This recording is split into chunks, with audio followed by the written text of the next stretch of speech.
Good morning, ladies and gentlemen. You join us here on Saturday at the Royal Highland Showcase, and today we have the dairy classes showing, and also the young handlers.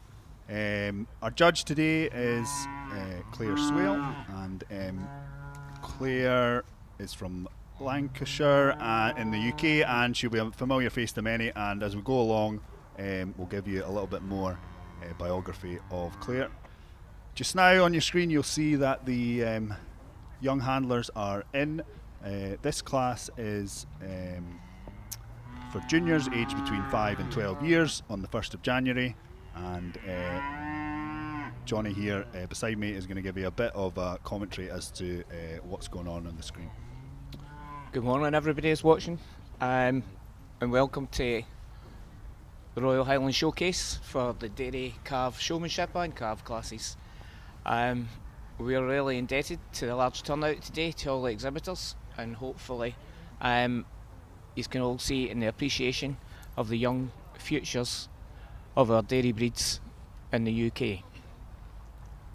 Claire will be doing the showmanship class here, first of the young ones, putting them through their paces, getting them. They've got to make sure the calf's standing right. They've got to keep an eye on the judge, also along with keeping an eye on their calf to make sure it's not misbehaving. Claire has been very well experienced in judging all over the world, and has judged the National Calf Show and showmanship, also in taking part in past years and being a major winner herself. So you'll see that Claire has brought the calves into the ring, and the leaders are keeping a close eye on her. She's now going to pull each individual exhibitor and their calf up and have a little bit of a chat with them and ask them some details about their calves. So all the exhibitors should know, have quizzed up last night on their calf's name, what age they are, and a few other details that Claire's going to ask them.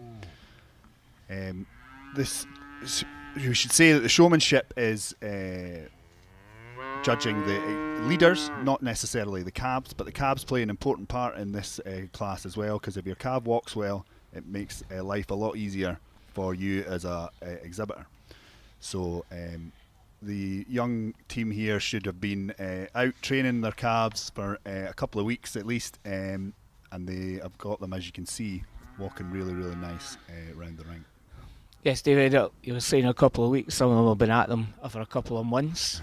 Some are always easier than others, but the showmen and show persons of each of these calves have got to realise that their calf has got to be presented as well, present it as themselves. Also clean, tidy, and uniform, preferably, and that their calves are nice and clean. Claire will take quite a considerable time looking over them and putting them through their paces, just trying to make sure that they all do it right, and putting them under pressure to see if someone would make a small mistake, and that sometimes comes down to the final decision at the final lineup.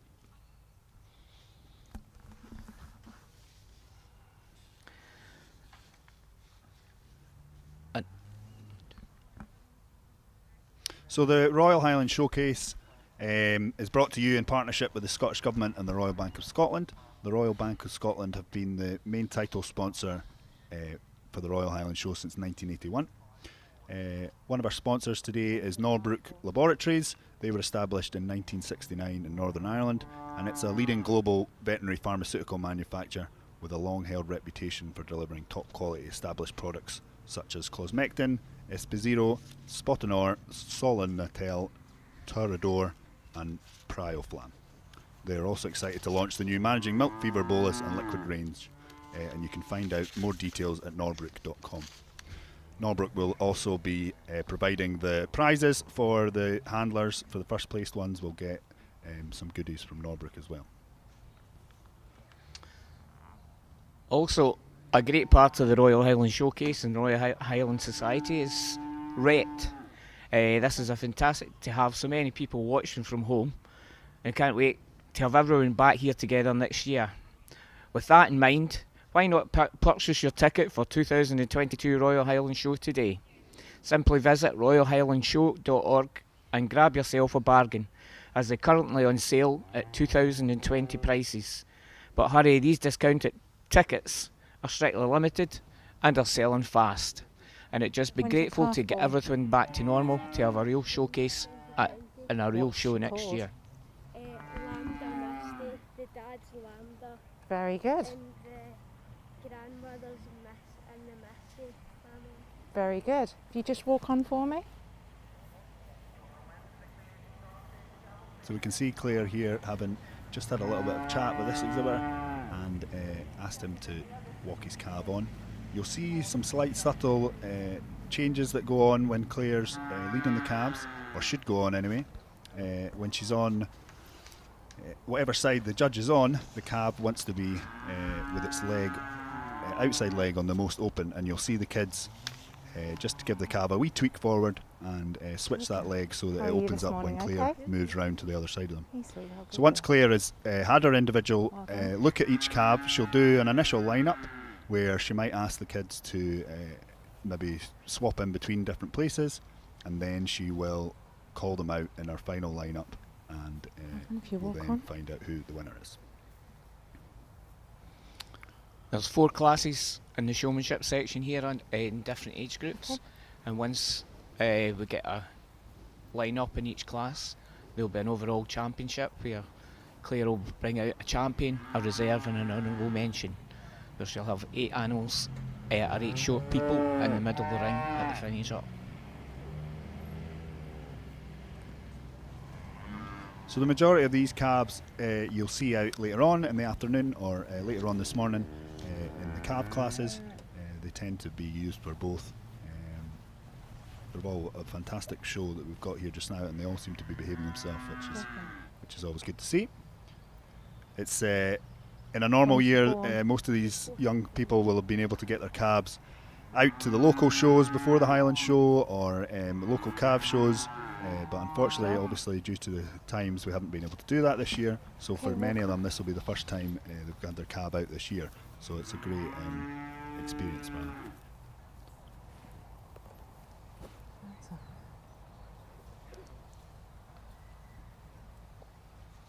The calves can be just as excitable as what the leaders are. Sometimes the leaders can get very nervous, and this shows out through the calves, and that's why they start playing up. And if they don't keep calm and collected, it sometimes can put some of them off.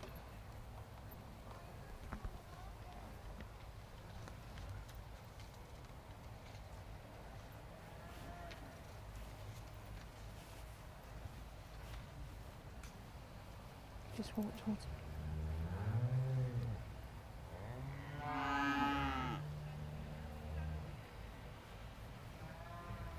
We've got a big class here to begin with, and I'll just go through numbers and the names of the kids that are holding them.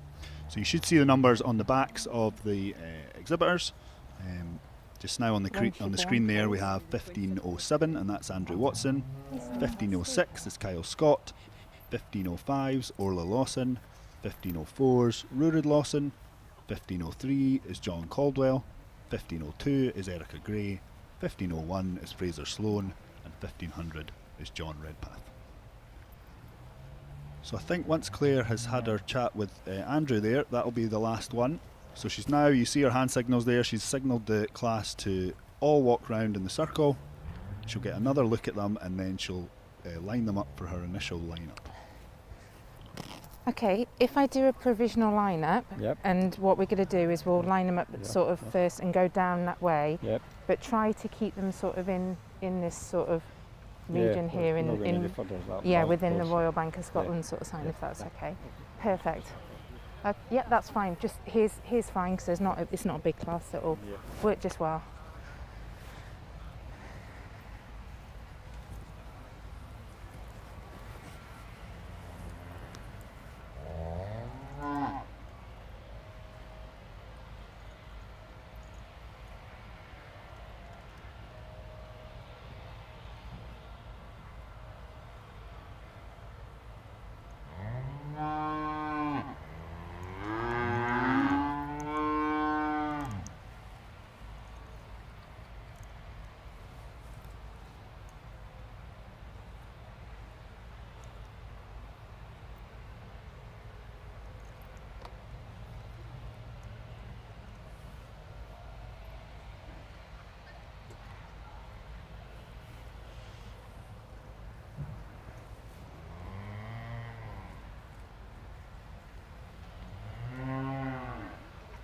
So you were listening there, you would have heard Claire speaking to the steward there and explaining what she was going to do for her initial lineup, which is much easier than us trying to bumble through trying to tell you.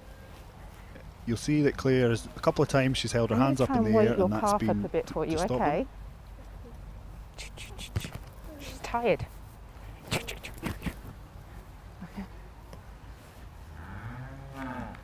You either get two things with calves: they either want to go too fast or they don't want to go at all. And it looks like this one is the latter of that. Once she sees she's gone back into the shed though, she'll soon speed up. So you see Claire, she's just pointing out her initial lineup. They'll come and face Jim the steward there. And then she'll make a final choice when she sees them lined up and maybe have a couple of them shift in positions as well. 6th, 7th.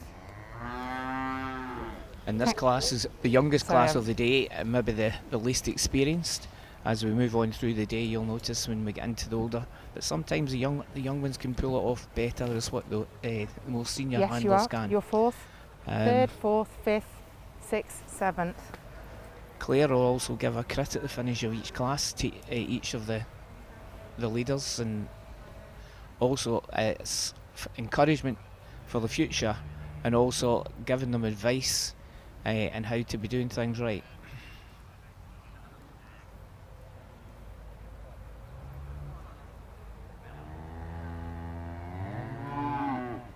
Also, it does help if the size of the leader matches the size of the calf. Sometimes you can get some wee person with a great big calf and they just struggle to handle it. So they're better having a calf that they can handle rather than something that's too big for them.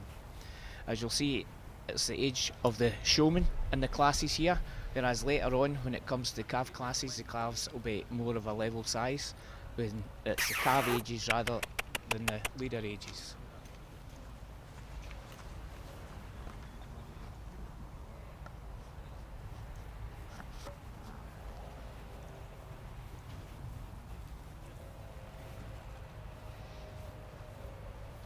So you'll see the exhibitors, they're keeping a real close eye on Claire, even turning the heads of their calves slightly to keep an eye on her, and then here, as she goes round the back of them, they'll have to turn their heads and themselves and not stop looking at her the whole time.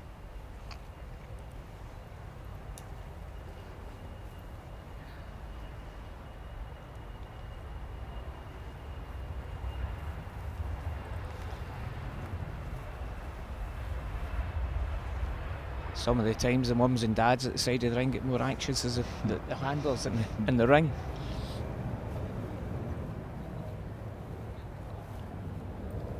And that also can be a distraction because they try and attract the young one's attention if they're doing something wrong, rather than just leaving them alone to get on with it. Is that all right, David? Sometimes anyway.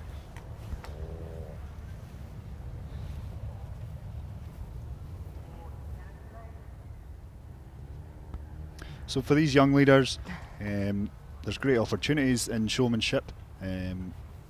There's classes all over the UK that they can enter, and there's also a national cab show that usually happens down south, and there's quite often a great team of Scottish ones go down. And within their breeds as well, within the hosting society and within the other coloured breeds, there's great programmes to get kids organised and show them how to best present their animals, best lead them, and there really is a great programme, so we're indebted to the breed societies for all the support they give the young handlers.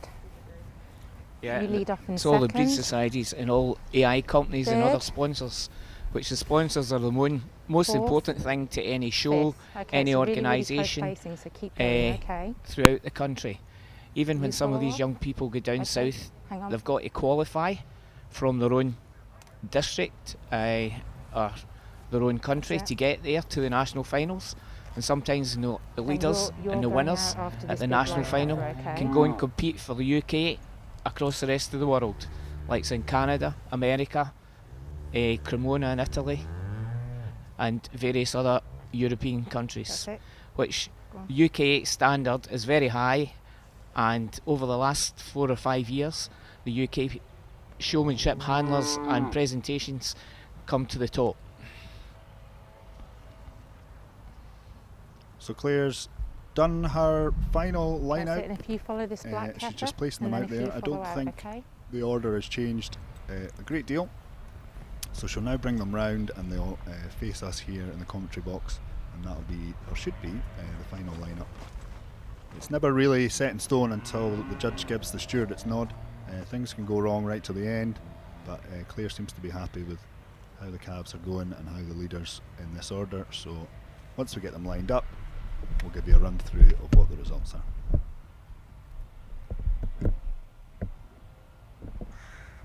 We'll also get Claire to give a bit of reasoning for you at the end of each class to tell you what she's looking for. Oh, she's stopping them still again. She must not have made her final decision yet.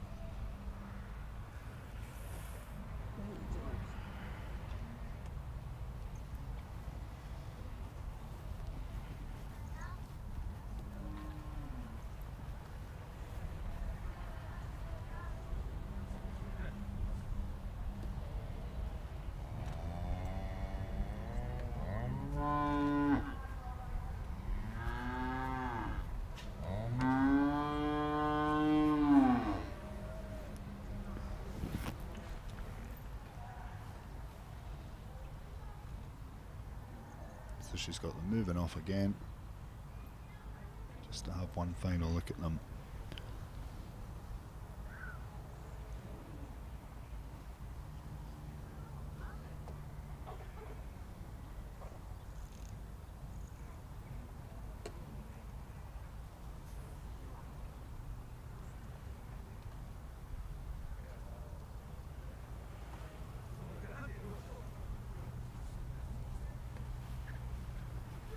Go on. You quite That's often it. If they find pull into position now.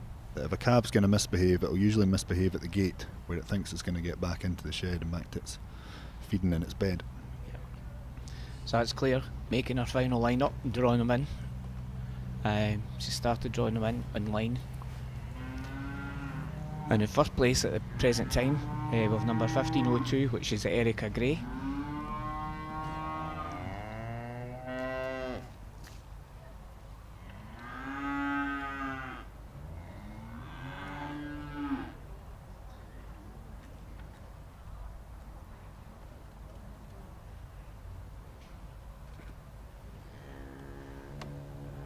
Second, we have 1503, which is John Caldwell. And third, 1506, is Kyle Scott.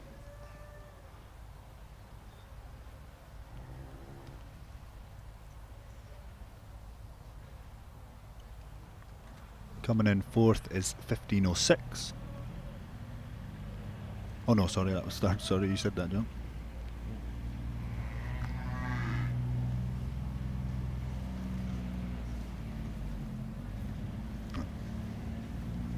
No. 1507 is Andrew Watson coming in fourth. 1504, Rory Lawson, coming in fifth. I'm happy with that. 1501, Fraser Sloan coming in sixth. And in seventh place, 1500, is John Redpath.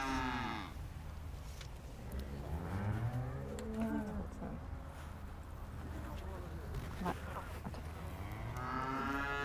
okay, really well done. It was a very, very, very close placing between you two, and I couldn't argue if I'd done it either way.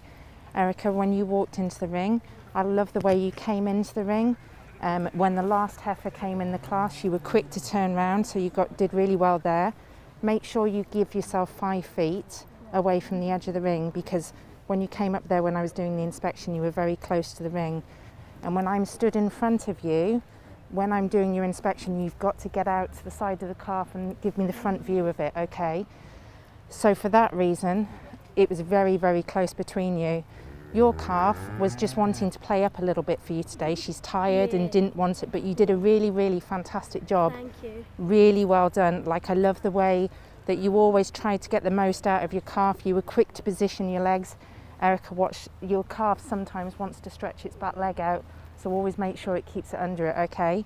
You did a fantastic job of keeping the legs under the calf, and I really liked it.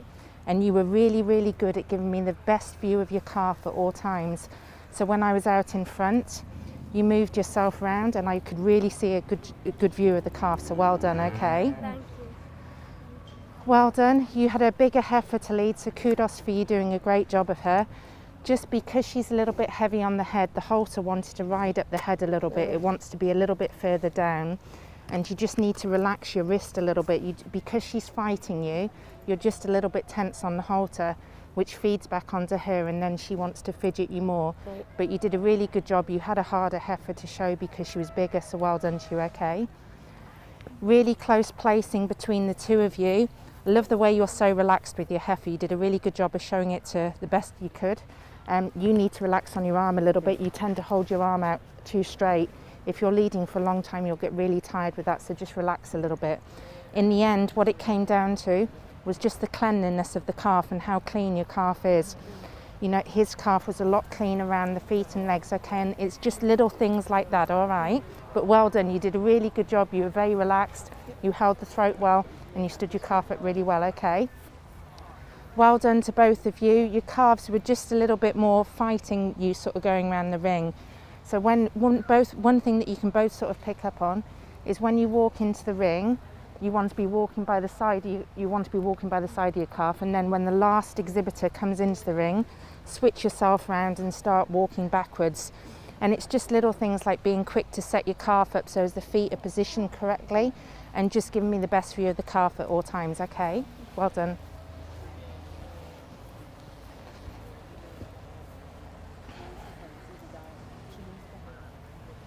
What's going on? Is there a mic to give reasons on, or is that okay just to give reasons on? Because yeah, there's nobody else in there, is there? So, perfect, that's great. That's fine, yep, perfect.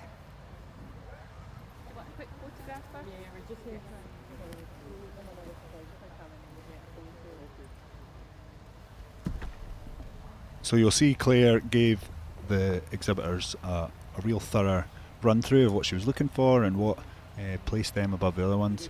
And once we get some photographs done, I think Claire's going to give you all some reasons so she can explain what her placings are.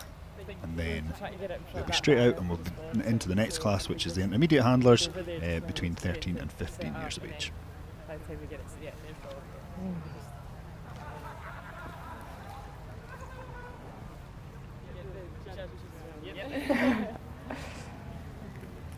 The one good thing about a mask is it hides your drippy nose, that's what I found. That hides the multitude of things. Oh.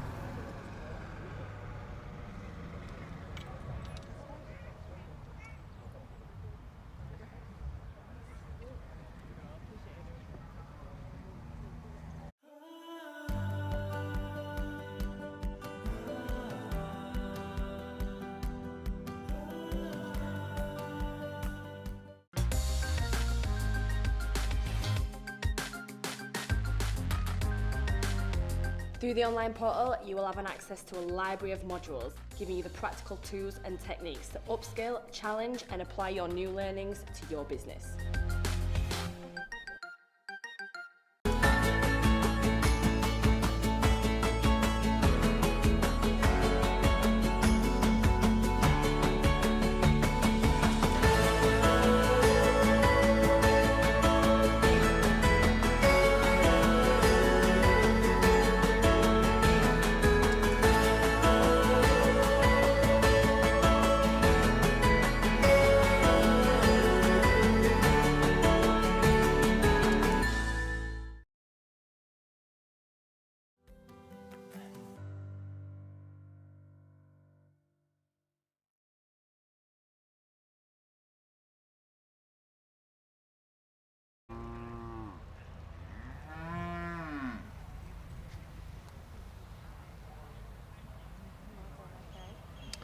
At the present time, it's the first prize winners getting a photograph taken with sponsors and also a first prize ticket.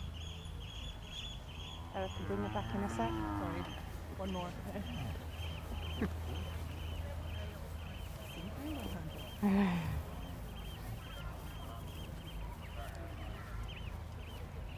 I could do with going and watching this. It's just as well. Okay, no problem, that's fine.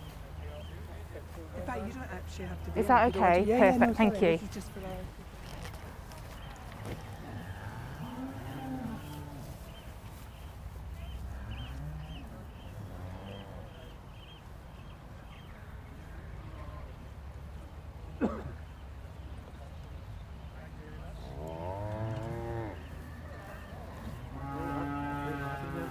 Pardon? You quite happy with everything, are I you? forgot all about the microphone when I was asking kids questions, but it's just automatic to me. I just do that, just so I don't know whether that was okay. As long as everything's okay. I'm happy.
Okay, so unfortunately we didn't get to see Claire or hear Claire's reasons there, but hopefully we have spoken to the powers that be and we'll get that sorted for the next class. So we're starting here now with the intermediate handlers, age 13 to 15 years. We have in this class 1508 Kirsten Sloan, 1509 Callum Gray, 1510 Ellis Caldwell, 1511 Rory Scott, and 1512 Katie Watson.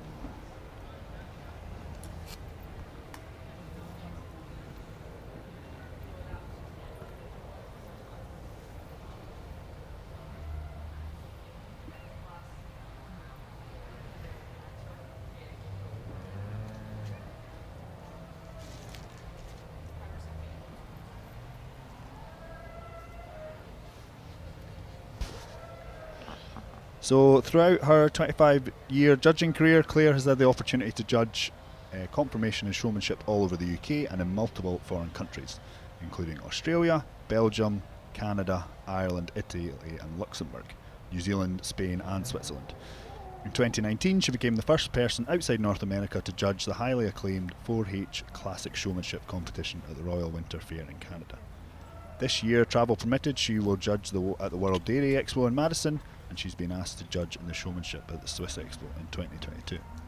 And I think Bryce Sloan, the steward, told me that when he was speaking to Claire earlier on in the week, she said in a normal year she has over 100 flights between her work and judging, but this year she's had only a handful, which must be nice to a certain extent, not being in an airport, but a bit of a shame that, like the rest of us, she can't get out there and see what's going on in the rest of the world.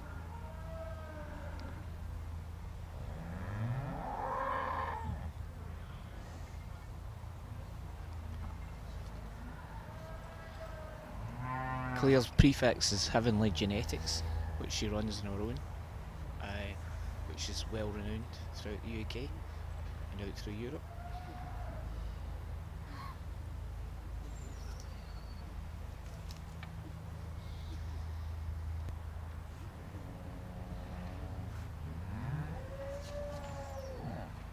So this is the second class in the handlers. We've got 16 to 20 year olds coming next, and then the last class will be the mature handler, 21 to 27, and then we will be on to the championship. So it's the same format for each class, Try and come out. stopping them individually in their order that they came in, having a bit of chat with them as you could hear, looking a good look at the cab individually, and then she'll do her lineups again.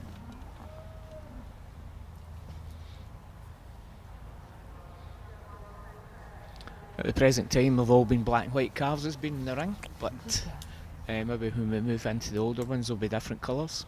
I can see some brown ones over the horizon there, so hopefully we'll mix it up a bit and get some brown ones in.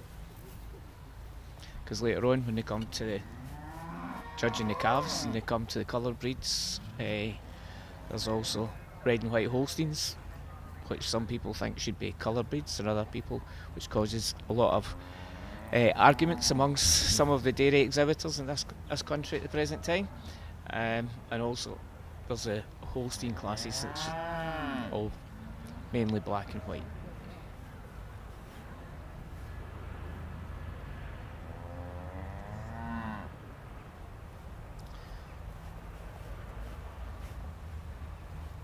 But the bottom line is a dairy animal, no matter what colour or breed it is, if it's good enough, it should be able to compete against anything else, any other breed in the dairy section.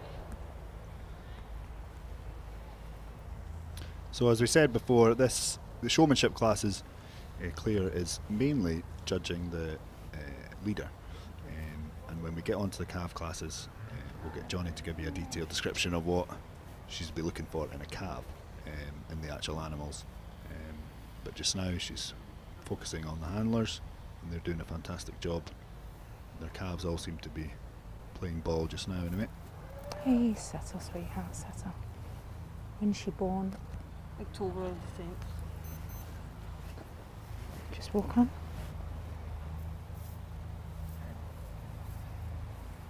So you could hear Claire there asking 1509, which is Callum Gray, when his calf was born, and he had that memorised. I know myself, when I've been going around the ring, it's usually the first thing I forget, so I always have an eye out to see where my dad or my grandpa is and ask him when the calf was born. I've done that many a time. You're not the only one. We've all come through these things, even when you're showing older. Remembering how many calves the cow's had and many hasn't.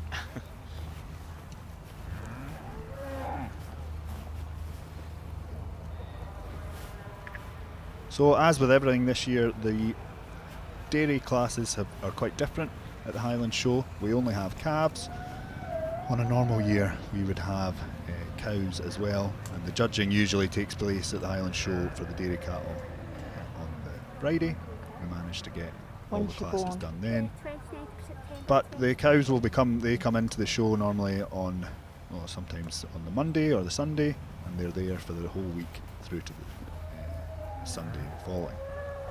The exhibitors, they usually stay out in a caravan in the North Caravan Park, or sometimes if they've had one too many Camparis, they end up in the straw beside their own cow. But they're never far away, and we have some excellent facilities here at the Highland Show where they can get their cows milked, and it's pretty a luxury lifestyle. They get everything to them, and they really have a great time through the week.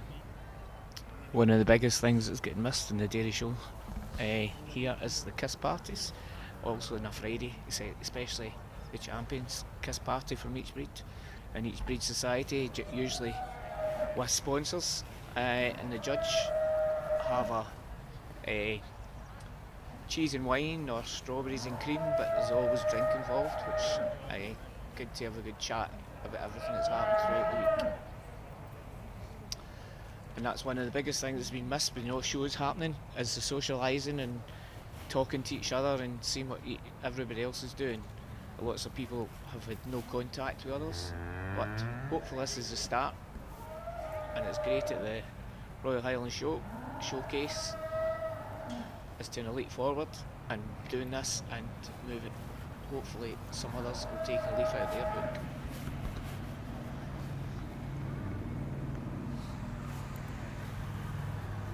We're quite a small knit group as well in the dairy. There's less and less dairy herds in Scotland, so the ones that are still around and the ones that do the showing, we all tend to know each other regardless of the colour of our cows, and though we have a bit of competition in the ring when we're there on judging day, it's soon forgotten once we're out the ring, and we all have a good chat and a good discussion, and at the end of the day, if we don't agree, we just blame the judge. But usually, if the judge is brave enough, he usually comes down to or he or she comes down to the kiss parties and can get a grill in, but it's all in good jest. That's what it's all about, it's the fun and the enjoyment.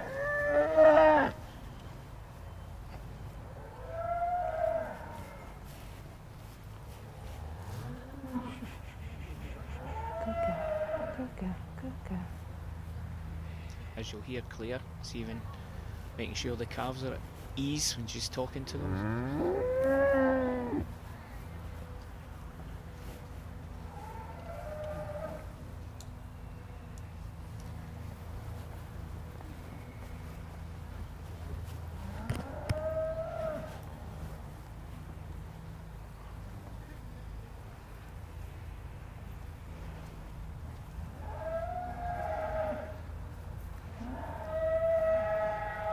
So you'll see there that Katie has turned around when she was facing Claire there. At all times she wants to be seeing Claire as much as she can, so that's why she turned to walk forwards, but now she's back to walking backwards, but still keeping an eye on the judge the whole time.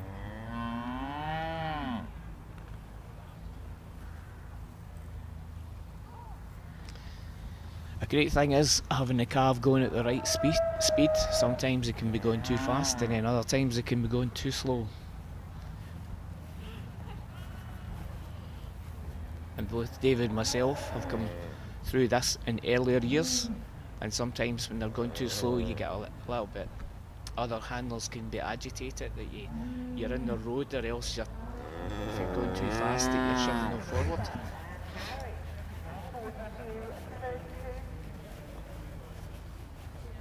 And it's just getting the spacing and the timing and the walking right.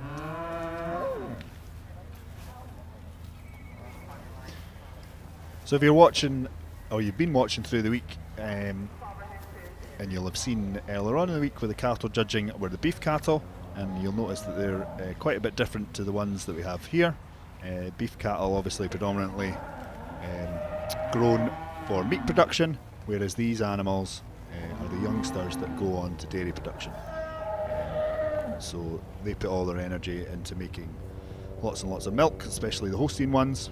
And that's what they're built there for. You'll see them with nice big deep cattle that obviously when they get older can take lots and lots of forage in and produce lots and lots of milk. When we get into the calf classes, we'll start with the youngest ones, and then we'll go through into the oldest ones. We'll give you a little bit of description as to what's what.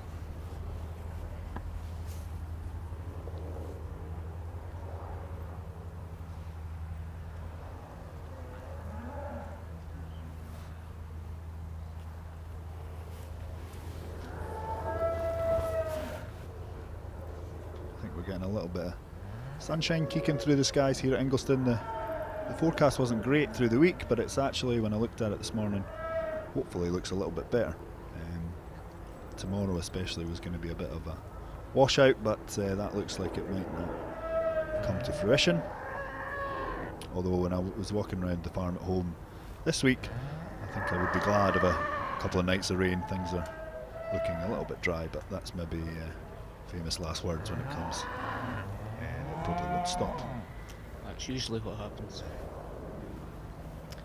Claire is just starting to draw our initial line-up in. You'll see that they go quite slowly around the ring when they're getting judged, but when Claire points them out, they face forward and they get a move on to go into their position. We're always told as youngsters that we need to get there quickly, because if we don't get there and the steward's not paying attention, there's always a chance somebody else could maybe nick in front of you. So we get there, we get the calves set up, and then we're ready for the judge to have a look at them again.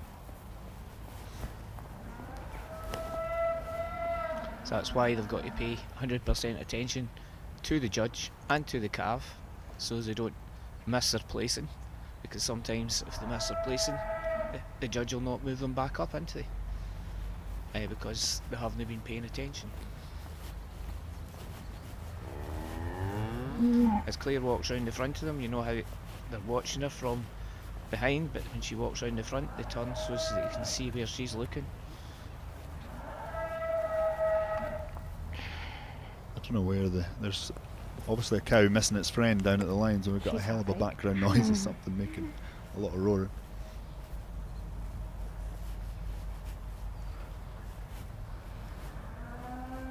You'll probably see, as some of the shots in the background the McRobert Theatre, and I believe this weekend there is some sheep shearing going on. There's also horse classes on all week and all weekend, and they'll be going on over in the all-weather area, equestrian area, and I think they've also got a bit of an area up at the what would have been the countryside forestry area as well. So it's a busy place. It's just not the same without members of the public, but we're just keeping our fingers crossed, and we'll all be back next year, raring to go.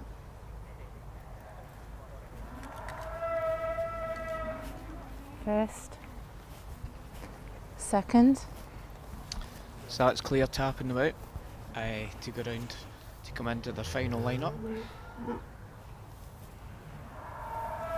If you follow on in third, in fourth, and in fifth, okay?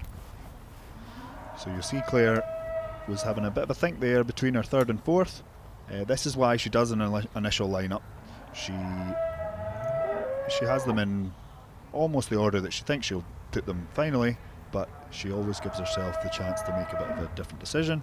So there'll be quite often you could be standing maybe in third in the initial lineup, but she might tap the person below you and put them forward.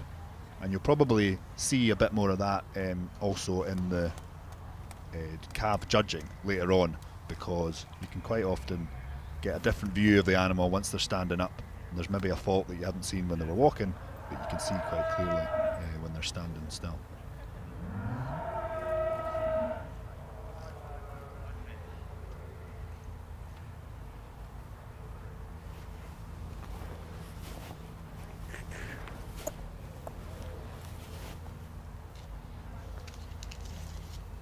So another sponsor that we have here for the later on, actually I'll explain that later on for the calf classes. Better not give them too much, too early. Because Norbrook is the main sponsors for the showmanship classes.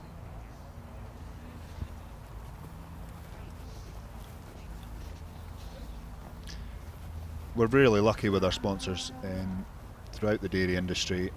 We work really closely with our feed companies, our vet companies, people like Norbrook, and they're really great at supporting farmers. And for some farmers, the salesman or the sales rep or their nutritionist is one of the only person they see day to day. So these companies play an integral role in the dairy industry, especially keeping us farmers going and letting us see a different face from time to time. It doesn't sound like much, but it does make a big difference when especially in these times as well. We've started to have reps coming more into the farms, and it is nice to see a different face, not just those you're working with all the time. So drawn into first place in this class is number 1511, Rory Scott. Into second we have 1512, Katie Watson. Oh no, we don't, sorry, we have 1510, Ellis Caldwell. In third place we have 1509, Callum Gray. In fourth place we have 1512, Katie Watson. And in fifth, 1508, Kirsten Sloan.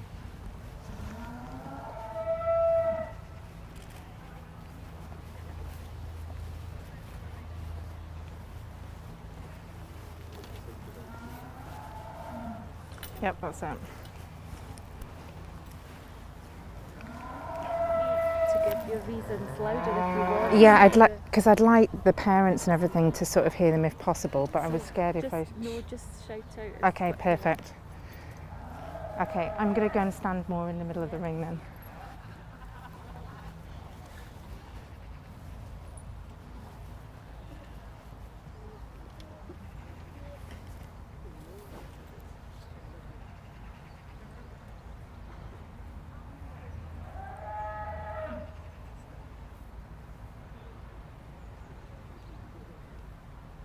Keep holding throat. Okay, if you lead off and walk round and follow off after him, okay?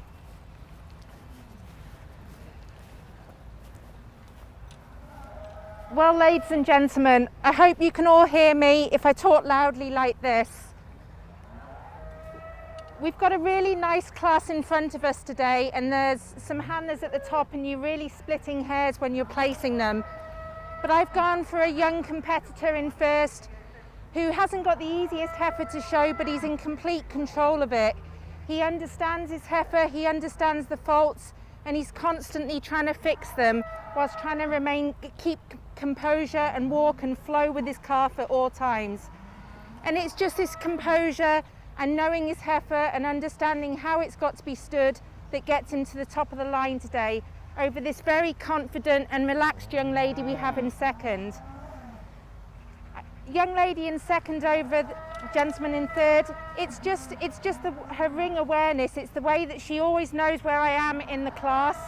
She always stands aside from her heifer to give me the best view of the calf at all times. And she just has a little nicer head carriage. The calf is always in line. When I stood behind the calf, she straightened the spine and gave me the best view. And she's just more aware of everything in the ring. When I walked round the front of the calf, she was always very quick to stand out to the side of it and show me the best possible view of the heifer. Young gentleman in third over fourth. When he came into the ring, I thought, wow, he's so composed. And then I would just like to maybe see him walk a little bit quicker with his calf. At times he was holding up the calves behind him. So you've always got to be aware, yes, I understand you've got to walk slow, but you've also got to show a degree of sportiness to the people behind you. He knows what he wants of his calf. He just needs to be more aware of me when I'm in the ring and give me the best view of his calf at all times. But he's very relaxed. He's always in time with his heifer, and he does a great job of showing it, but he just needs to be more aware of myself. Young lady in fourth over fifth. Young lady did a really fantastic job. She's got a calf that's very stylish, very alert on the halter. I'd just like to maybe see her make more effort to just maybe tuck the tail in between the pins and just to drop the nose on the calf a little bit.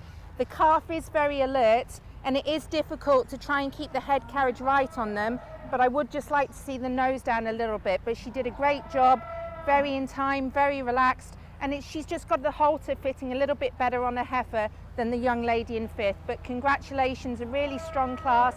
Well done to everybody.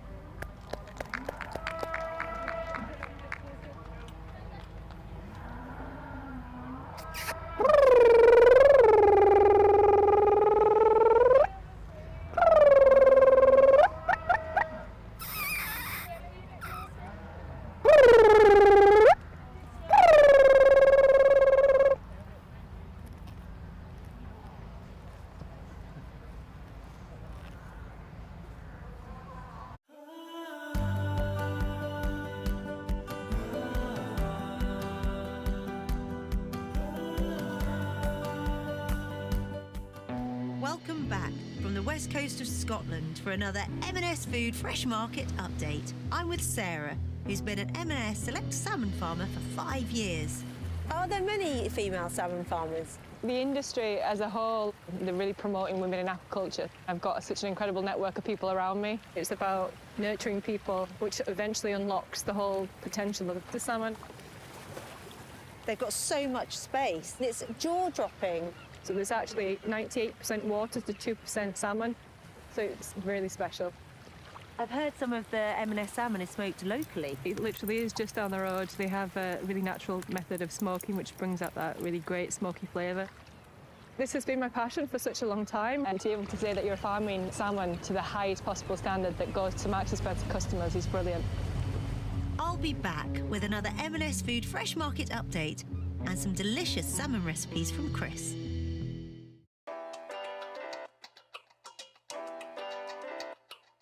Once signed up, you'll gain access to our online community. We know that building a business can sometimes be a lonely place, so having a community of like-minded people around you is critical.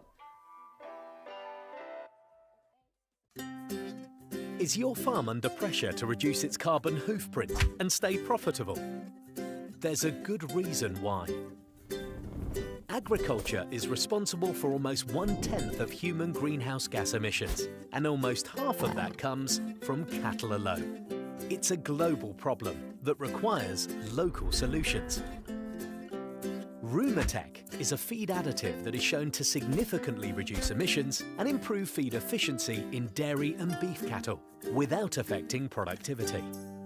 By reducing the amount of methane produced, Rumitech makes fermentation in the cow's rumen more efficient, making more energy available to the cow to make it more productive.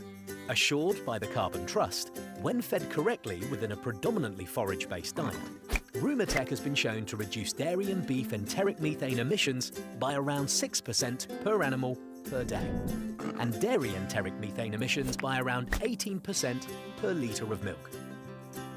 These efficiencies could reduce the cost of running a herd of dairy cows by £24,000 per year. At just 4p per cow per day for dairy, or 2p per cow per day for beef cattle, Rumitech is simple to introduce with minimal costs. And there are also many secondary benefits to feeding Rumitech, such as improved grading and killing out percentages, improved fertility, reduction in feed intake, and reduction in cases of ketosis. Rumitech reduces emissions and increases productivity.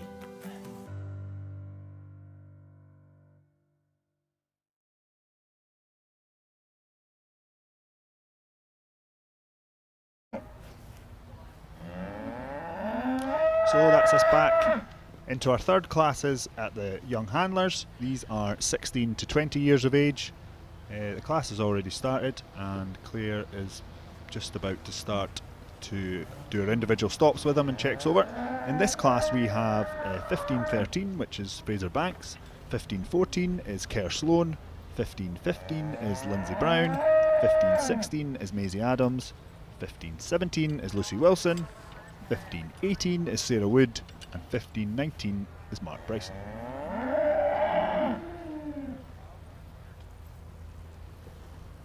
So Johnny was mentioning earlier on that we had only seen black and white ones, and this is our first brown and white one. This one's an Ayrshire, and it's leading the class as Fraser. What you should know as well, in the order that the kids are coming in is age order, so the youngest kid will be coming in at the first, so Fraser must be the youngest, and the oldest in this class must be Mark Bryson. And it's the same later on when we come to the calves. The calves will come in order of youngest to oldest as well.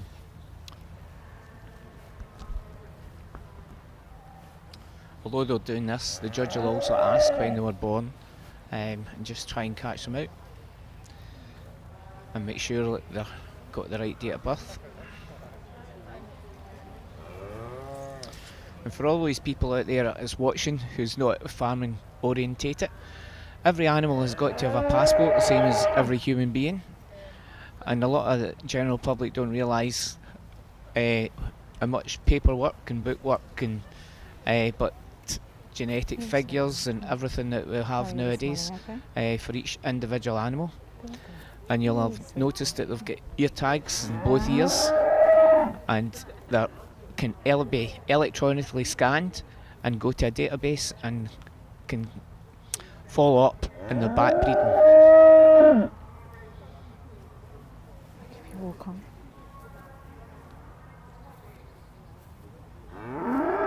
What you'll tend to find within the dairy rings is a lot of these young calves will have come out of families that possibly were shown before, or the breeders have maybe bought some genetics, be it semen or embryos, from other places out of show cows, or even abroad, America, Canada, further afield, and there quite often be backbreeding in these cattle that goes on for generations of great cows that have been shown at different shows all over the country and all over the world.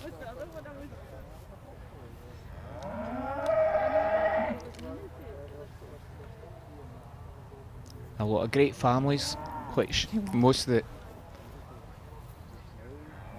main American and Canadian families are now in this country and have been for a long time, and a lot of them have been bred out of embryos or and won major shows all over the world.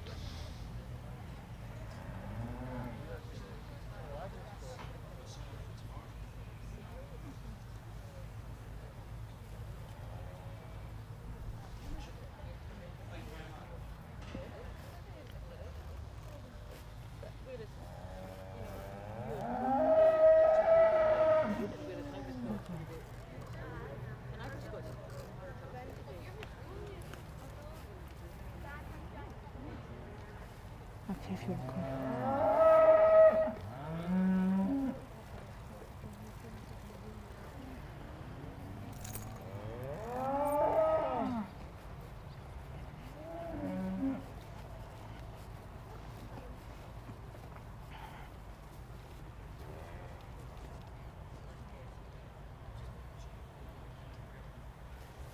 So we've got a little bit of a change here. You probably realise that I read out more names than's actually there, and we don't have 15-16 Maisie Adams or 15-17 Lucy Wilson in this class. So Claire's just doing her last check of the last calve, marking his calve.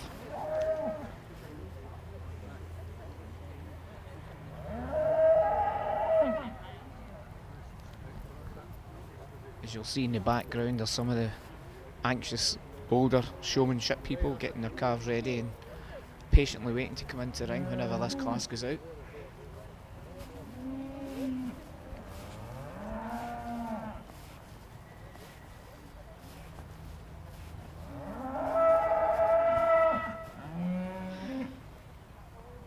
So it's probably fair to say that Claire starts to have a harder job once the kids start getting a bit older. They've been through those smaller classes as they were youngsters, so they know the ins and outs. So it really is splitting hairs sometimes when it comes down to it, and you'll hear that when she gives you her reasons as well. So she's pulling up for the initial lineup, and she'll get another look at them standing up. And for taking part in this, if anybody out there has any interest in farm, there's also a Young Farmers Club, Young Farmers Organisation, there's all the Young Breeders. You don't need to be a farmer person to be in any of these. If you've got farming interests, you can join and get encouragement and get enjoyment out of it, the same as all the Young Farmers Movement and Young Breeders movements. And if you've got interests, there's always farmers out there willing to help. If you go into the REC website, as you'll see, there's farms that have open days, which lets you go there and experience dairy, beef, sheep, all kinds of farming. If anybody out there, and there's also a start-up scheme for anybody who's not in farming.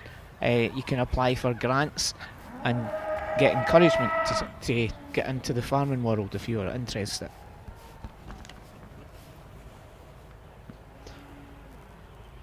Yeah, we actually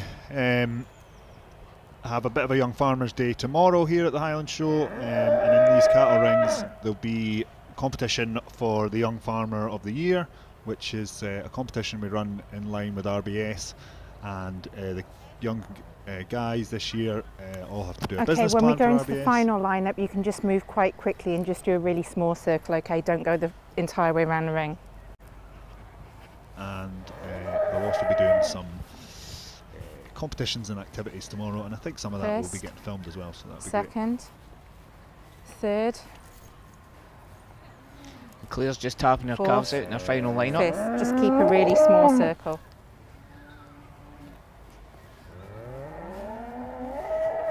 So we're always conscious of time in the dairy rings, so you'll have heard Claire there just telling them to get a wiggle on, don't make too big a circle, get into line, and as well as that, the calves get a little bit fed up too if you take too long, so it's good to get them in, get them shown, and then they get back down for a little break down in the hall before they need to come out for their age class later on. Also, it's starting to get a bit duller here. Hopefully the rain stays off and lets us get finished. My coat's in the car, so it'll be a bit of a run to get to it. So Claire will also be wanting to stay dry as well. So in first place here we have 15-19 Mark Bryson. In second we have 15-18 Sarah Wood. Really nice job. You're actually and in really, third place, really good. 15-15 Lindsay Brown. Look at this for me. In see this on place, the chain. Kerr Always Sloan. make sure that's the other way around. Okay. And fifth place, Fraser Banks. I'll say it in my reasons as well. Personally, for me, I hate skinny jeans on girls when they're leading. Yeah. Okay, so boot cut jeans and just relax your arm a little bit. Sometimes you're a little bit tense on the halter, just relax it a little bit because you do a really nice job showing her. Okay, well done. There you go, some fashion tips as well. It's more than me and Johnny could comment on any fashion tips, but there's small things like that that make a difference. Perfect. I'll for just the let them do this photo exhibitors. here and then I'll. Okay. Also, as you'll see here, there's a slightly different uniform. The Cavan Fifth has got the Usher uniform on with the blue shirt and tie and white trousers. Whereas in the Holsteins, it's predominantly all white with a blue tie.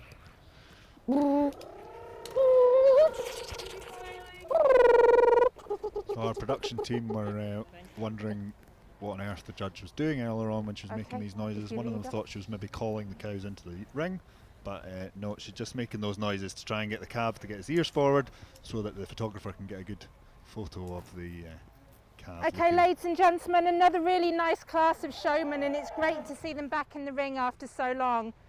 But we've got quite an easy winner in first today. From the moment he set foot in the ring, he's in complete control of his heifer. He has a great posture. He always gives me the best view of the heifer. He's quick to position his calf. He stands it up quickly and without fuss, adjusts the top when needs be.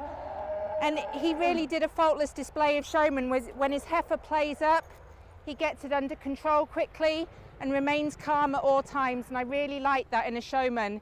And it's just that composure, his ability, also the way the halter fits and the way that he's got the clip on the halter that gets into the top of the lineup today over a very relaxed, easy flowing girl in second.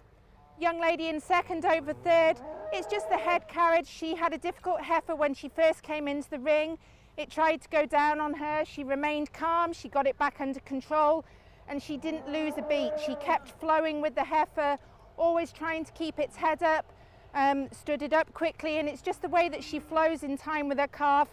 Also breed appropriate clothing. Personally, I prefer to see boot cut jeans on people in the ring. I think it's more flattering on the heifer and also on the leader. Young lady in third over fourth, again a very composed leader. She's got a very well trained heifer, and it's just the work that she's put in with the heifer that gets her over the young gentleman in fourth today. But a really great class of showmen. Congratulations to all of them.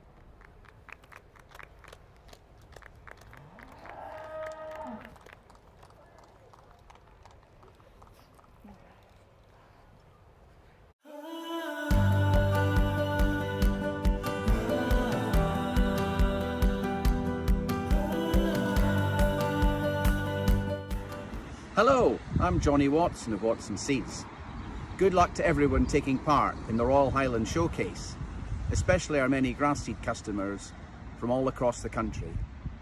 As proud sponsors of the show, we look forward to following the judging online and hopefully seeing you all in person next year at our stand at Ingliston. All the very best. Right, what's for lunch? I'm easy. You decide. Seriously? Ah! Seriously? How about tempting cheese nuggets? Tasty cheese squares? Or original award-winning extra mature? Ah, or this. Rich, creamy, tangy cheddar that spreads. Where did this come from? Man in the fridge. Seriously? Seriously. Unbeatable flavour in every bite.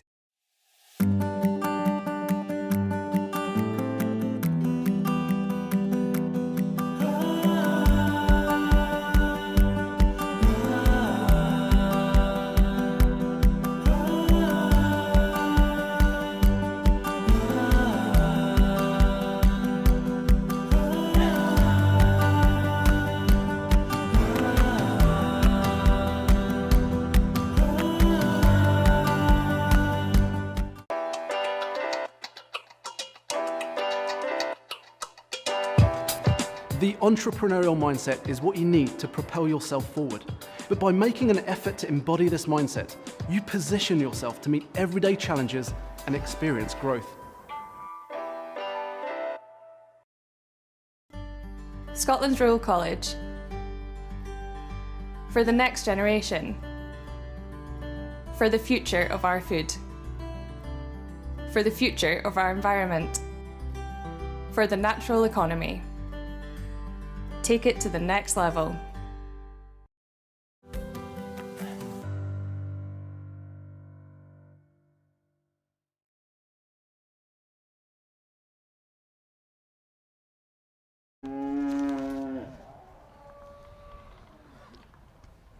So we're back again at our final showmanship class, which is handlers between 21 and 27 years old. Leading the class today we have 1520 Cameron Banks, behind him's 1521 Cameron McGregor, then 1522 David Howitt, 1523 Neil Sloan, 1525 Emily Bryson, 1526 Alison Hunter, and 1527 Rachel Wood. As we're just getting a few spits of rain, we can see, but hopefully it doesn't come to too much.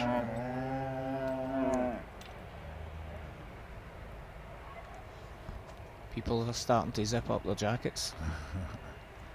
Luckily the wind's blowing the right way, it's not coming into our commentary box here.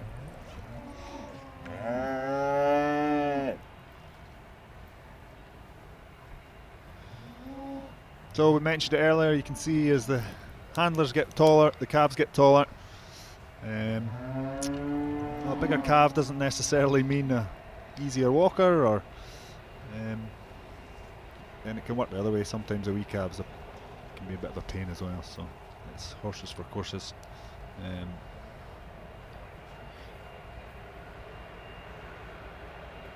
You've got to also remember that these calves in a normal year maybe will have been out and seen a show ring.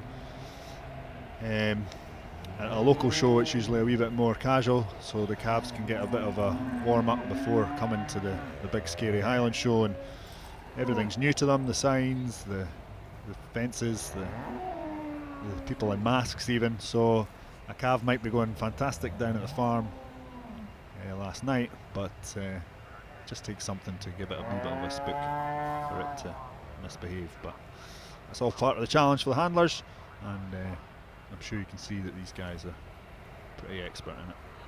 Especially in the senior handlers, they should be able to handle it just about anything.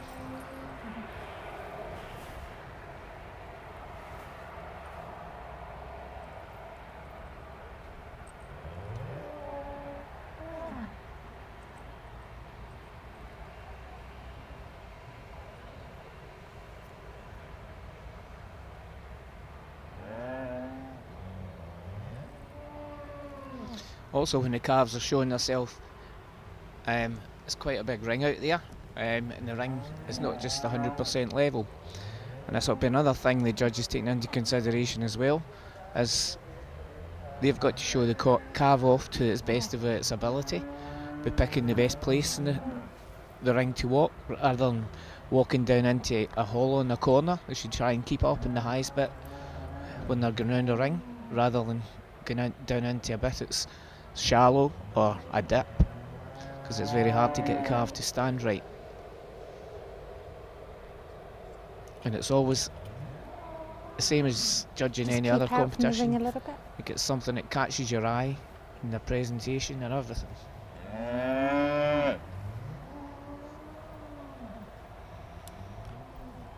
So Claire's just stopped Cameron there to do his check. We've got another one Ayrshire in this showmanship class. That was Cameron, who's holding this one's little brother. So we'll see if Cameron can do one up on his brother in the showmanship. You'll tend to find that with the names that we're reading out. There's lots of brothers and sisters, lots of rivalries, and it's definitely a family affair when it comes to showing. I know when we were younger, there used to be a time when all four of us would be in a class together, and we were always out to try and get the winner. Grandpa would be giving us tips as to what's to go where. Good girl, sweetheart. And it would be an argument between each of them to see who had the best calf. Something like that. Usually if there was a difficult one that my Okay, sisters cool. had, me or James would get it, so I don't know if that was fair, but anyway.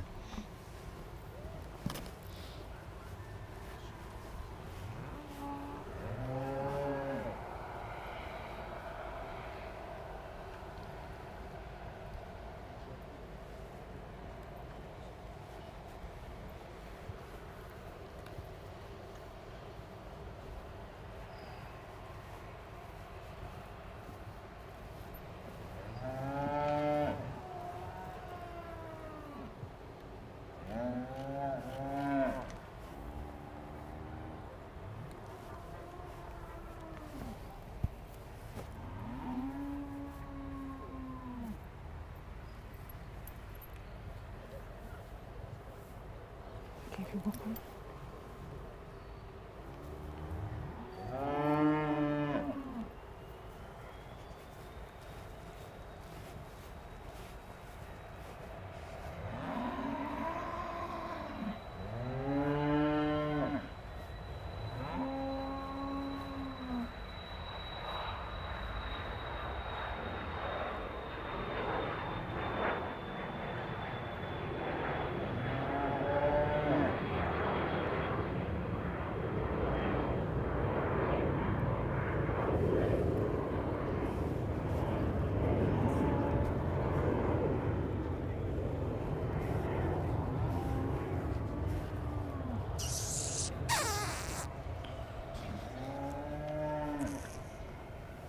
So as you can hear, there's quite a bit of background noise from the airport. Ingliston is situated slap bang beside the runway of Edinburgh Airport. I think Edinburgh is one of the UK's busiest airports, or it was anyway, until the pandemic struck. So I'm sure they're struggling a bit like all the other airports. But it's a fantastic facility we have here. On actual show day, when shows at normal, it allows us to have lots of international visitors. They can get flown straight into the airport, be it show day, and for quite a lot of them that maybe come from Northern Ireland or down from Wales, they'll just do it in one day. They'll get an EasyJet across, or a different company, I suppose I shouldn't say one or the other, and they'll get straight back that night, or if they want to, they'll jump on a tram, take out a mortgage, jump on a tram, and go into Edinburgh and see the sights in Edinburgh for a night, and then rush to the airport in the morning to try and get a plane home. It's also great the airport lays on buses, a free bus from the airport to the showground each day, and also there's free buses from the centre of Edinburgh in and out on show day for anybody who wants to come by train or any other part of transport.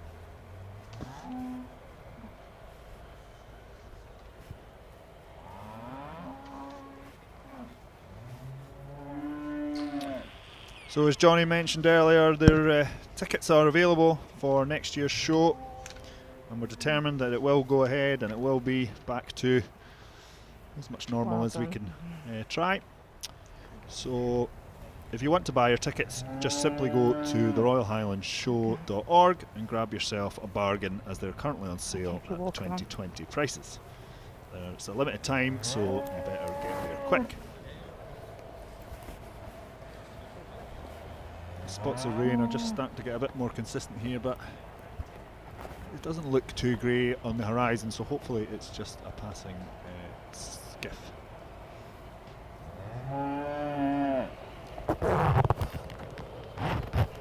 Don't know if Claire's got a coat. I hope she does. We could always use umbrellas. With main sponsors Norbrook is here with. They've got brollies with them.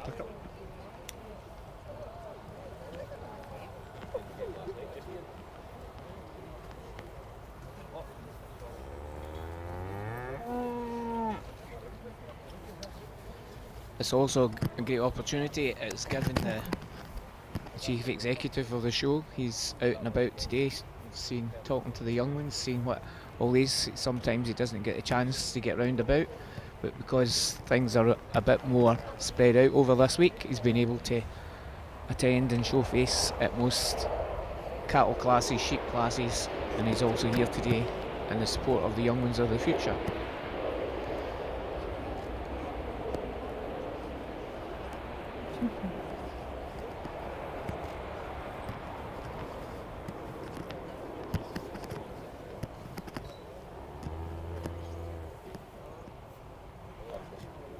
So there's a big tradition of showing, and a lot of these young kids that are here today, they'll have had mums, dads, grandparents. Okay, if you start that have straightening all her up been and walk leading on.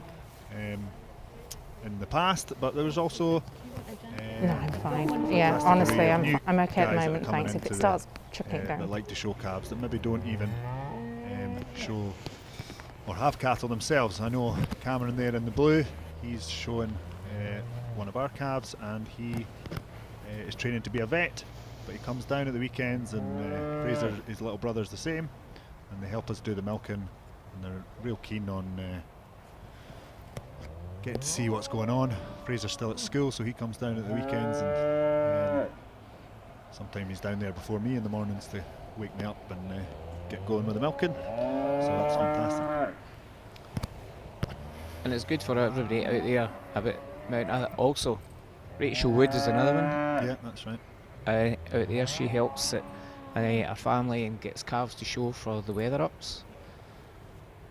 Because sometimes you have a calf for a different age group and you don't have a family member which fits that age group, and it's great to have other people out there that's interested and keen.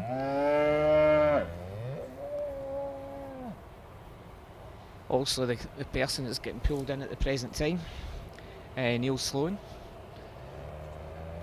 who works on a farm as well.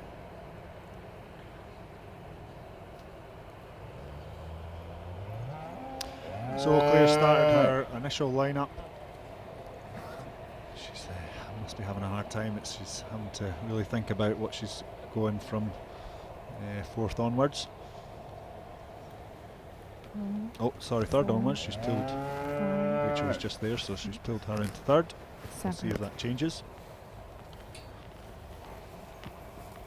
As you'll see, the older they get, the tighter it gets in between each leader, and it's harder to place them. And as you'll see, when Claire pointed to each one what position to go to, how quick they get in there and trying to shove other people out. Also seen arguments in the past. There's one saying I was supposed to be in there, and that's where the steward comes in, because he should be paying attention as well to make sure that which one has been picked first and not. You hope.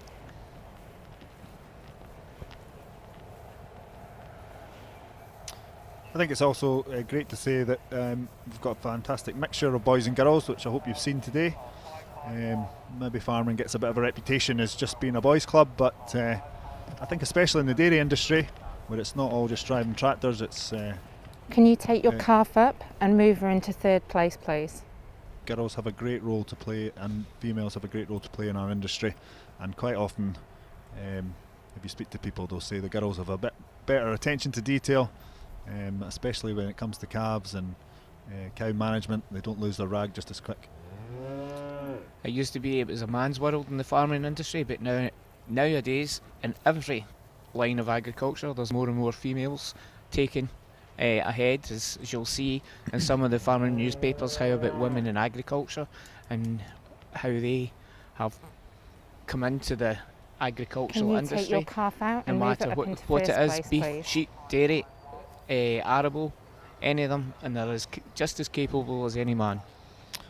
So what you're seeing now on the screen is Claire's had her initial lineup, and she's obviously trying to pick hairs between these excellent handlers. So she's asked the leaders to take their calf out and put them into a different position. Now there's a very specific way of doing this. The handler, if they're not in first place, so from second place downwards, move your they've got calf to into fifth place, take their please? calf out, and we'll just watch this here as Emily's about to try and do hers. She's got to take her calf out,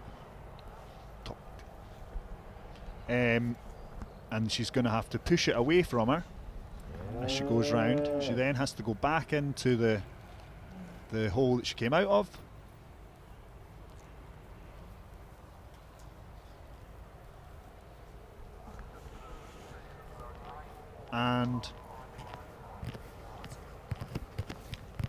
And back into the position that Claire told her to. Now there's a slightly, I don't know if Claire will do it, but there's a slightly different calves, please? technique. If you're in first place, you have to go a slightly different direction. But Johnny, you mentioned what she's doing there now with the handlers. Take this calf out in Also, first. is there a figure of 8 if you're further Take this down the calf out line? in a But if you're in second. first place, you turn the opposite way and come back in through to get into the line. But if there's a very really difficult placing and she's having problems splitting the two, she can change handlers to see how that person would handle another calf and to see if they're showing the right attitude, and also if they can Out in handle third. another person's calf Out in and fourth. it's just not being dressed up as a robot. So that's why In fifth. the judge at the In present time sixth. has And in changed seventh, please. the handlers of two calves to see if the handler can handle the calf, because if a calf's got a specific fault, when it stops, the leader should be able to see the fault in the animal and try and show it off to its best of its ability by, if it's got a hard top and it's up of its back a little, pinch it in the middle of the back so as the back goes down, or else pinch in at the tail head so as the tail head goes down. So that's what the judge is doing at the moment. As you'll have seen, she's changed one or two of the handlers and she's getting them to walk out again and trying to get them to get into the right positions. And it maybe doesn't seem like much, but it's one of the dreaded things you get when you're in that lineup and she tells you to go and take someone else's calf. And it maybe seems like they've got a lot of time, but you don't really. And even you saw Alison there that's leading in front. When Neil gave her the halter, obviously it wasn't ravelled up, so she's got to quickly start walking, roll up her halter, and Okay, still if keep you an go eye back on and grab Claire. your heifer, please. So it's quite a task. So she's now switching her back. Neil and Alison are going back to the original calves. And they should also get the calf in the correct position first before they start with the halter, and then get the halter right.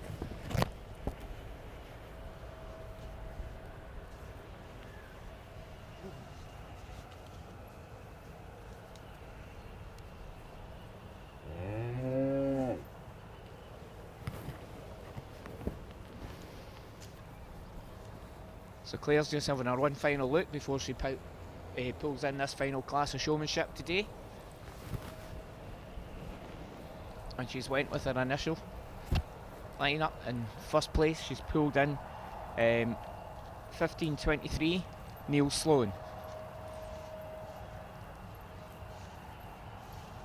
In second place, she has pulled in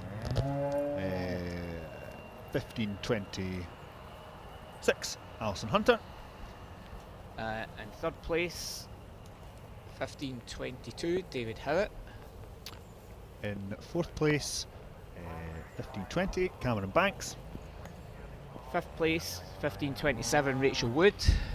In sixth place, 15:25, Emily Bryson. And in seventh Your place, calf halter is a little bit small for it. 15:21, Cameron McGregor. So we'll just now hand you back over to the judge. Both As of she's you telling obviously them know what why you're doing and she's do a really nice got job. them and like, I listen to her. switched you just to see if he could get the nose elevated on the calf a little bit more, which he did, and that's why he stayed at the top of the line, okay? But well done to you all.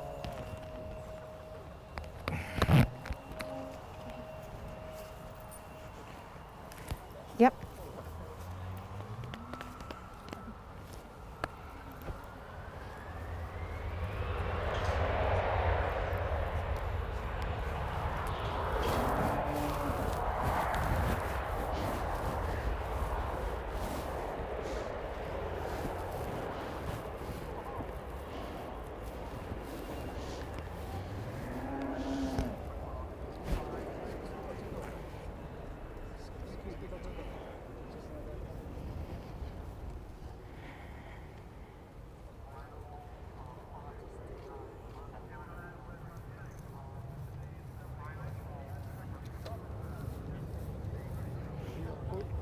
Pardon? I'm okay at the moment. Yeah. If it really starts raining, then I'll grab a coat. We'll tough it out.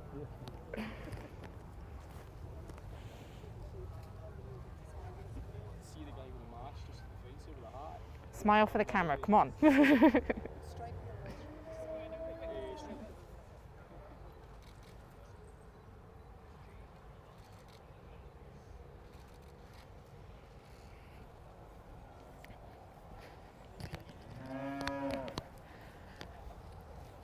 Well, ladies and gentlemen, it's certainly deep water at the top of the lineup today, but I'm leading off the class with a young gentleman in first who really excelled in showmanship. Whenever I looked at his heifer, he always had it stood correct, he had the head carriage correct, he always knew where I was in the class, he was always fully aware of what I was asking the competitors to do, and today he gets to the top of the class just for having that little extra head carriage on the head of his calf. And it's this reason and his overall fluidity that gets him to the top today. But not taking anything away from the young lady in second, she's extremely composed, relaxed, always in time of a calf, looks professional, the calf's clean and presented well.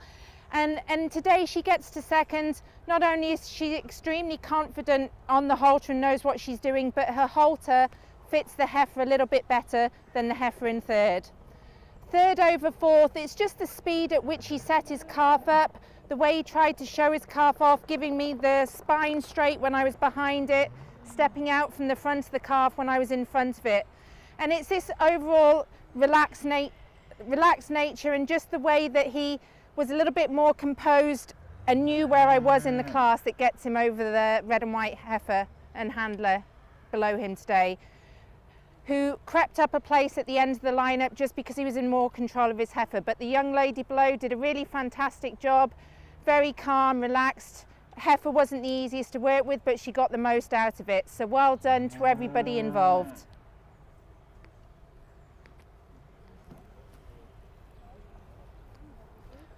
I'm sorry for doing that right at the end. She was in this one.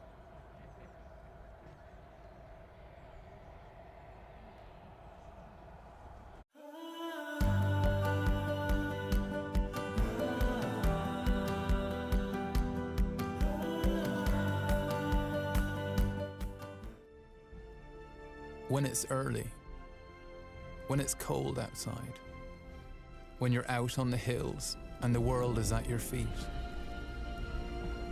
Do you remember that time when you fought for us, in the fields and on the beaches, when you built cities on your back and farmed the land, and through it all, you asked for nothing? The British Horse Society, for every horse. Super. What is super? Super is wild. Super is exciting. Super is local. Super is chefs, not robots. Super is flavour. Super is family. At Baxter's, we don't just make soup. We make super. Scotland is serving up peaty, oaty, beefy, brothy, sweet, sour, fresh, fizzy, mashin', smashin', buffalo. A dod, a dollop, baps, buttery, smoky, stovies, a mickle, a muckle, spurtle, stir, dry, cured, drafted, crafted, scran. Whew. Scotland brings so much to the table.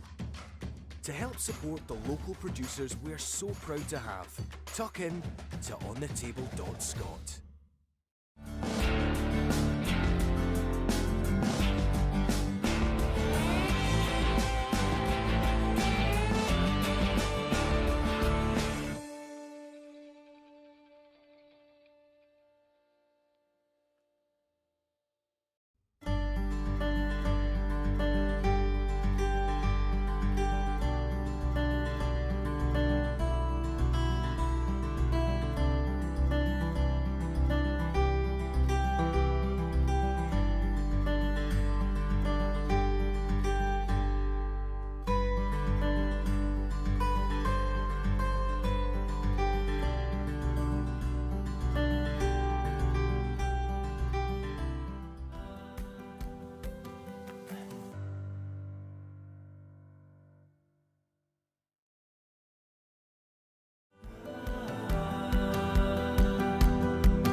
Okay, so you join us back at the Showmanship Championship. In here we have the first and second place winners of each class, and they are going to be fighting it out to get an overall championship reserve and honourable mention. So it's exactly the same format for the judging. It actually probably will be a little bit quicker than what the original classes were, but Claire's going to be looking for the same things, and there's nothing to say that the younger ones won't do better than the older ones. It's all open, anyone to play for. And in the ring,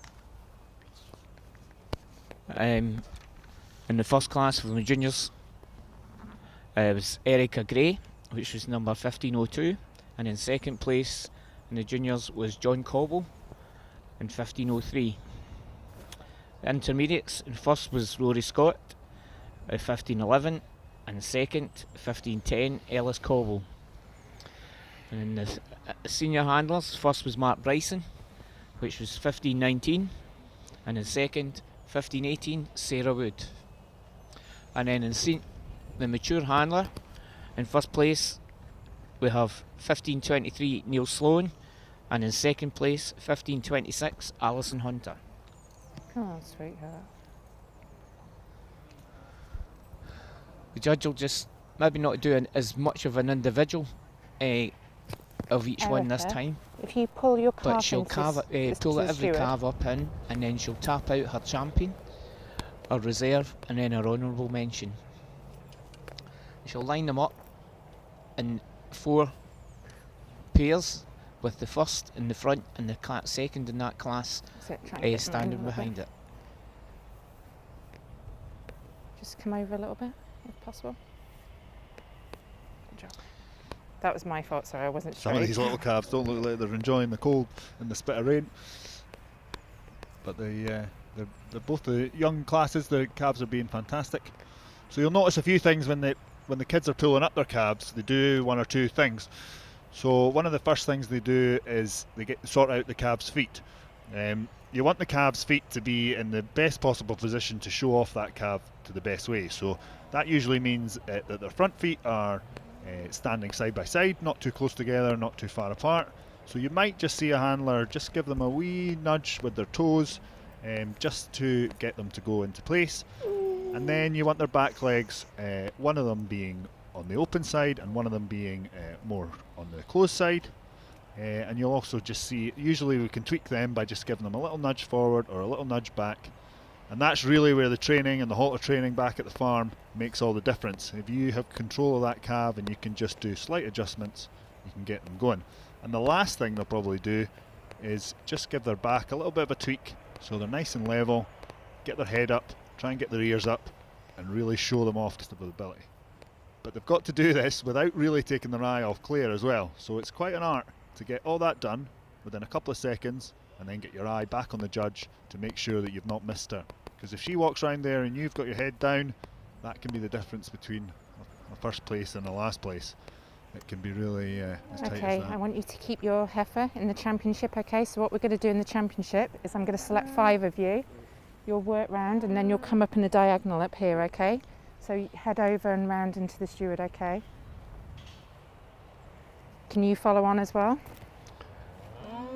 If you can all hear what Claire's saying here, what she's doing, she's tapping out 5 who's in contention, and she's going to take them out. If both and then of you she's can going to come do out them in the final 5, what you're going to do across the is you're going to centre walk of the round ring, and then you're going so to come that in a they can- diagonal then she'll up walk here, forward okay? and tap out a champion, reserve and honourable mention. Thank you. If you want to go on out, perfect, okay? Well So the done, ones that but you weren't can picked take up for yourself the out 5, to the they'll just and head watch out from the the ring. outside, okay? We'll get Okay, slightly well smaller done. You can numbers take for this yourself final outside and watch line from across there. the ring. Gives us a bit more suspense. This, on a normal show day, is when the ring's packed. Everyone's come out of the shed, even the old boys that are just there for doing the stalls. We give them a hand up and they get out here and they come out to the ring, and we all want to have a good look as to who's going to be winning. In fact, it won't matter. We'll just speed things up again. Just go to the front here, yeah. Just go on. It won't matter that it's not in age order.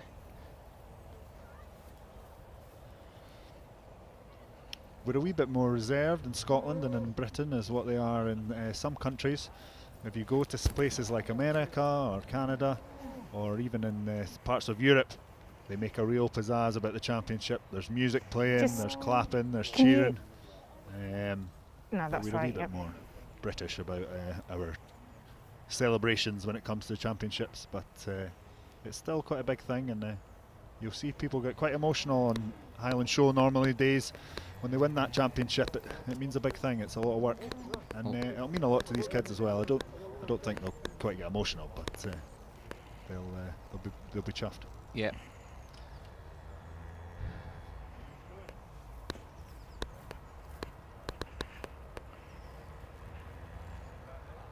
So Claire's just having her final look.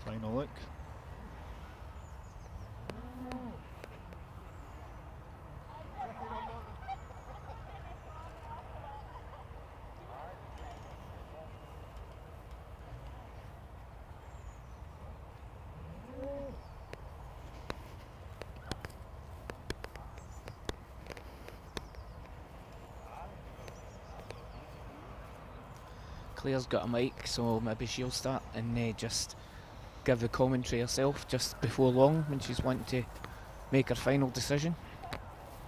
That's right, John. I think that's what she's just about to do. Okay, can I just say something very quickly and then sort of tap out? Okay, ladies and gentlemen, I know there's not a massive crowd of you, but we've had a really great class of showmanship. They've been really strong classes, and it's great to see them back out in the ring. So when I go and tap out my champion, reserve and honorary mention, even though there's not many of you here, I'd still like you all to give them a big round of applause because they really deserve it.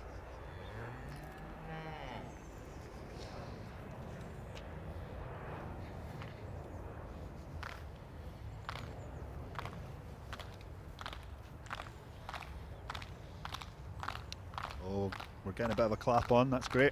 A slow hand clap here. Well done. So the champion is 15.23, Neil Sloan, and reserve 15.26, which is Alison Hunter. Congratulations. And well done. honourable mention is Mark Bryson. 15.19. So that's great for the There you go, kids. congratulations for everybody. I don't know Me and whether Johnny will they shut want up to for a do wee while, and I'm sure champion you'll reserve. hear Do you want them together? Okay, no problem, that's fine. Claire have a bit of a chat with them. Once we've finished these showmanship classes, we're going to go straight into the You know what I was on about? Holstein calf When I'm classes. looking at you and Yep, I'm going which like will be this, coming and your forward legs just stretched out like that. maybe 5 to 10 Back under minutes. you, all right? Okay, For but all those really good people job, who's all listening right. out there, Well I done. hope we'll have You're given really you good on some the horse. I don't think entertainment. you realise how Some good of you you are. might not think that. But Some of the never let texts up, that's like been in the coming through to class, us. when you were going round the final We'll not time, mention any you names. Let go of the throat. Never let go of the throat. Okay. But thanks Well all done. very No much for problem, listening well at the done. present time as the showmanship's finished, and we're doing the presentations with Norbrook presenting the prizes, and who has been we're deeply indebted to for being our main sponsors for the showmanship classes today. So we'll see you shortly. Yep, congratulations to Neil, Alison and Mark.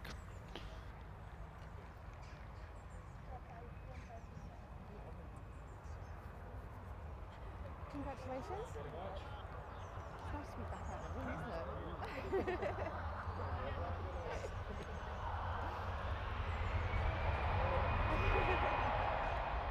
I don't know. Yeah, they're good. I don't know where the photographers are, if they go next in the ring.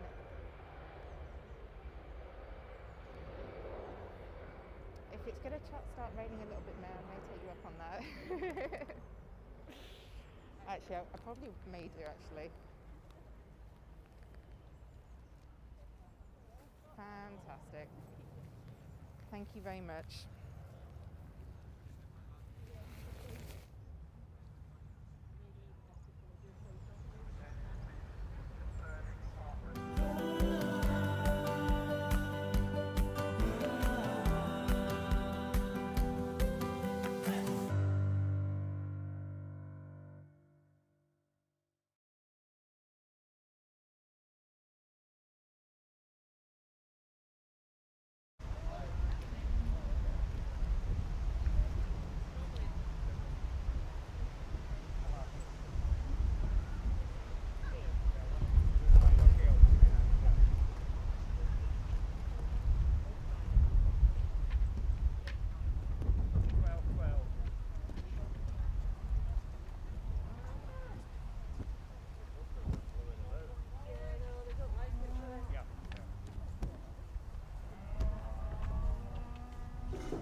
So we're back in the ring for the overall Native Pairs Championship.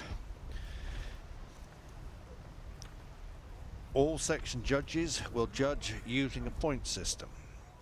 Teams shall consist of 2 pedigree animals of the same breed in the native cattle section. The animals making up the pair must be entered in the competitive classes. Not more than 1 team from each breed will be allowed to compete. An animal may not represent a breed as part of a pair where it has been bred by the judge. Pairs are to be selected by the breed societies, and entries will only be accepted from them. Each entry must be made by the breed society on an official entry form obtainable from the society's competitions manager. Breed societies are solely responsible for the accuracy and eligibility of their entry. Any pair not wholly eligible to compete will be automatically disqualified. Prize money will be distributed equally among the owners of the animals forming the winning pairs, and not to the breed society. So we've had 7 breeds performing today in the native section. We have the Aberdeen Angus, the Beef Shorthorn, the Highland, the Galloway, the Belted Galloway, the Hereford,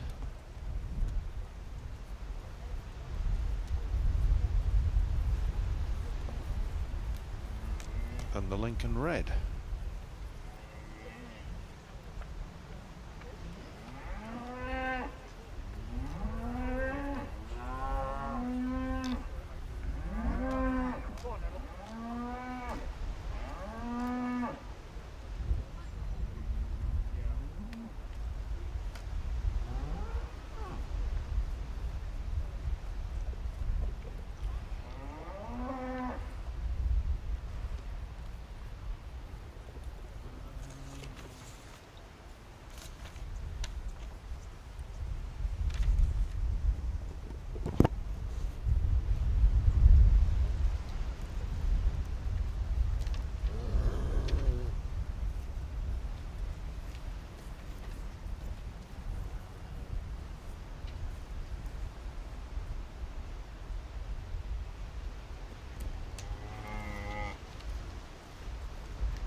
So all the breed judges are judging these animals today and placing them, and we'll see how things develop as they go on, but I suspect they won't be allowed to vote for the breed that they judged earlier today.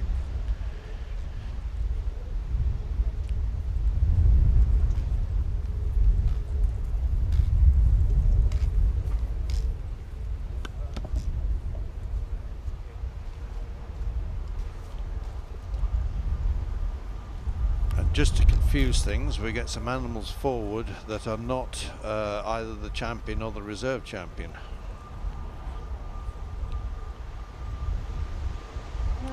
So in the Angus, the Aberdeen Angus cattle, that is our champion and our reserve champion forward. The Beef Shorthorn is the champion bull and reserve champion female.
So we have these breeds. The Aberdeen Angus, as we know, comes from Aberdeenshire and the counties of Angus. A good Scottish breed, goes back over 200 years.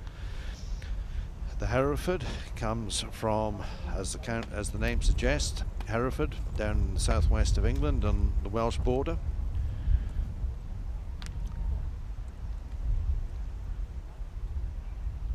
And again, going back some 200 years. And like the Angus, you can purchase branded Hereford beef in certain selected stores in the Co-op and Waitrose in England and Wales.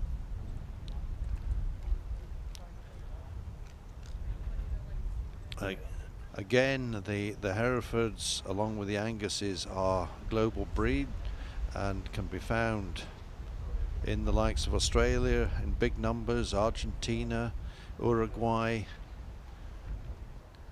States, Canada and Australia.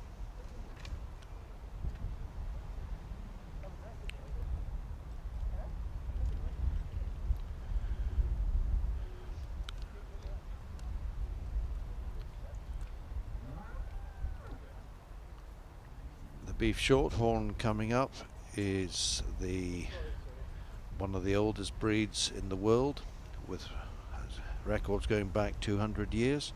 Coates Herd Book celebrating their 200 years centenary next year, and there will be a conference hopefully in the UK, COVID permitting. Originally the Shorthorns came from the north of England, from the Durham area, and in those days the breeds of cattle were differentiated by their horns, horn length, and Shorthorns had Shorthorns obviously, and they have evolved into different derivatives. We have the dairy section, and we have the beef section. We have the Lincoln Reds that are a variation on the Shorthorns. And many Shorthorns nowadays will have no horns because they introduced the PULD gene.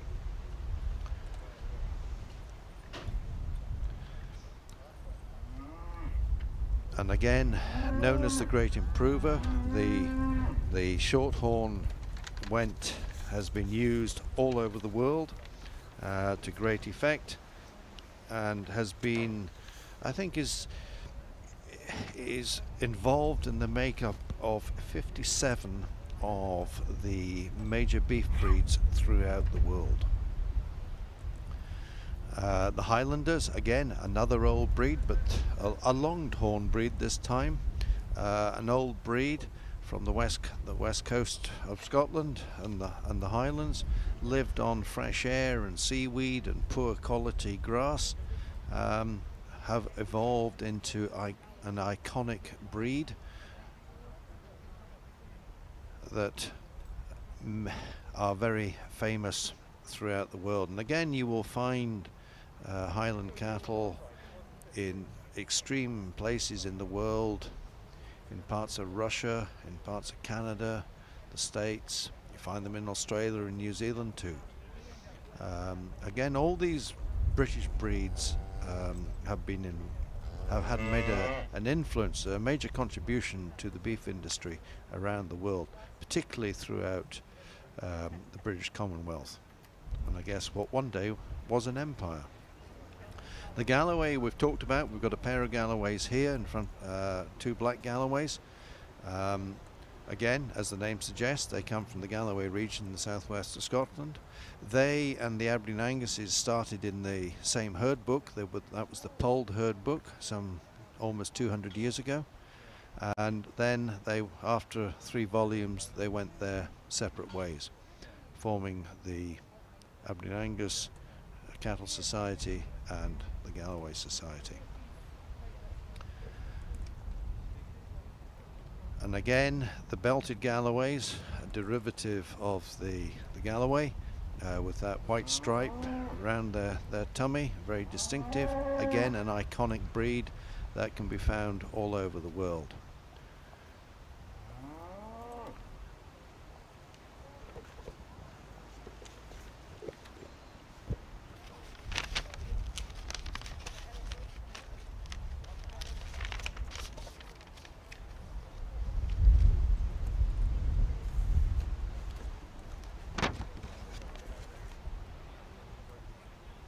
So our Aberdeen Angus champion today was the Wheaton Blackbird cow. She was born on the 30th of March 2019 and was sired by Roburn Boss Hog, quite an influential bull in the Angus breed in the UK at the moment, an imported embryo from North America. We then have out of a Blelick Blackbird cow that goes back to the famous Knight's Blackbird 9Y in Western Canada in Alberta.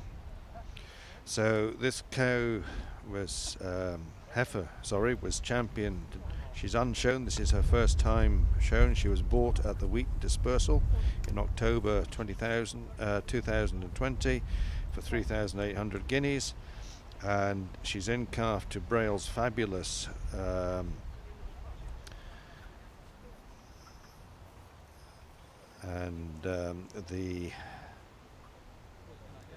dam of the champion was bought at the Wheaton Dispersal sale for the second top price of 5,000 guineas. The reserve champion Angus again is also exhibited by the Retties, running their livery stable for the Brailles, and they've also supplied the reserve Angus with Donald Rankin with his bull.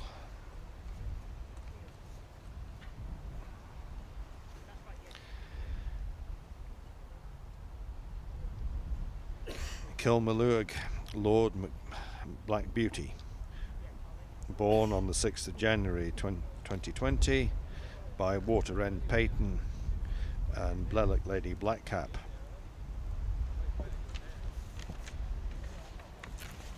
The beef shorthorn, the champion was Dunsire Horatio, born on the 28th of March 2014 by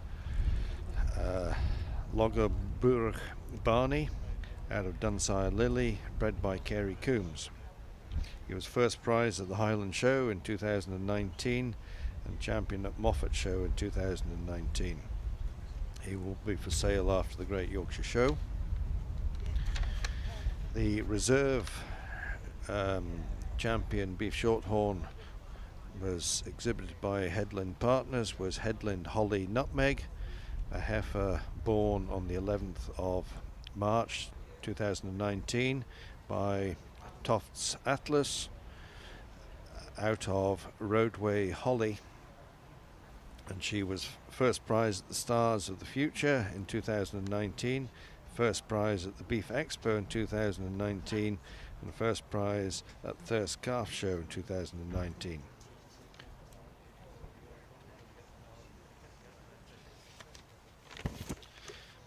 The Highland champion, sorry,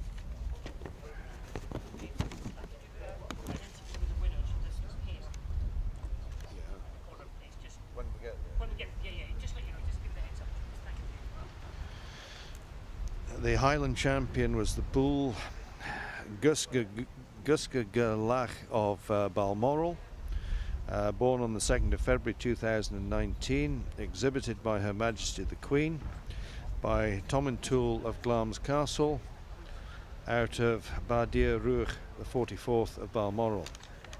The first time out, he's 2 years old and being kept as a stock bull for Balmoral fold of 65 cows.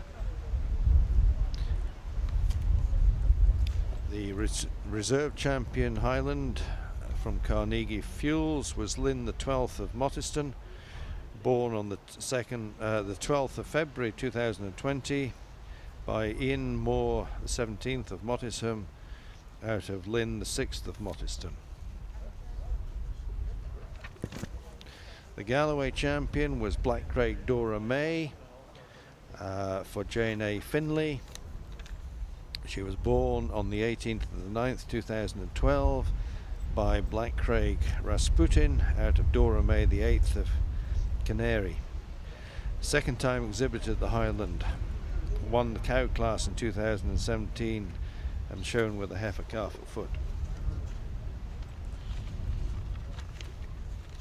The Galloway Reserve Champion was also from J&A Finley and is Black Craig Bludgeon, and she's born the 3rd of the September 2018 by Black Craig Extreme out of Bludgeon, 3rd of Auchenhay, and this is the first time she's been shown. The Belted Galloway, the champion was Huntfield Twiggy. She was born on the 20th of May 2016 and was exhibited by J&Z Kirk, by Southfield Major Ronaldo out of Huntfield Quip. She was 3rd as a yearling heifer here at the Highland Show. And the reserve champion Belted Galloway for Mrs. Ann Bell was Clifton Dougal, was by Clifton Hercules out of Clifton Daffodil, and he was born on the 14th of June 2019. Dougal is out of Clifton Daffodil, who was grand champion here in 2014. Daffodil was also grand champion at the Great Yorkshire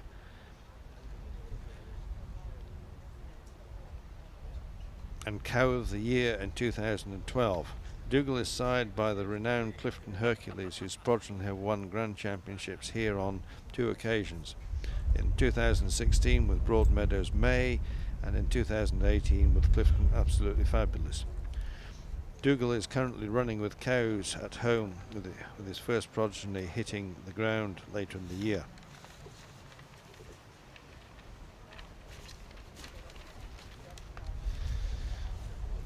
Not that we have Lincoln Reds in this competition, but the champion was St Fort Yeovil, exhibited by Andrew Mylius and partners, born 24th of April 2019 by Walmer Troy out of St Fort Unity. Yeovil is a tremendous example of a Lincoln Red. This is his first time show. He has the correct nice dark red coat, a great temperament, good EBVs. He is heading for the Great Yorkshire Show next month.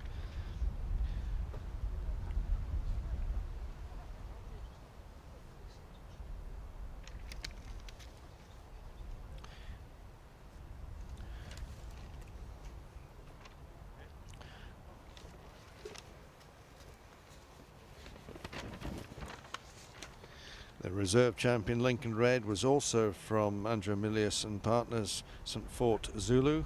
This is Zulu's first outing at a show, and is a young bull with good potential.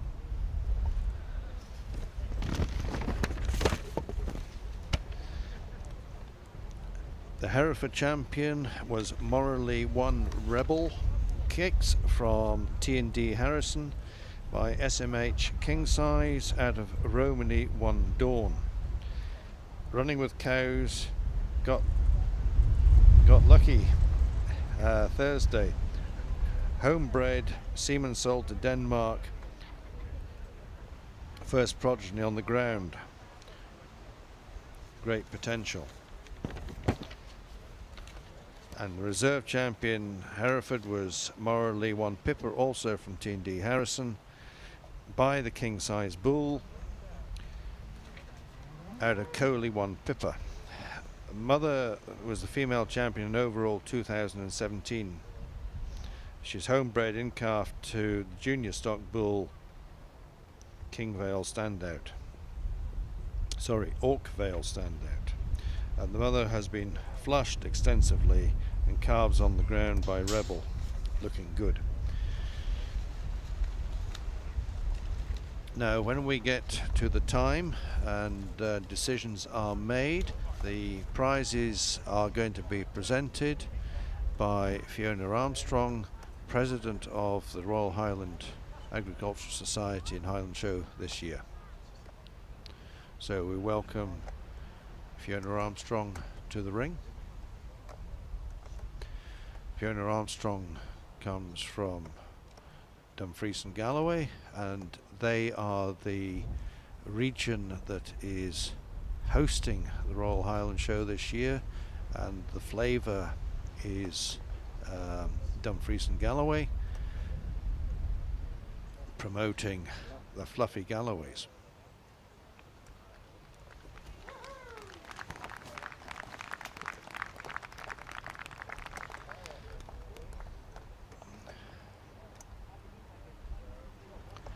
So it looks as if the winning pair is the Aberdeen Angus, and the second is the Herefords. Or are they coming forward for a short leat to be rejudged?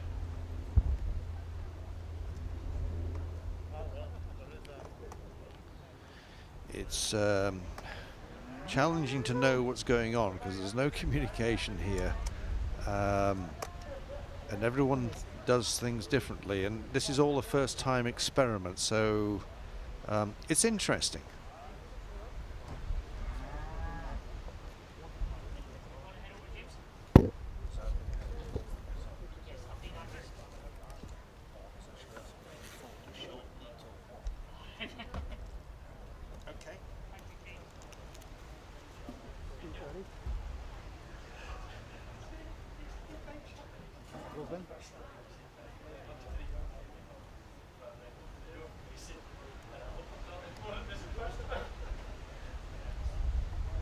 Take these, mate.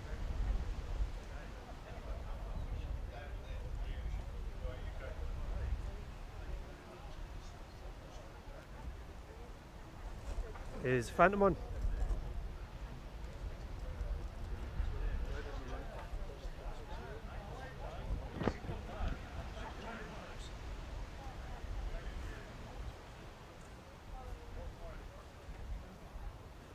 Should be good.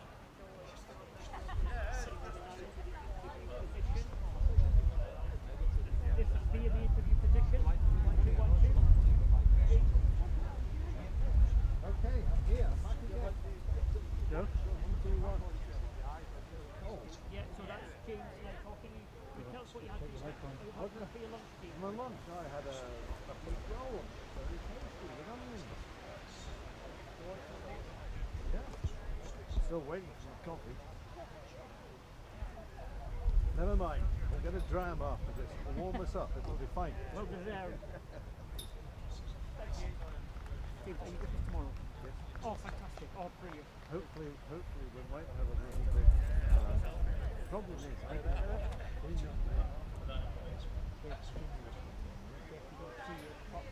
Because I know you see it in your mum, you've got to guess what they're actually doing, what the stewards are actually doing, in the way of their judgment.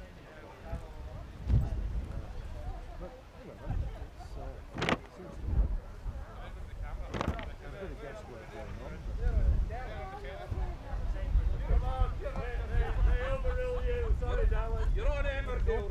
So the heading over to the interview position now. They are. Interview easier. Okay. Here we go. This is the husband. It's the husband and wife team again. It's the winning husband. Mike is up, yes. Yeah. And we welcome back to the winners' enclosure the husband and wife team, Richard and Carol Retty. So well done. You've had a good day in the Angus ring this morning. You've now come out in the interbreed competition this afternoon, and you won the native pairs. Well done. Thank you very much. Thank you. Now, what are you going to tell us? Is there any drinks in this corner? Celebrate. No, we've had a wonderful Yeah, show, it's and been it's been great. There's been a good class of cattle here. It's nice to see the young judges out there, Yeah, and absolutely. can't fault them. I think they made a wonderful job of placing the cattle. No, they did a very good job. I They will did. agree with you there. And no, it's good to see youngsters being given the chance. Definitely. Yeah, definitely. And it's good to see the standard of cattle. Okay, there's not a lot here, but the quality is good. Yeah, Very good, yeah. absolutely. There's some fantastic animals out here. It's a credit to the sort of native breeds of this country. Yeah, absolutely. It's impressive. It's impressive. Good. Good. Right. More? Thank you. Are you all right? Yeah, I think. good. Thank you very much. There'll be a single now, is there? Yeah, yeah, yeah. we better Well, get back good to luck that. in the single. Thank you. Let's see if you can make I'll a not clean be, sweep. No, I'll not be back next time, I don't think. You'll have a Hereford back next time. You never know.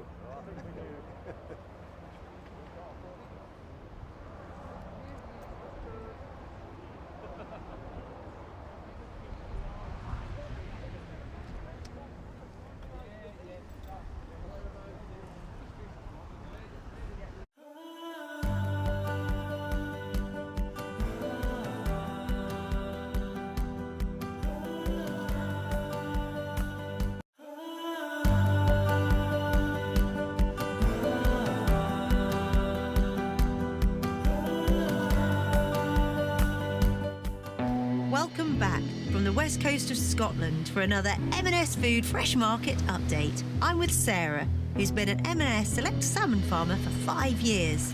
Are there many female salmon farmers? The industry as a whole, they're really promoting women in aquaculture. I've got such an incredible network of people around me. It's about nurturing people, which eventually unlocks the whole potential of the salmon.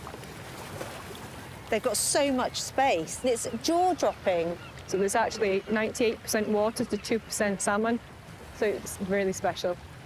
I've heard some of the M&S salmon is smoked locally. It literally is just down the road. They have a really natural method of smoking, which brings out that really great smoky flavour. This has been my passion for such a long time, and to be able to say that you're farming salmon to the highest possible standard that goes to Marks & Spencer customers is brilliant. I'll be back with another M&S Food Fresh Market update and some delicious salmon recipes from Chris.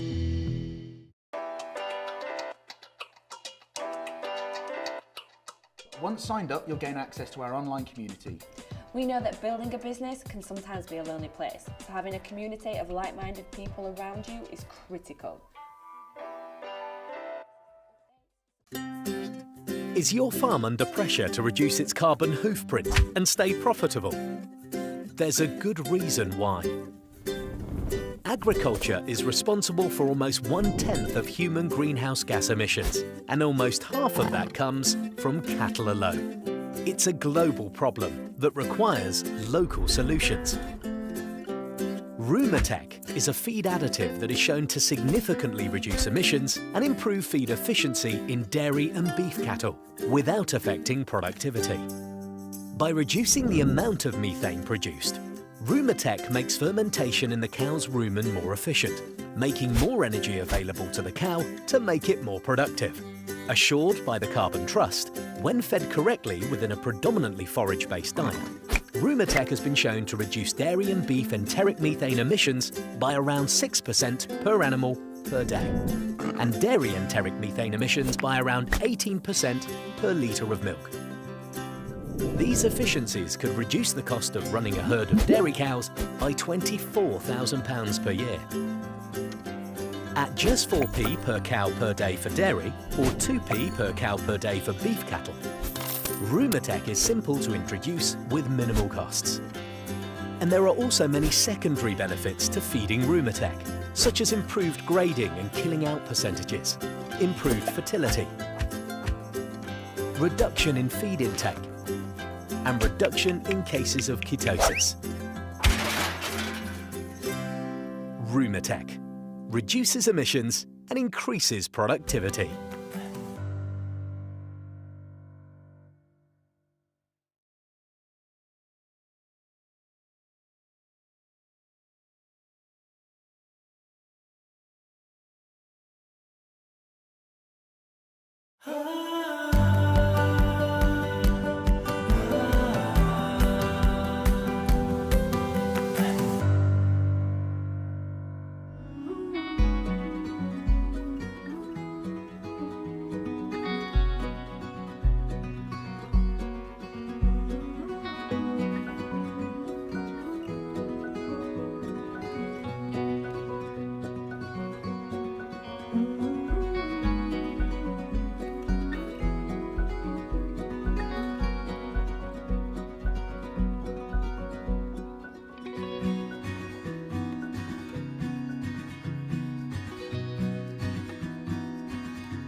Good afternoon, ladies and gentlemen. Are we in the afternoon yet? Oh, we can't be far away. Oh no, not quite.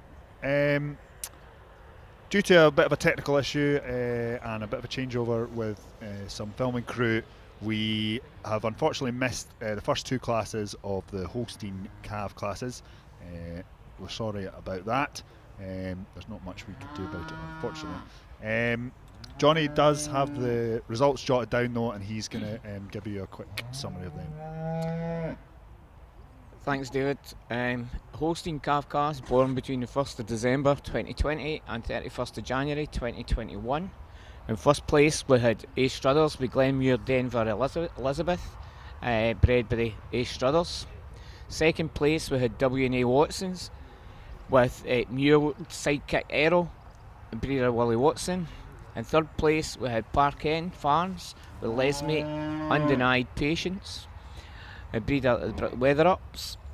In fourth place we had H. Colville and Son with Overside Lambada Mitzi, a breeder the Exhibitor.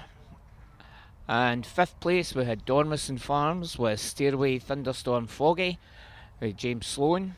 In sixth place we had Evan Laurie with Armview King Kitty. And in seventh place we had Donald Laird with Colcox Silver Lulu.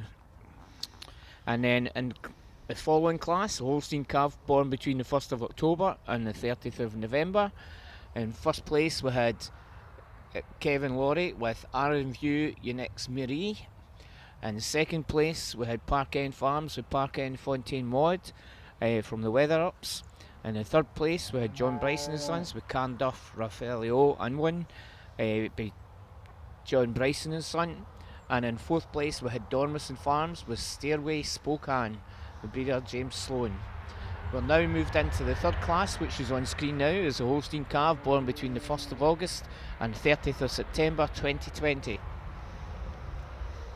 Yes, so you join us back. You might not see it now, but we did have a wee shower of rain there, but it seems to have passed, and hopefully the kids aren't too cold out there in their shirts and short sleeves. So Cav classes, as we mentioned before, is a little bit of a different ball game. Claire is now judging the calves and not the handlers. The handlers still play a very important part, and you'll see her now. She's the same sort of format. She stops them all individually, so you just saw her there. She's having a look over the calf.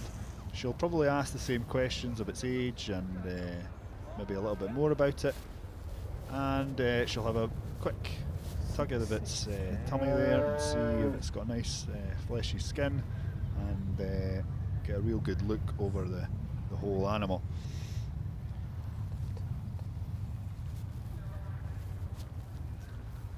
Hopefully the rain will stay off till we get finished up now, but it's not getting any warmer up here. Some people up here today, the blood's a wee bit thin, whether they've been drowning their sorrows or celebrating the Scotland 0-0 draw last night.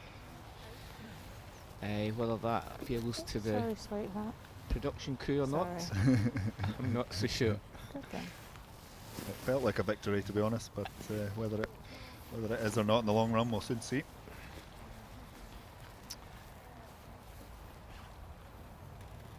So these calves, the majority of them will be the ones that were brought out for the handlers, but there'll be maybe different leaders or different handlers matched up with different calves. Some of the calves haven't been out before today yet. It's just they're just here for being shown in the calf classes. But we do apologise for anybody who's missed their date of birth, son, daughter, grandson, granddaughter in the show ring. Hopefully they're back in the ring at some point that they can see them. But these things happen out with some of our controls.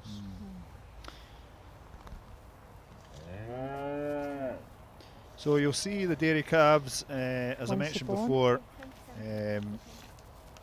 destined for a life of milk production, so they're quite a different beast to the beef ones that you saw earlier on in the week. You'll also notice that the bull had the majority of the hair shaved off them. This is just really to give the the calve the cleanest, sharpest lines that we can see.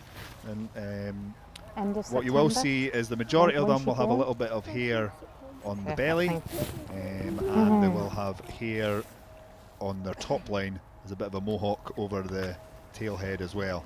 This is all just to help the judge see lots of nice straight, slender lines, and the belly hair just adds a little bit of depth to the belly visually. And it's quite an art for these guys to get this hair clipped, and a lot of the young handlers, especially in the older classes, would be doing the clipping themselves.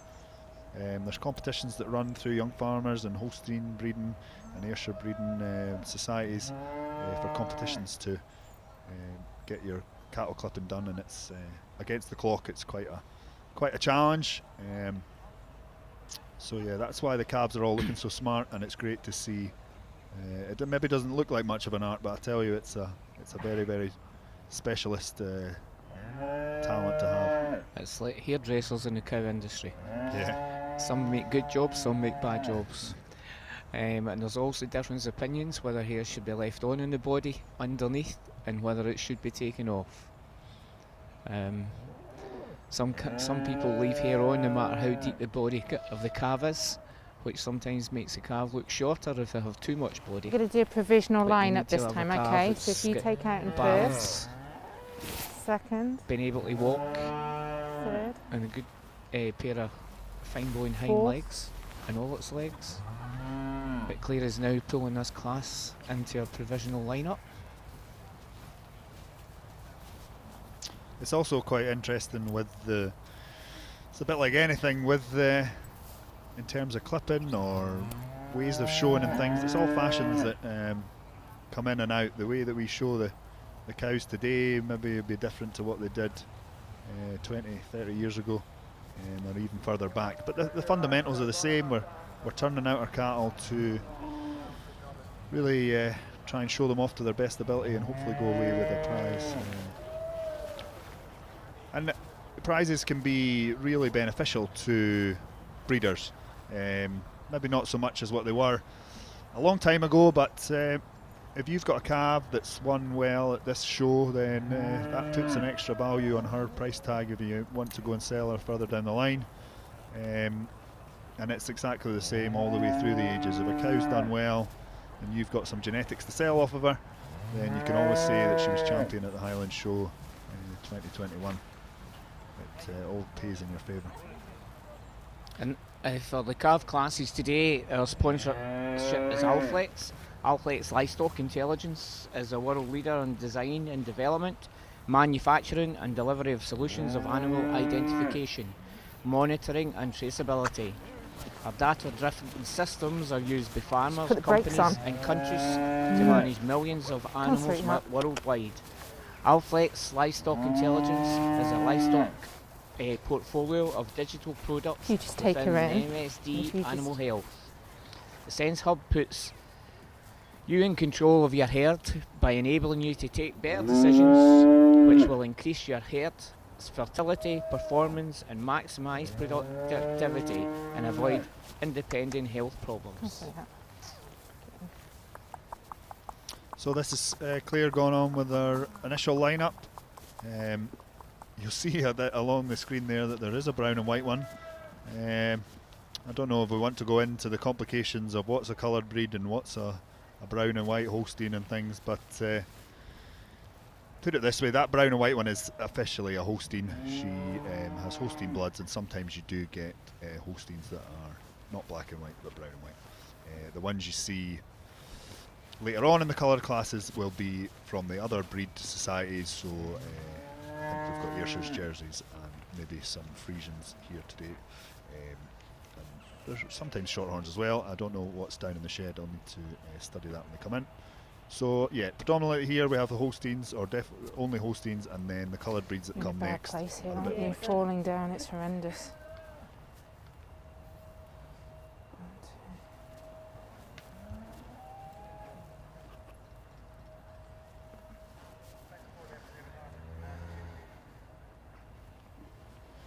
Chest width, Rory.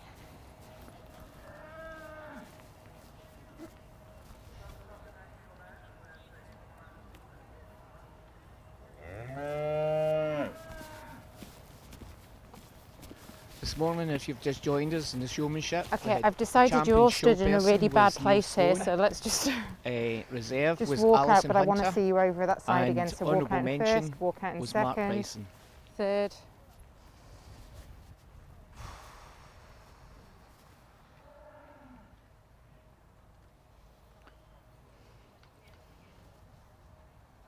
Stay in the order that you are at the moment, okay, but it's probably going to change maybe.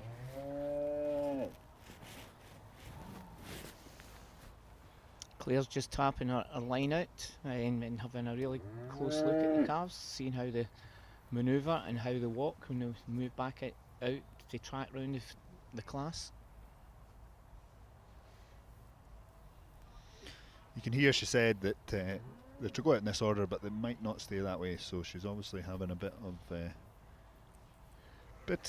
trouble trying to split them. This is quite a big class, one of our bigger ones today, so I don't envy her a job.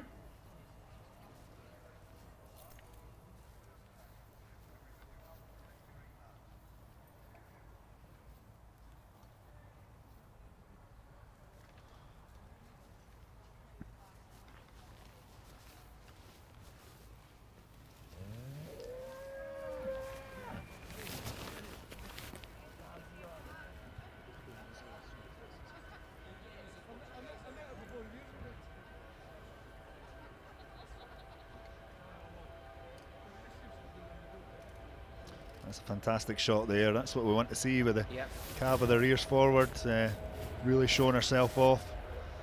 And you can see what we talked about with those fantastic straight lines, nice flinty boned legs there, and a great deep vessel.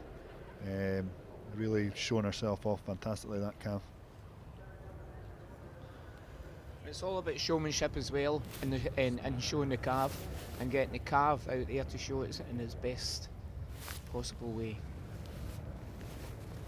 So if we're going with these Okay, close-up just pictures, go we'll out maybe in just order give you that a little you bit are, of please. detail on the back breeding of these cattle. So the We're one going we to see do on the one screen more just lap now round the ring, is so just keep it 1544, slow, but keep the and ring that's smaller, Blithedale Chief okay? Lynn from G&G Yeah, just Templeton. Don't drop off on that bit, go down there.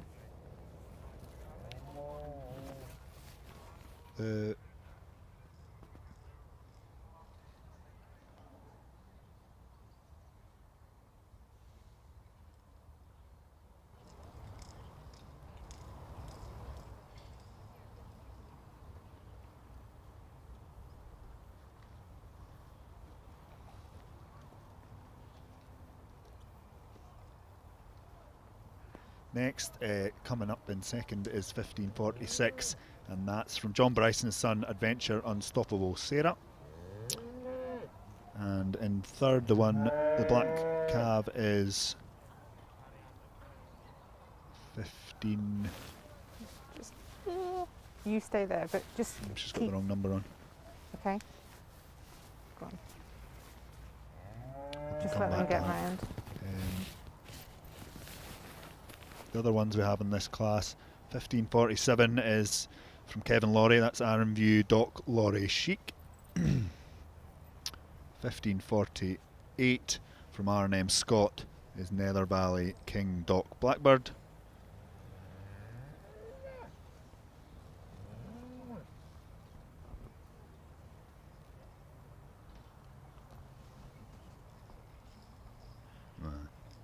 We found the one that's standing in third. She's 1533, which is right enough, but she was in the wrong class at the beginning, and that is from Watson's, W&A Watson, Murat Mandy.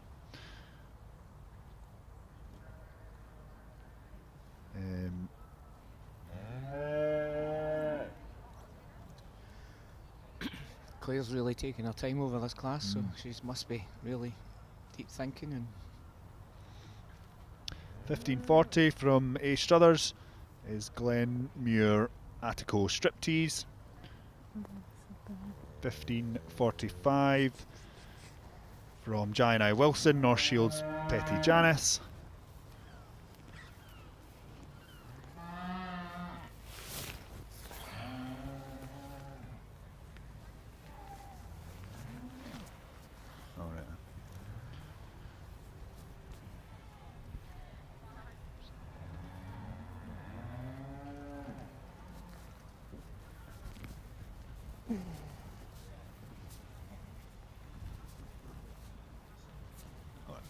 And 1541 is Bryce Sloan Town Law Sound System Idol.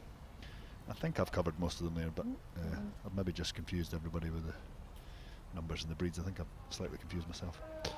But we'll give you the full breeding and numbers when they get lined up at the end.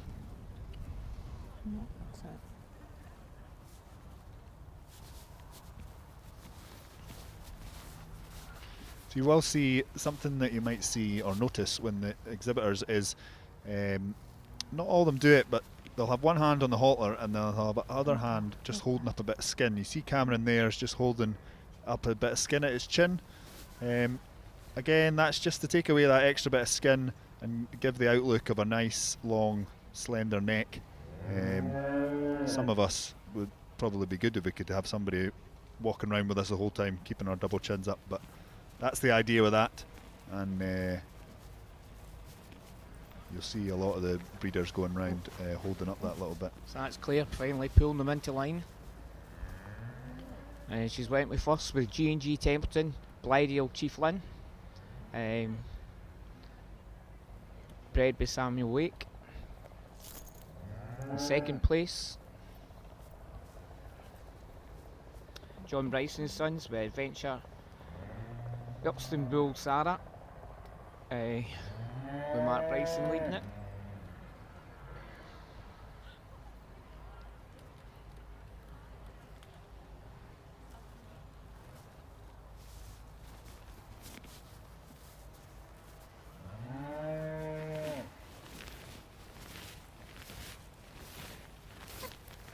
In third place we have W&A Watson with Muir Arts Mandy, bred by Willie Watson.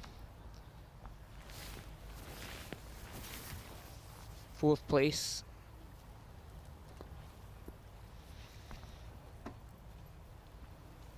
no. 1547 Aaron View Doc Laurie Chic, with Kevin and Laurie and Alison Hunter. In fifth place 1540 from Andrew Struthers, Glenmuir Have to Go Striptease, bred by Andrew Struthers.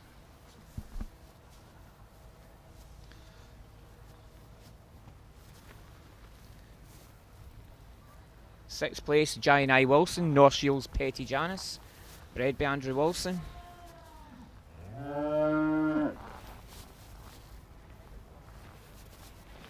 In the seventh place we have Bryce Sloan Town Launch Sound System Idol, bred by Bryce Sloan, who's the chief steward of this section. So there's a great close-up there of the top lines.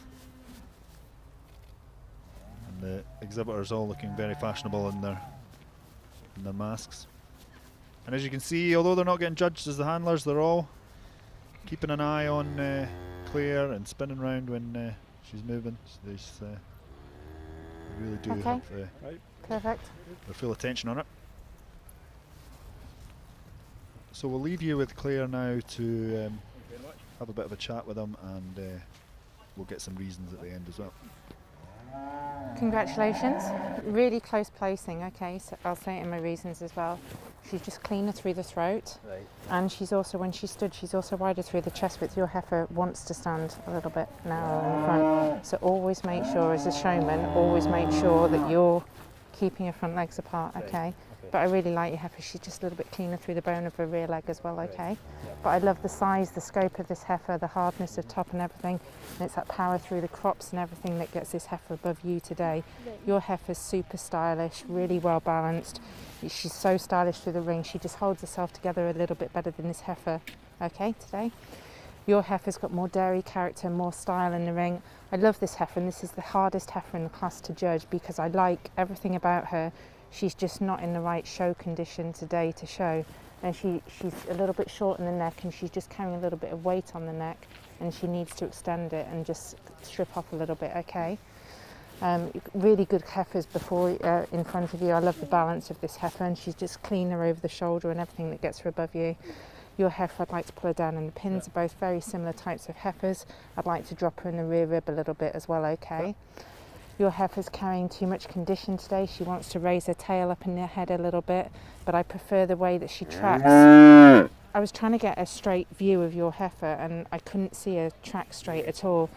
And even though this heifer is carrying more body condition, I prefer the way she moves out on her legs. Your heifer wants to twist. I know it's not a showmanship class, but she just never gave me a good view walking away from me. And I just want to pull her pins down and just widen her out in the pins, okay? But I love the dairy character of her.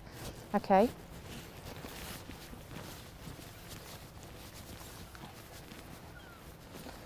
Okay, if you head out.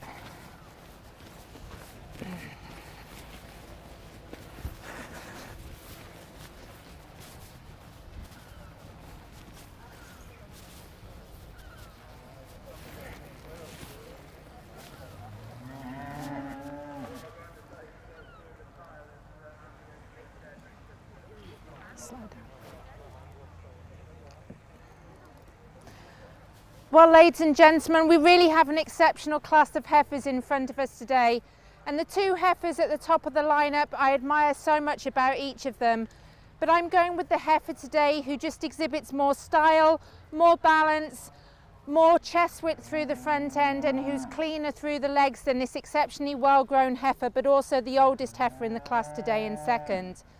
Heifer in second, you've got to love the hardness of top, the openness of width of her pins, and that depth and openness of rib. But today she's just got the advantage over the black heifer today, not only for her size and scale, but also for her fullness through the crops and just the way that she's so developed behind the shoulders and through the rear flank. Heifer in third over the heifer in fourth, just a beautifully stylish calf that we have in third today, this black silky calf. And it's that style, femininity, the openness of rib, and also the chest width through the front that gets her over the other black heifer in fourth today. Black heifer in fourth over the beautiful white heifer in fifth. Today she's just in more optimal show condition. She's cleaner over the rib, she's more open in the rib, and she has more length through the neck than the white heifer that we have below her today. The white heifer in fifth for me is the hardest heifer to place in the class. I love everything about her, but to me today she's just not in the right show condition to place any higher in the class today. But I think she's a heifer that you'll see a lot more of in the future. And it's that hardness of top, the power and width through the front end, and also the way that she moves in the legs and feet that places her above the black heifer that we have coming out behind her.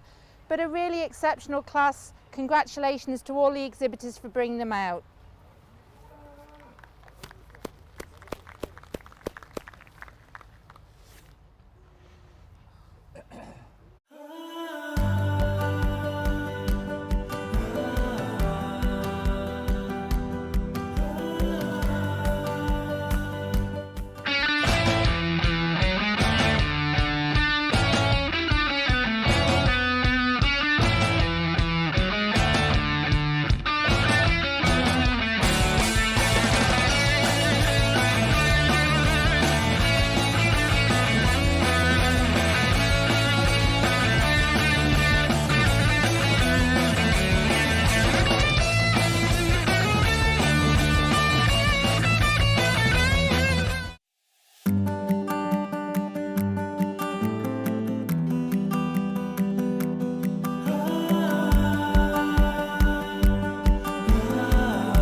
Ever notice these wee chaps?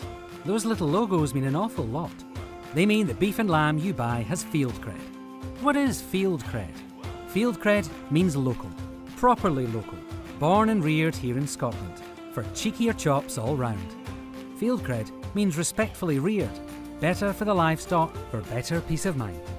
Field cred means quality assured, assured with independent checks on trusted Scottish farms, meaning mindful munchies. Field cred means lush landscapes, landscapes ideal for grazing, for the animals and for you. So don't just make it with field cred.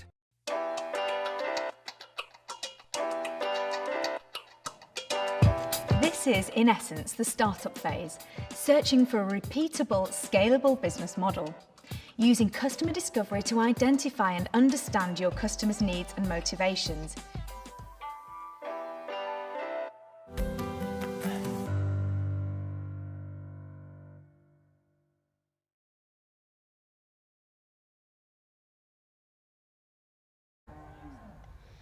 So we're back again, and now we are in our fourth hosting class of today, and it's class 356, hosting cab born between the 1st of August, between the 1st of June and the 31st of July, class 357.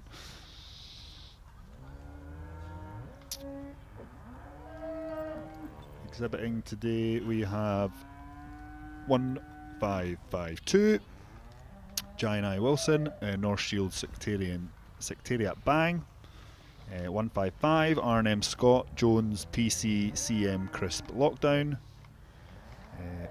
1554 from R&M Scott, Nether Valley Crush Time Babybird, 1553 from Park End Farm, Lesme Secretary Aileen, 1551 from David Howitt, Norwoodbury Crush Time Abeen, 1549 from Bryce Sloan, Town Law Lighthouse Treat, and 1550 also from Bryce Sloan, Town Law Sidekick Petuna.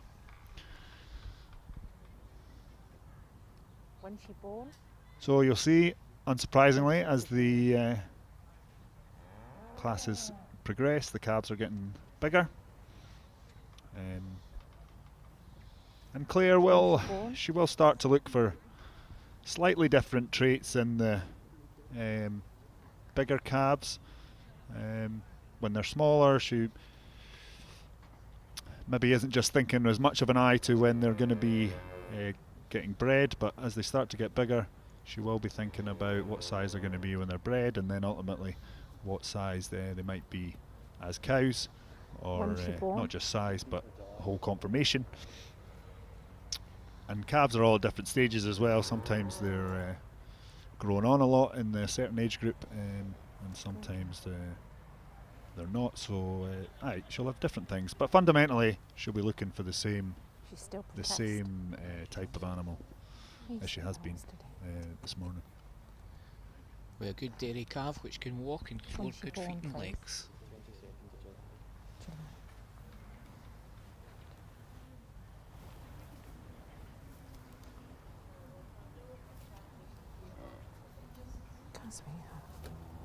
You just walk around for me if possible.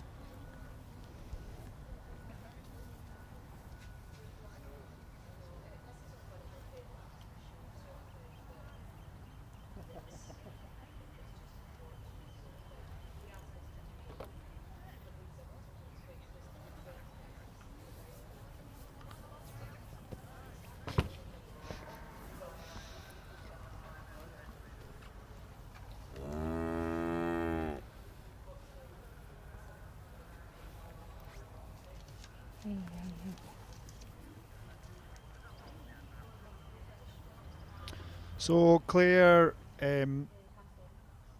is extremely well travelled, and she provides social media and online coverage for many of the world's leading shows. Today she owns and operates a successful export company specialising in supplying and delivering dairy cattle for the export market, as well as continuing to provide online coverage of shows, whilst also being the UK sales manager for the newly established Blondin Sires UK.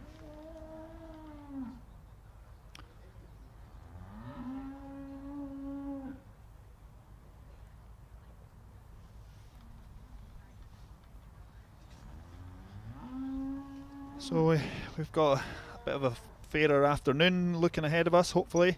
I wouldn't be surprised if there was maybe another shower came in, but hopefully we're getting rattled through these classes here. It won't be affecting us too badly.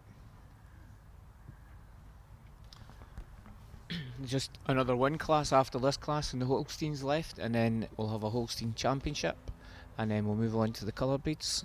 With 3 or 4 classes of them straight after this.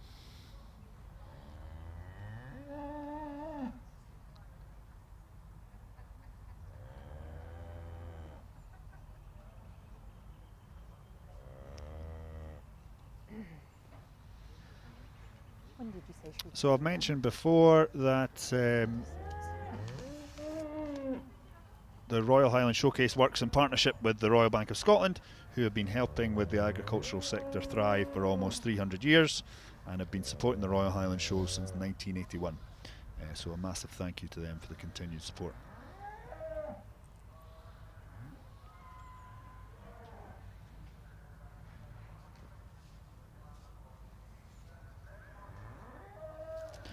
And also that there is tickets available at 2020 prices for the 2022 show on the Royal Highland Show website, www.royalhighlandshow.org.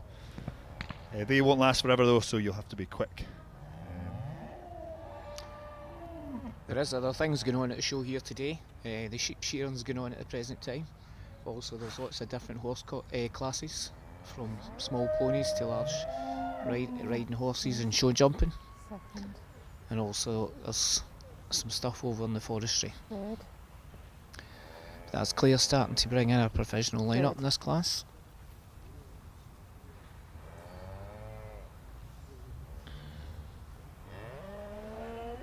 So you would have seen on screen there, one of the boys' calves decided it was wanting a bit of a lie down, but 6. They're not really anything wrong with them, they just get a bit fed up more than anything else.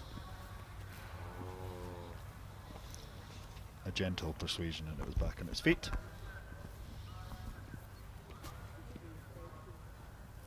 You can also see on the Highland Show website, when I was on it the other night, some fantastic videos of past shows, and there was a great one from 1951, when that was before the show was settled here at Ingliston. It used to travel around, and I think it was a very wet Aberdeen, and although it was from way back in 51, it was a colour picture, and you got to see some great images of the animals from back in the past, and it's really interesting to see the fundamentals seem to be the same, but probably one thing that's changed the most is the type of animal. You know, they were showing the Ayrshires, and we'll see this later on, that the Ayrshires were little short things, and they were quite different to the Ayrshires that we see today. And there wasn't any Holsteins, because this was before Holsteins were imported to Scotland, so there was British Friesians, and they were predominantly the main black and white class. So yeah, it was quite an interesting thing. But you know, they were the stockmen were doing exactly the same thing. They were parading their animals to their best, and I'm sure they were having just as much fun as what we like to have. And I even managed to spot a young 21-year-old grandfather of mine leading an Ayrshire cow round the ring, so that was quite a treat. An Ayrshire cow that had very big horns, which we don't tend to have anymore. Also, on the Royal Highland Show app, there's plenty of other videos to be able to watch. David was also in a forum, which was the Royal Bank of Scotland and the chairman of the Royal Highland Show and another lady, in the future of farming and where farming is heading nowadays. David would put it across very well. I know he's sitting beside me, but I wouldn't be saying it if he didn't. I didn't think he made a good job and came across well on that. But there's all these to look back in, and you can press on the buttons and pick up whatever you want to watch. And it gives you ideas, and for different people, everybody's got different ways of farming and different ideas on what they want to do. But also the Royal Highland Show is wanting your comments sent back and how things have been going and what they've been thinking of how this week has went, and you can press at the bottom corner on the screen Okay, and it's give not your over comments yet. and send it back Take to the them. heifer out. I want to see these two heifers walking slow. Once you get onto that long straight, I want to see them walking slowly, quite close together, okay? Stay in first, you follow out in second, you follow out in third, fourth,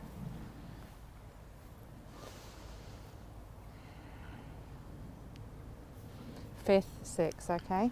As you hear, Claire's tapping their final line out, but she's told them she hasn't just made her decision yet. She's wanting to see them walking very close beside one another. So a very close decision between the first two in the class.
So the animal you can see on the screen there, that's 1550. Oh, it's just disappeared now, was Townlaw Sidekick, Petuna. And the one in front of him is Arnhem Scots. Arnhem Scots. Which one?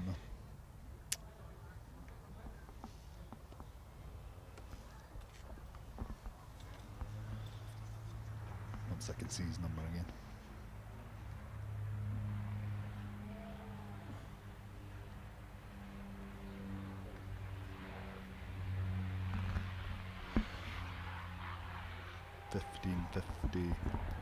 $15.55, which is Arnhem Scots Joan PCCM Crisp Lockdown.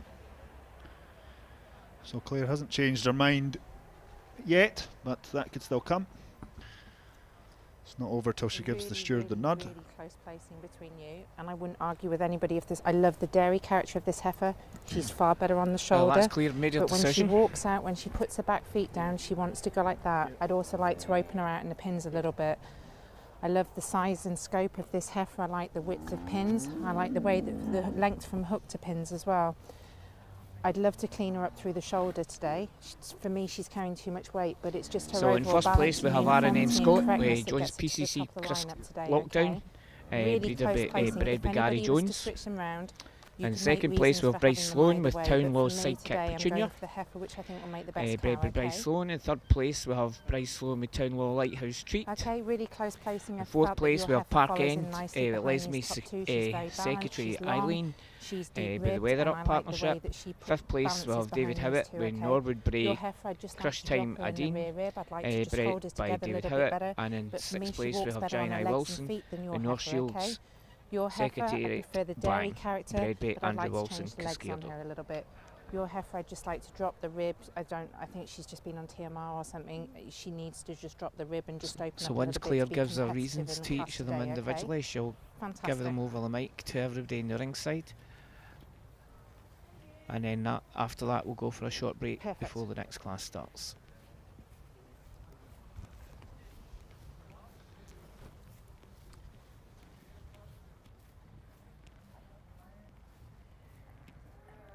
Well, ladies and gentlemen, we've got a really close placing at the top of this class today, and I could make reasons for having them either way.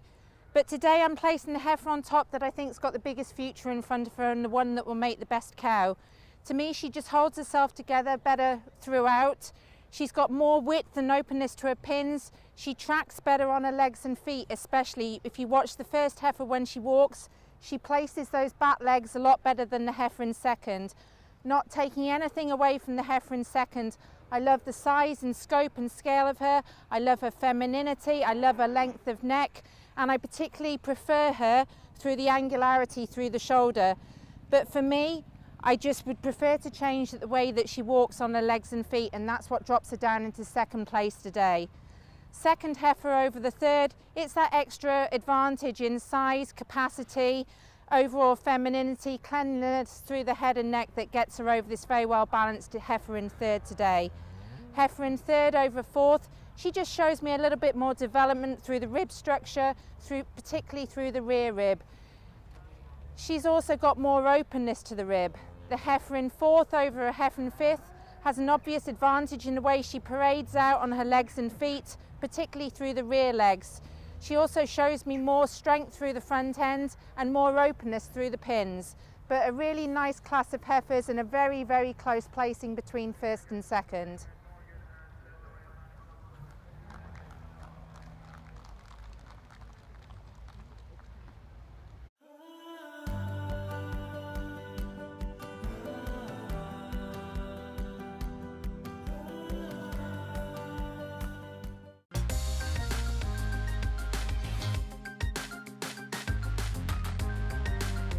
Through the online portal, you will have an access to a library of modules, giving you the practical tools and techniques to upskill, challenge and apply your new learnings to your business.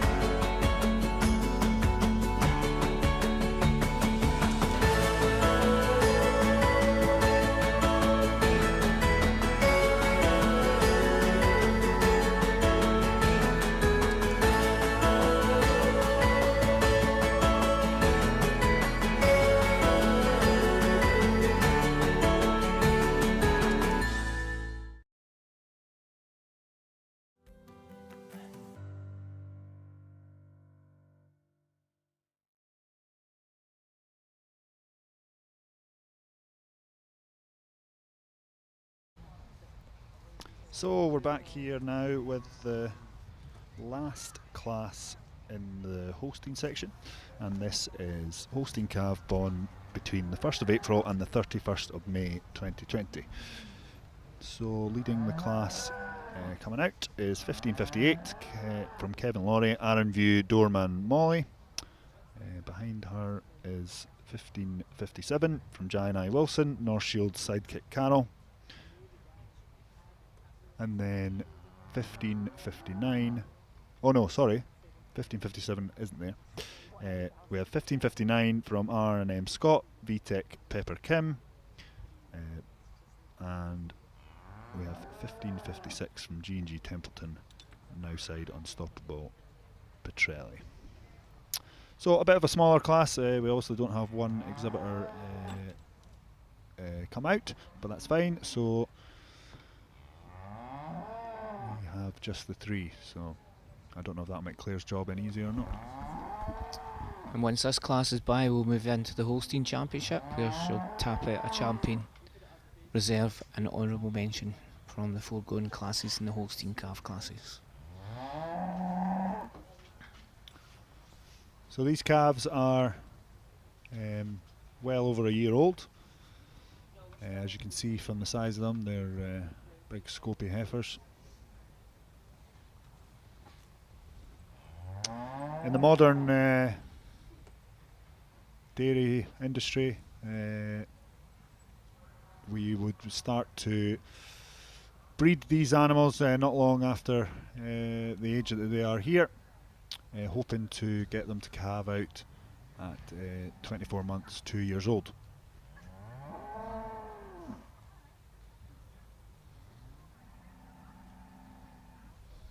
They obviously will have a lot of growing to do, but it really is amazing to watch an animal how they grow on even after they've had their first calf.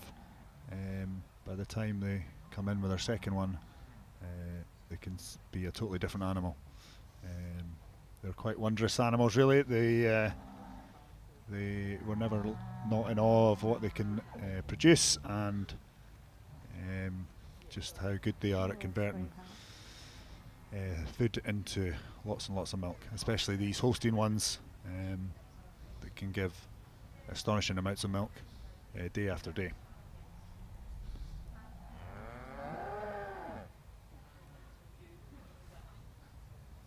And it's incredible nowadays how some of these cattle are looked after better than some of the humans. The welfare standards and everything, and to get the milk contracts with all the different buyers, and to keep these supermarket people happy. But the farmers, at the end of the day, are all needed.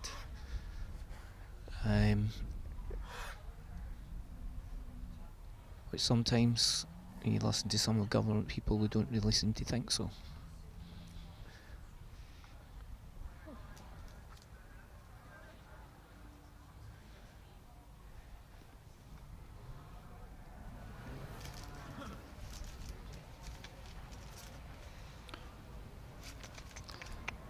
So the Royal Highland Showcase is brought to you in partnership with the Scottish Government and the Royal Bank of Scotland. Royal Bank of Scotland have been the proud title sponsor for the Royal Highland Show since 1981.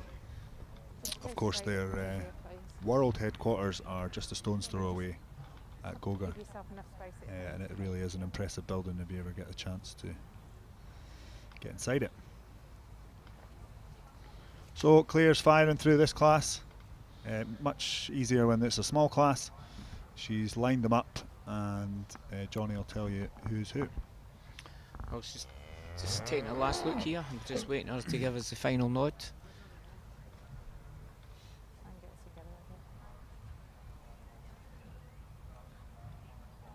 Claire, I think, is very confident in the way she's pulled them in this class, just straight to the final lineup. So she must be quite sure of how she's placing them. Contrary to what I say, something like that sometimes goes wrong, and then they change it at the last minute.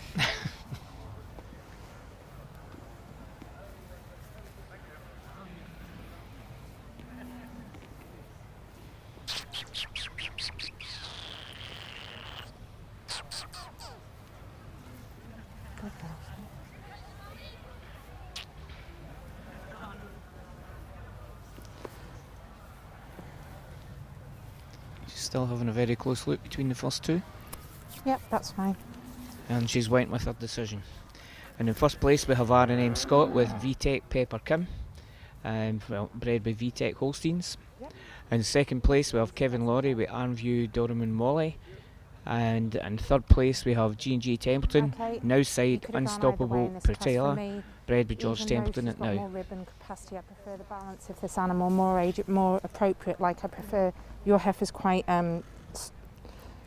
Yeah, we'll just go for this one. Yes, there we go. It's not an ideal age. Okay, I'd just like to pull her together a little bit through here. At the moment, she's pulling in her top a little bit, and when she's walking around, she's giving me quite a soft appearance. Okay. Right. So Claire's going to give her crit to the crowd, and then we will be straight into the Holstein Championship with the first and second places of all the classes. Well, ladies and gentlemen, a class that's less in numbers, and we've got 3 different types in the class today, and I'm going for the youngest animal in the class, just for showing me more femininity, more dairy character and more balance. She's also showing harder through the top and walking out on a better set of feet and legs than this very white, deep-ribbed heifer in second today.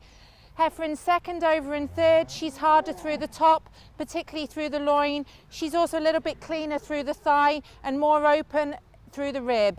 But a really nice class to finish off the Holstein heifers with today. Congratulations.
So we're back again at the championship for the Holsteins. First in class, second class places in the last classes, and Johnny's going to give you a bit of a run through as to who's who as they're coming into the ring. First in the ring is Andrew Struthers, Glenmuir, Denver, Elizabeth, bred by Andrew Struthers. And second in that class was W&A Watson and Muir with Moorside Kick Errol, bred by Willie Watson. The second class, calf born between the 1st of October and 30th of November. In first place we have Kevin Laurie with Aaron View Unimix Marie, and in second place, bred by Kevin Laurie, and in second place Park End Fontaine Maud by the Weather Up Partnership. In the calf born between the 21st August and 30th of September 20. In first place we have G&G Templeton with Blydale Chief Lynn, bred by Samuel Wake. And in second place we have John Bryson's son with Adventure Up Top of Bull Sarah, was from Zoe Bryson. The Holstein calf born between the 1st of June and 1st of July 2020. In first place we had R&M Scott with Jones PCCM Chris Lockdown, bred by Harry Jones. And in second place we had Bryce Sloan's Town Law Sidekick Petunia, bred by Bryce Sloan. And in the last class, we calf born between the 1st of April and 31st of May 2020. In first place we had R&M Scott with VTech Pepper Kim, bred by VTech Holsteins. And in second place we have Kevin Laurie with Aaron View Dorham and Molly, bred by Kevin. So that's your final lineup.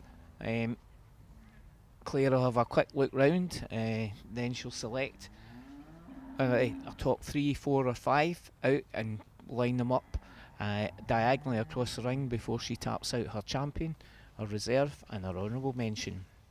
And shortly after that, when she gives her reasons, we'll give an interview to the champion calf. Thank you.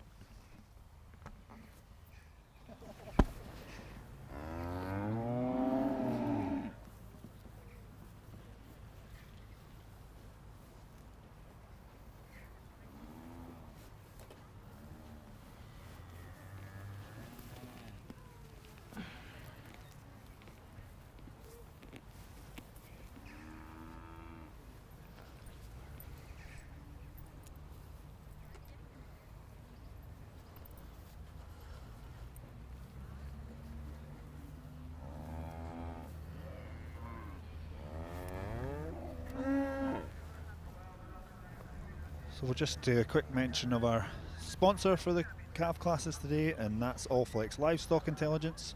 They're a world leader in the design, development, manufacturing and delivery of solutions for animal identification, monitoring and traceability. Their data-driven solutions are used by farmers, countries and companies to manage millions of animals worldwide. Allflex Limited Intelligence is a livestock portfolio of digital products within MSD Animal Health. Sense Hub puts you in control of your herd by enabling you to make better decisions which will increase your herd's fertility, performance, maximise productivity and avoid impending health problems. So Claire's just getting a good look at them. She had them stopped there for a couple of seconds and she's just got them walking around again. It's great to see a big full class of fantastic animals, really. I wouldn't want to be in her shoes trying to pick out the favourite. Things are starting to look a bit better and calves are starting to show themselves a bit better because the sun's started to come back out and it's starting to get a bit warmer. Yeah. Hopefully it carries on. Okay, so if you come in like you were before, so you'll be stood just where Jim is and you'll line up behind her, okay? The sun's coming out So now. Claire's starting to line them up in their classes as the winner of each class, and then standing behind it will be the second prize of each class.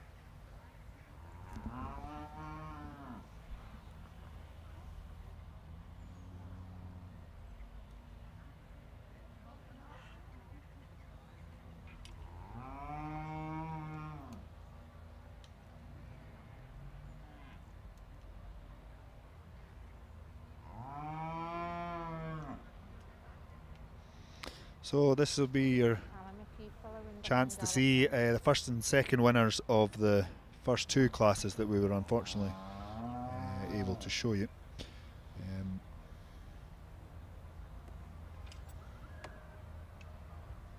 There's Claire deep in thought. It doesn't necessarily, in a championship, you don't necessarily, when it gets down to calves, it's not necessarily the oldest one. I've seen plenty of calf championships go to the youngest calf. If the judge sees some potential in it, she can go wherever she really wants.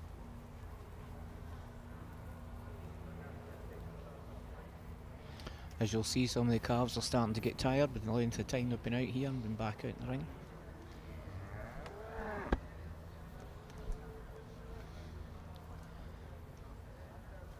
We'll just get to the finish up of these Holstein classes. I'd imagine she'll do the same format as before, pick out a handful and the others will head back down to the shed.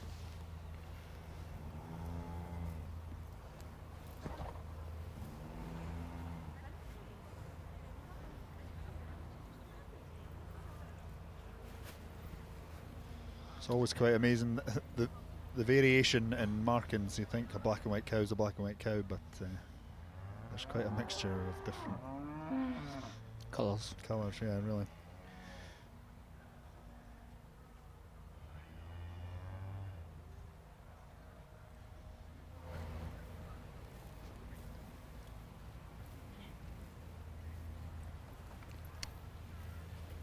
Right, that's them all lined up. Claire will get a bit of a look now and be able to pick out two. With Okay, some I'm mums going and to go and dads tap at the side 5 of of the you rings, out. being anxious and trying to get their sons and daughters to stand the calves the way they want them. The same as what the Showmanship Championship was, okay? Anybody who I don't tap out, if you can take your calves out and head out the ring. You stay in. You stay in. You stay in.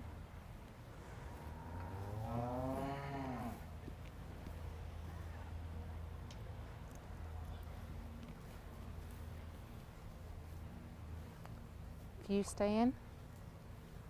And if you stay in, okay?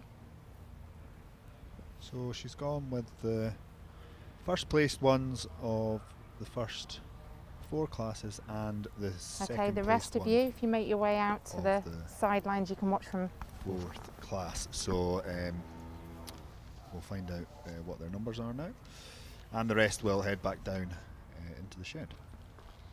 So in the final lined up is Andrew Struthers, Glenn Muir, Denver Elizabeth, number 1528. Kevin Laurie with Arranview Unimix Marie, 1537.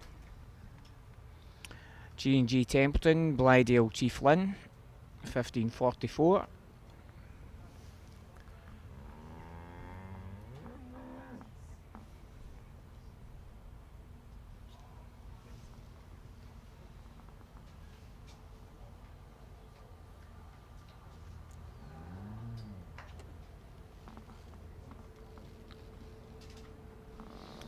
$15.55, R&M Scott Jones PC ECM Chris Flopdown by Gary Jones. And the second to that one in that class was Bryce Sloan's Townside Sidekick Petunia.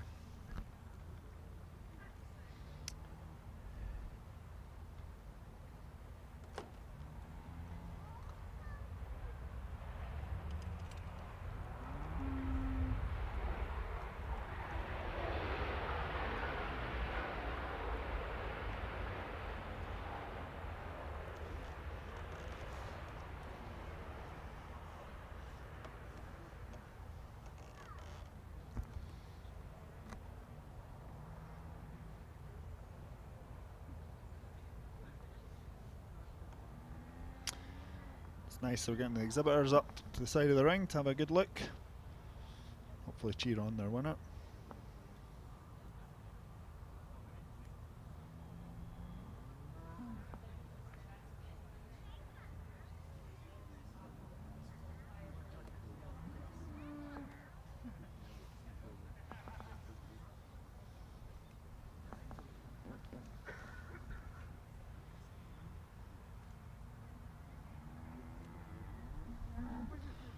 So that's them lined up. And Claire's having her final look.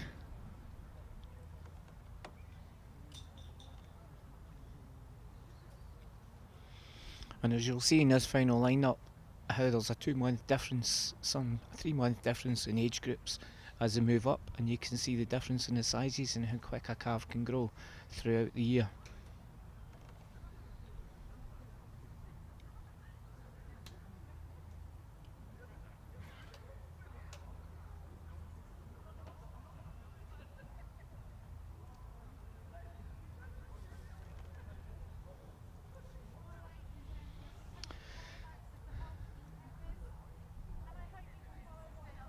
I've got 5 heifers out in front of us today who are all beautiful, stylish heifers who excel in dairy character and femininity and who walk out on good feet and legs. They all exhibit that deep open ribs, and they're the heifers that I want to be looking at, that I hope are going to make the great cows that we see in the future. But without further ado, I'm going to go and tap out my champion, reserve, an honorary mention, and if you can give them the big round of applause like they deserve, I'd really appreciate it.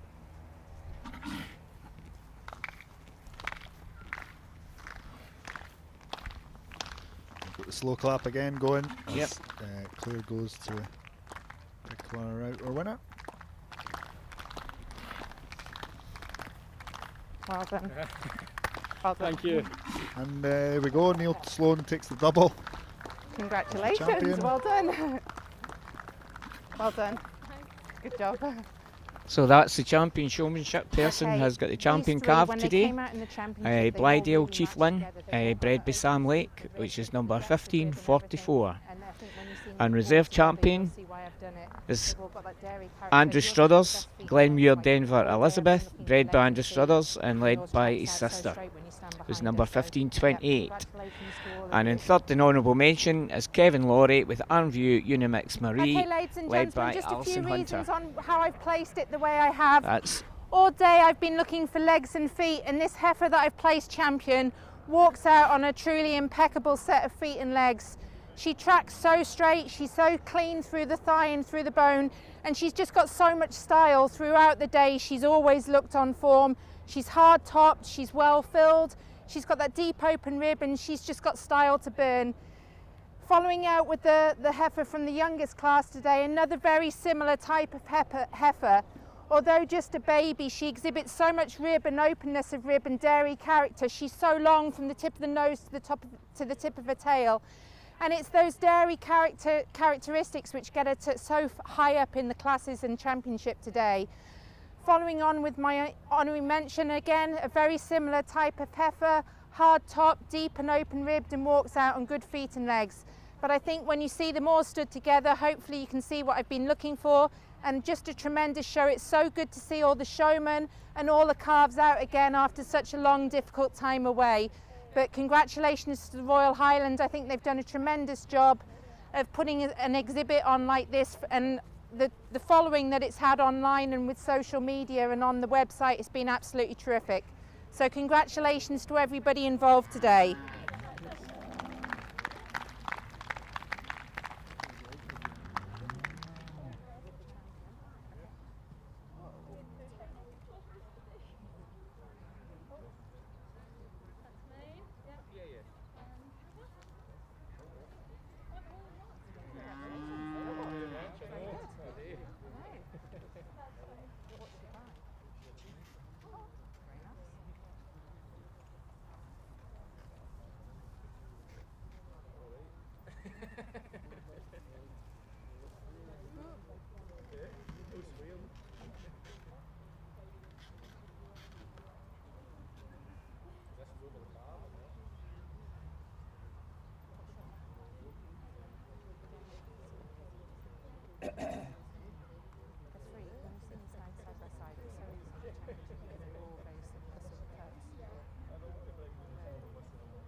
Okay.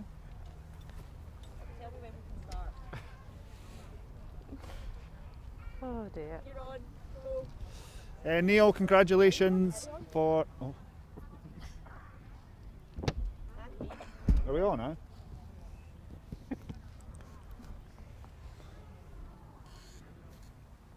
we live?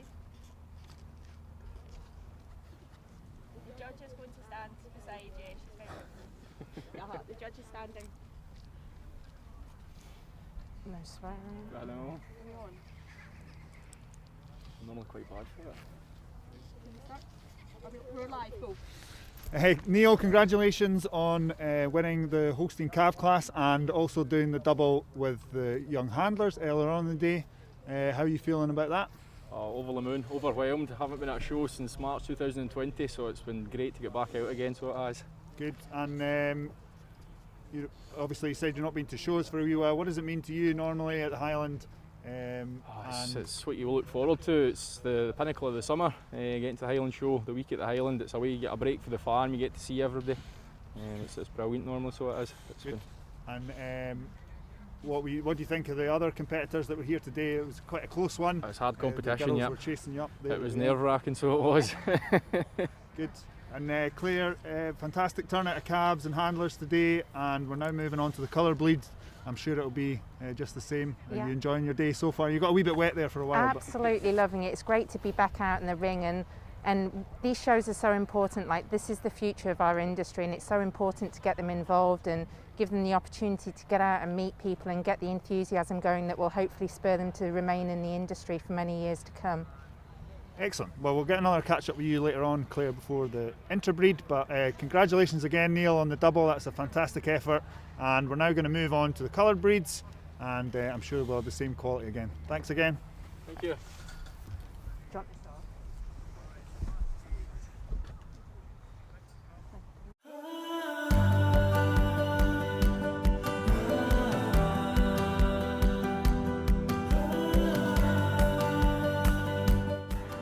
Hello, I'm Johnny Watson of Watson Seeds. Good luck to everyone taking part in the Royal Highland Showcase, especially our many grass seed customers from all across the country. As proud sponsors of the show, we look forward to following the judging online and hopefully seeing you all in person next year at our stand at Ingliston. All the very best. Right, what's for lunch? I'm easy. You decide. Seriously? Ah! Seriously? How about tempting cheese nuggets? Tasty cheese squares? Or original award-winning extra mature? Ah, or this. Rich, creamy, tangy cheddar that spreads.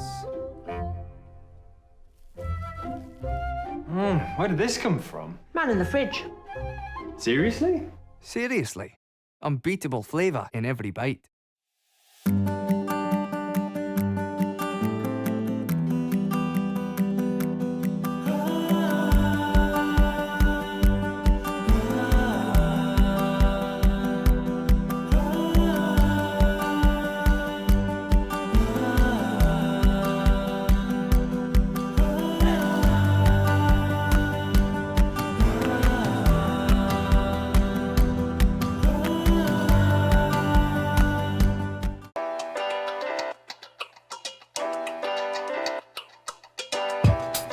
The entrepreneurial mindset is what you need to propel yourself forward.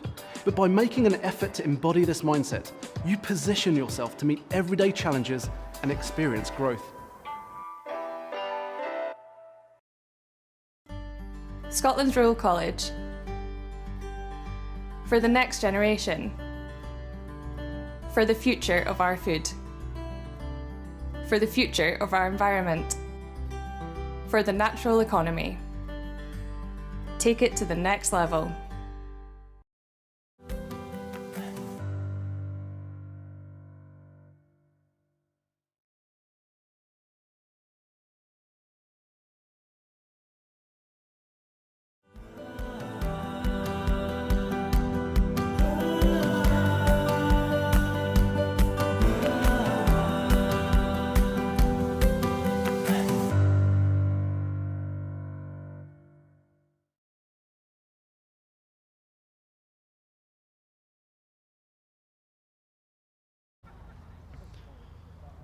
Okay, welcome back, ladies and gentlemen. I think we can officially call it the afternoon. Yep.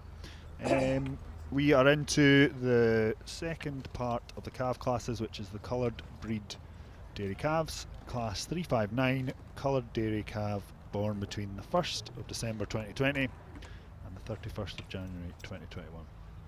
In this class we have 1563, which is Park End Dice Starlet Red. We've got a bad view on the camera just now, John. I also have 1562 from Kevin Laurie, Braddyside Rubicon Pair, and 1560 from A. Struthers, Glenmuir Yellow Cushy, and 1561 from G&G Templeton, now Rubicon Ella. What age, Alison? So you'll see, for most of them anyway, a bit of a change in attire. The official dress of the Ayrshire Cattle Society is quite similar, but just blue shirts and a slightly different tie and the white trousers. I don't know whoever decided that white trousers was a good idea for any kind of cattle showing, but it seems to be what we go with. They never stay clean for long, or mine at least don't.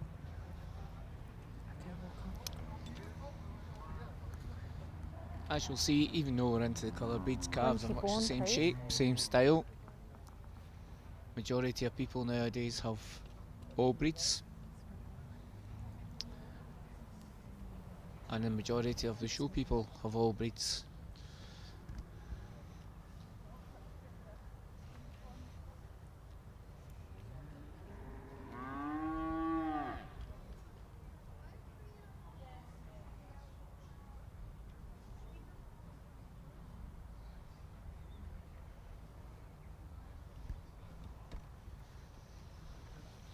Once the colour breeds are by and we have a champion, reserve and honourable mention there, we move on to an interbreed section between the Holsteins and the colour breeds. So our youngest calf here today, 1561, is she was just born on the 14th of January, so she's only 6 months old, but a fantastic little animal. Okay, we can just go straight into the line-up.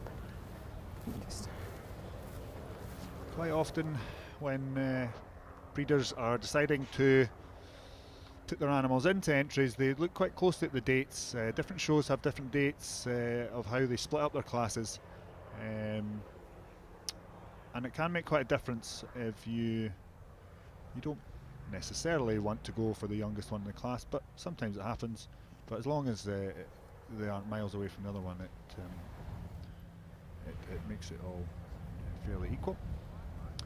And then when we go into the cow classes, it can vary as well. Sometimes it's done on age, but more often it's done on how many calves that animal's had.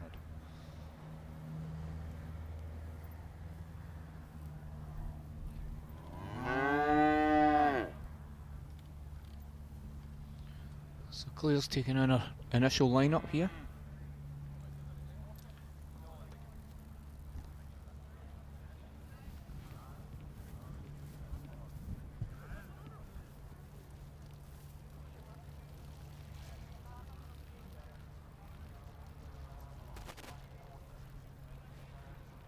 Just take her up another couple of steps, please. And she's born on the 14th.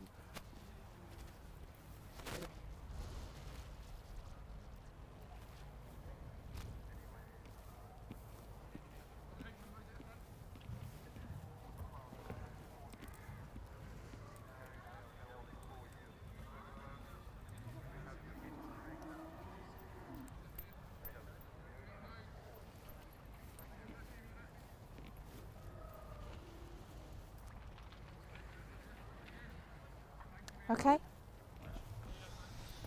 So that's Claire picked her line out for this first class of the coloured breeds. I just prefer the way that this tracks out on her back feet and legs, okay? Your one, I don't know if she's just come off straw, but she just wants to paddle with her back feet a little bit. 1559. I love the depth and the RM openness Scott, of her VTech and the Pepper Kim. capacity. So really nice.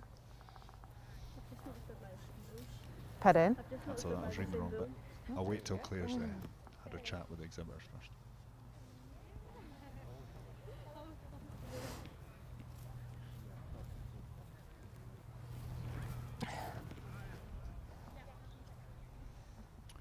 Okay. Okay, ladies and gentlemen, first class of the coloured breeds, and we've got a really exceptional and handy winner leading off the class today. She's a young heifer that exhibits so much style. She's extremely hard-topped, exceptionally well-grown, and walks on the best set of feet and legs in the class today. She just also has the advantage in the width of her pins and just the width completely through the rear end, showing me more width through the flank and everywhere, right throughout. Heifer in second over the heifer in third. She just walks out on a better set of feet and legs today. She's got a more correct set to her thirl and to the rear leg set. She's also showing me more power through the front end directly from in front and shows me more style, but not taking anything away from the heifer in third. She's extremely well developed, she's extremely deep and open ribbed, and it's a really promising class for the start of the coloured breed section. So for your records there quickly, first place was 1563 from Park End Farm, Park End Dice Starlet Red, bred by Brian Weatherup. Second was 1562 from Kevin Laurie, Bridie Side Rubicon Pair. And third was 1561 from G&G Templeton, now Rubicon Ella. And fourth was 1560 from A Struthers, Glenmuir Yellow Cushy, bred by A Struthers.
So we are here with the second class of the coloured breeds.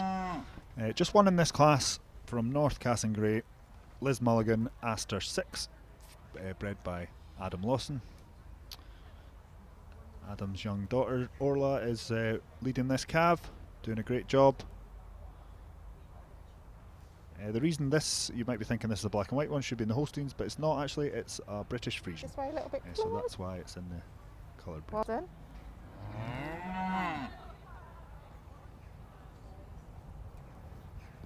That's it. You're okay? That's it, well done. Good girl, sweetheart. Good girl. Do you want to just stay there while I give you your ribbon? What's your name?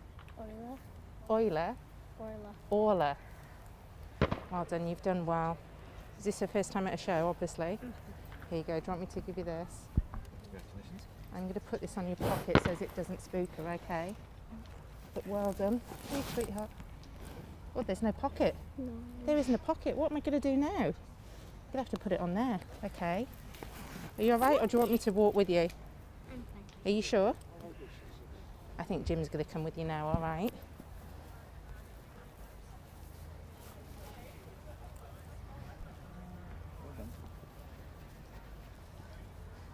So there we go, the winner of that class From North Castlereagh, Liz Mulligan Aster 6, bred by That's Adam nice Lawson. that she managed to get out. And, Yeah, really good. Big Brother's coming to help Borla get the calf back down into the shed. I just didn't want a bit spirited. I didn't want the heifer going crazy. Going Missed out on so- Fife Show this year to get a wee Good bit of job. practice. So Yeah. it's got a bit of energy. But Orla did a great job. And Big Brother's doing a grand job as well, taking it back down to the shed. So we'll just move straight on to the next class, I think. And this is coloured calf, born between the 1st of August and the 30th of September. Class 361. I should also mention that that last class was born between the 1st of October and the 30th of November 2020, just to keep you in check. In this class we have 1565 from G&G Templeton, now B King Bertha 2. 1569 from R&M Scott, Nether Valley Rage Emma Red. The speckly one there is 1566, also from G&G Templeton, now B King Dainty Lass 2. 1570 is from W.A. Watson, Muir Ruby Isla, and 1567 will be from North Castlereagh, Adams Cherry 34, exhibitor Adam Lawson. And 1568, Pin-Up Girl Reeve Stockings Red, bred by Gillian Weatherup.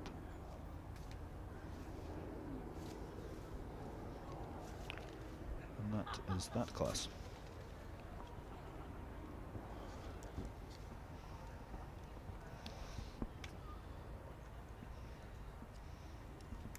You've got a mixture of colours in this class again.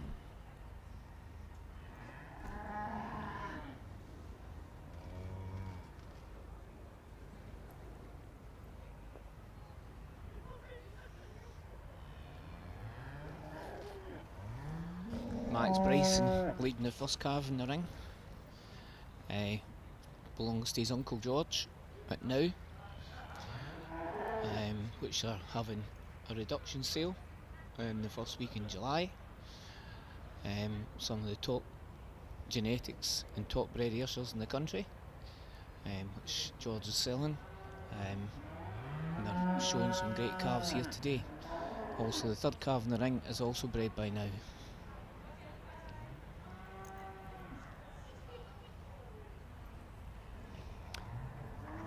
It's a bit smaller than Neil's used to. I think he could do with a bigger one next time. Yeah. And there's wee Rory out. Lawson got his sister's calf back in the shed and he's come out with his own one.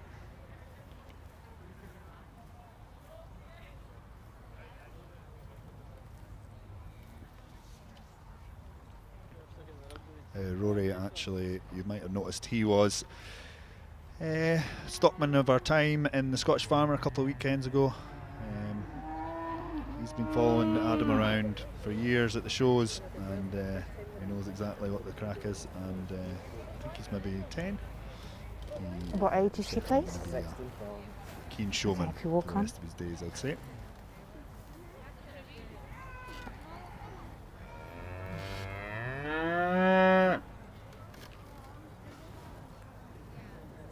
Adam will be our one of our further travelled exhibitors today. He stays out in the East Nuke of Fife, but he supports shows all over the UK. Goes up and down and keeps the British Friesian classes nice and full, which is great for that breed. British Friesians and also the Dairy Shortons as well. Yeah, What age is she? That's right. Great supporter of shows all the UK.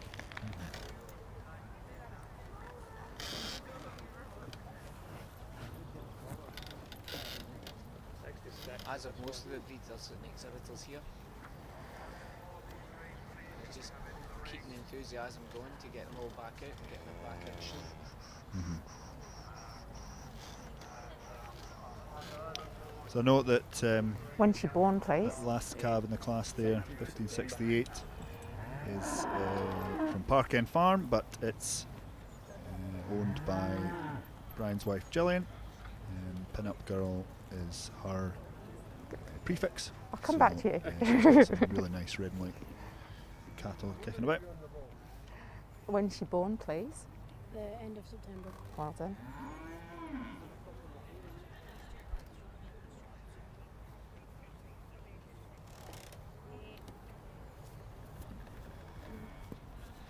Good job. She's silky. So we just have 2 more classes after this. The next one only Okay, has walk on. 2 in it, and then we've got 5 at the end to finish the showing.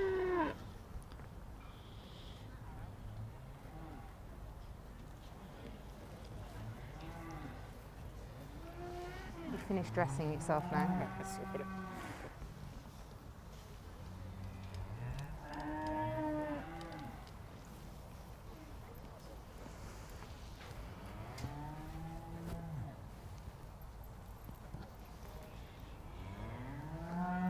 Okay, walk on. So Claire's getting a good look at the calves again, asking what age they are, and I'm just hoping the weather holds out for the rest of the day. So here's Gillian and Brian and Hunter. Having a look at, I hope they're not looking at the live stream and having a laugh at us.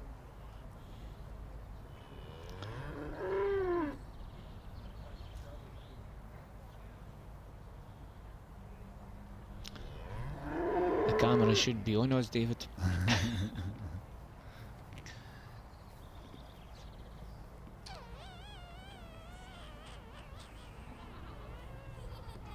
So I've been informed that the shearing is going on across in the McRobert Theatre. It just feels very alien not to have, it's usually a great crowd pleaser. The tent over there would be rammed full, and they have a fantastic commentary squad that really get the crowd going, and it's quite the showpiece to see them firing through those sheep, but I'm sure it's no less effort without a crowd in front of them.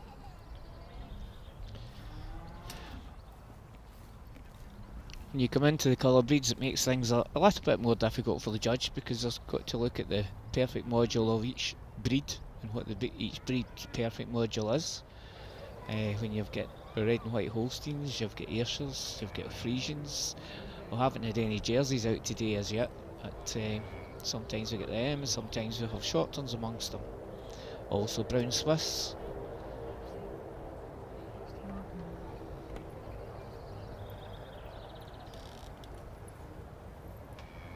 Come on, sweetheart.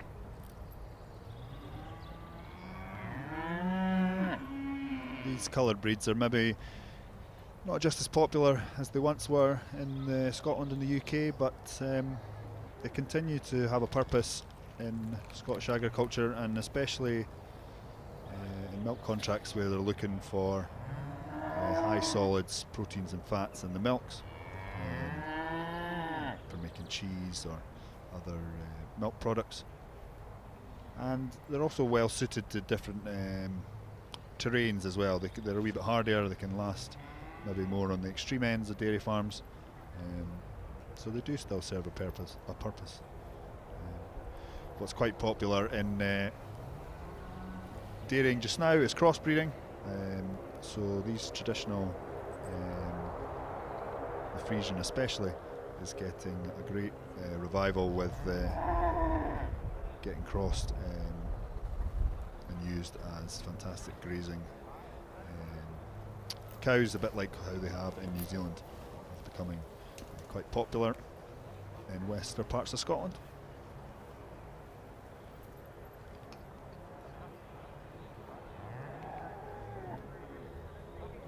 Claire's taking her time over this class.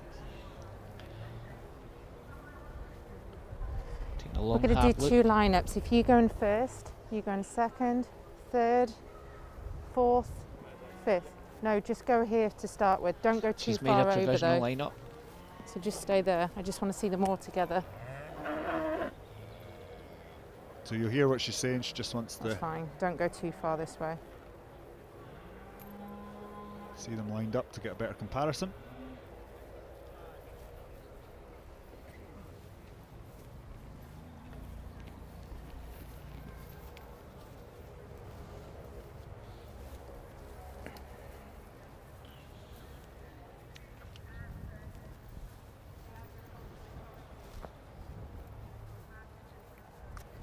You pull around.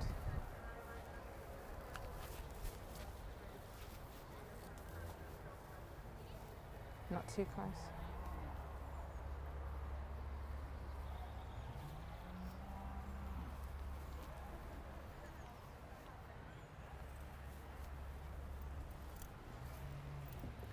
I'm going to push her over a little bit.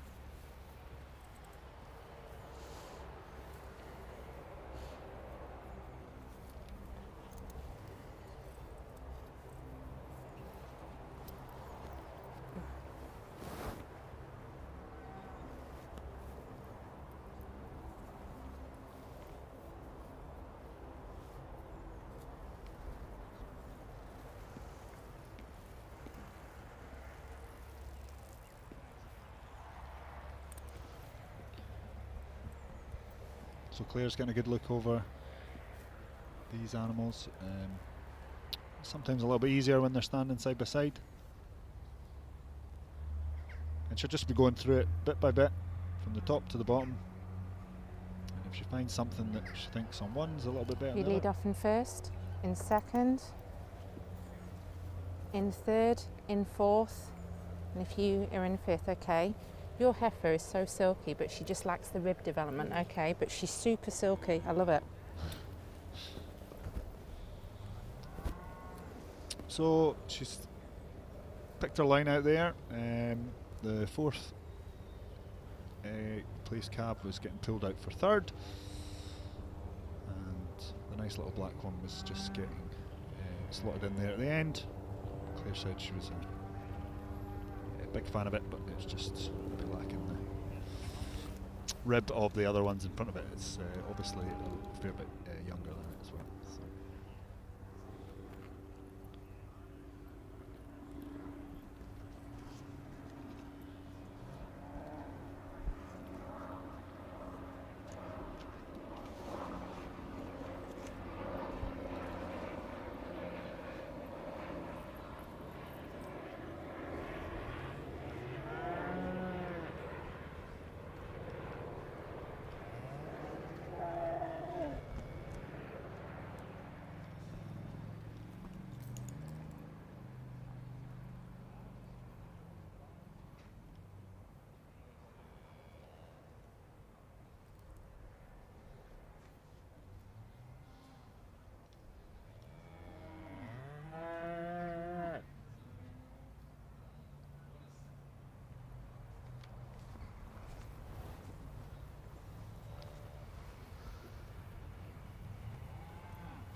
Good job.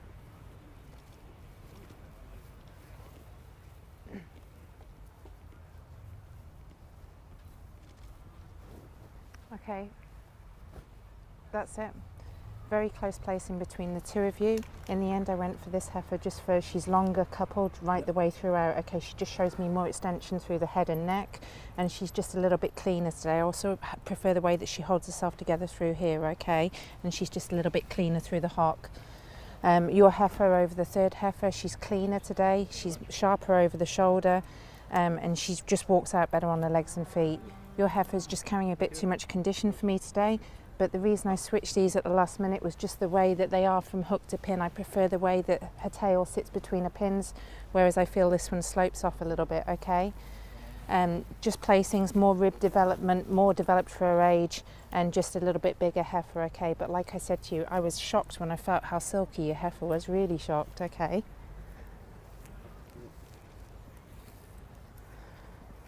Okay?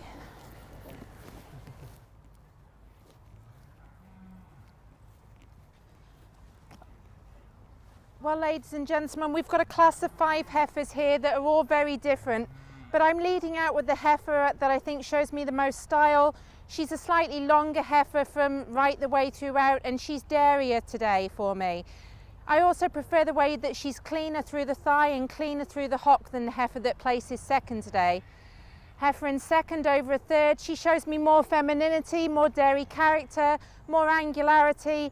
She's cleaner and more open through the rib today, and I just prefer the way that these feminine characteristics bring her over the heifer in third today. Heifer in third over fourth, I prefer the way that she is from hook to pin, the way that her tail sits between her pins, and I also prefer her when she tracks out on her feet and legs. The Ayrshire in fourth over the Friesian in fifth, just a little bit more developed for her age, shows me more rib capacity, but not taking anything away from this black heifer that we have in fifth today. Just a beautiful, silky dairy calf. Congratulations to everyone.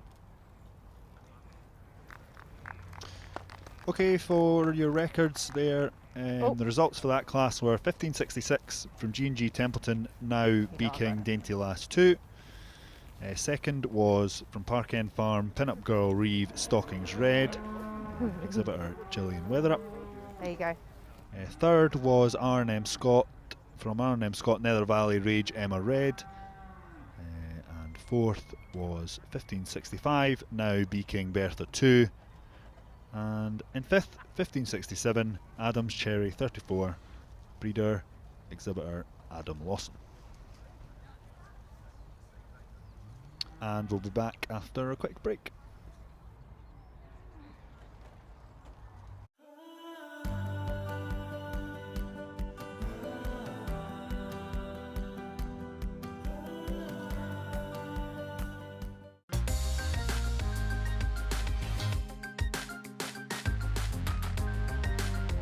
Through the online portal, you will have an access to a library of modules, giving you the practical tools and techniques to upskill, challenge and apply your new learnings to your business.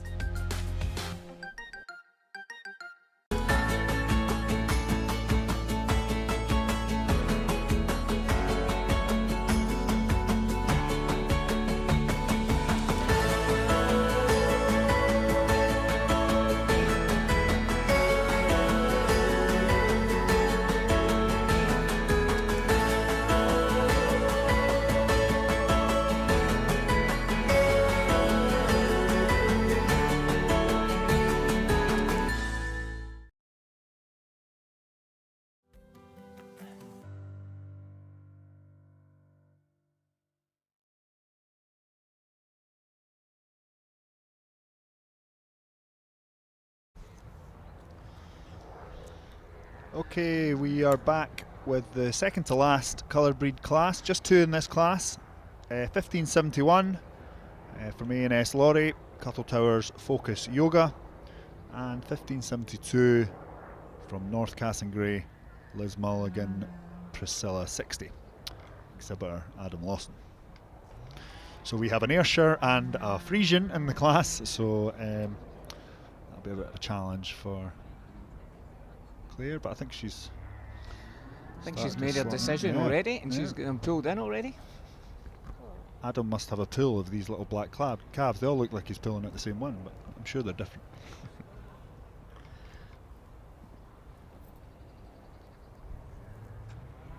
Fraser's one, Ayrshire calf was a bit naughty in the ring, and she's being a bit the same again this afternoon. Okay, very close placing today. This heifer just gives Which is me a bit more what I uphill talked- run that's through the sharp. front end, and she's also wider through the pins than your heifer, okay? So Claire has made her decision. In first place we have 1572 from North Castlereagh, Liz Mulligan, Priscilla 60, exhibitor Adam Lawson. And in second we have 1571 Well done, from A&S okay. Laurie, Cuttle Tower Focus Yoga, exhibitor A&S Laurie. So Rory leads off now with his little calf, and Just Fraser 2 in the class will today, follow but I'm leading off with the Friesian heifer. It's a beautiful silky heifer. When you feel the skin on the side of her rib, she's extremely silky, and she's just got more uphill run through the front end today than the Ayrshire that we have in second. But not a big class, but certainly nice to see 2 good heifers out in the class today, so congratulations.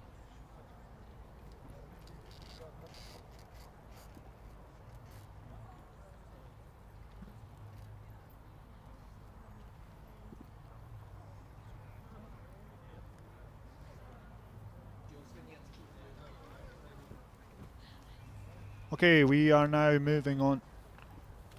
That's fine. We're now moving on to the last class, and that is coloured breed dairy calf born between the 1st of April and the 31st of May 2020. In this class we have 1576 North Cassingrey Liz Mulligan Fairy 18, exhibitor Adam Lawson. 1574 G&G Templeton, now Unstoppable Barbie. 1577 from Park End Farm, Pin-Up Girl Reeve Sangria Red, exhibitor breeder Gillian Weatherup. And 1573 from A&S Laurie, Cuttle Towers Happy Ray. And last we'll have 1575 J&I Wilson, Cascardo Mega Power David Jess. So we're just getting a nice sweeping shot here over the horse arena, I think, the show jumping. I can't see anything going around the ring. Some of the great sponsors, bit of a view of them. Great at supporting farmers. And as you can see, it's brightening up a little bit here, so hopefully have a good day.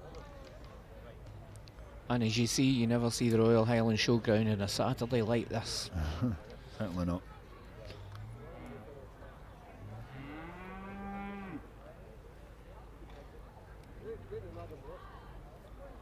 Seems to be a little bit of a hold up at the gate. Our stewards are struggling to get the calves in quick enough.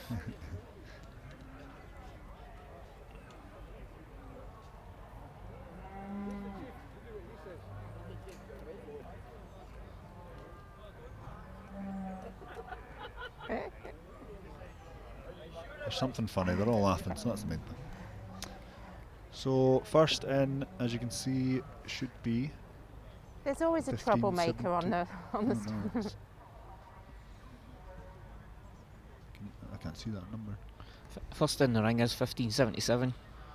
Alright, from North Castlingray, Liz Mulligan Fairy 18. Second is 1573 from A&S Laurie, Cuttle Towers Happy Ray. Then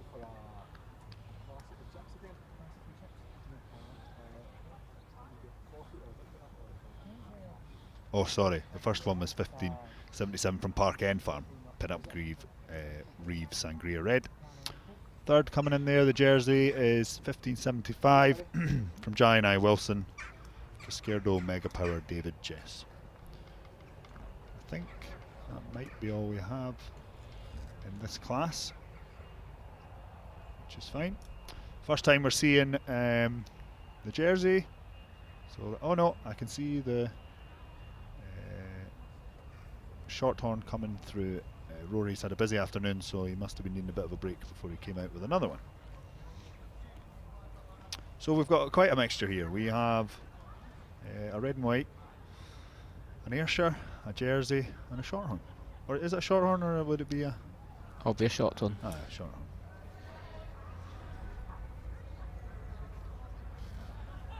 So you're getting a great representation of the dairy breeds of Scotland. All we need is a Friesian and a Brown Swiss in there, and you'd have the whole spectrum and a whole Okay, series. so is it coming in or not? This is coming in. This is the youngest, okay. So it's just 4. So there's Rory out with, I think his 3rd class in a row. He's doing a grand job. He's got a bit more on his hands, but I'm sure he'll manage it. It shows how keen he is. He's had one in every class. Yeah.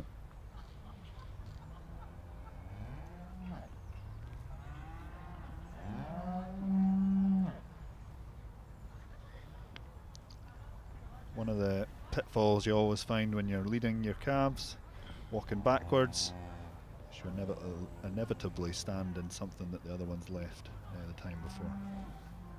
Always happens, no matter what you do. So you're getting a good view of the jersey there. The Wilsons have got quite a few jerseys and always manage to get some out to the shows, which is great. They're not just as common in this far north, but they are a great breed. Great high butterfat, high protein.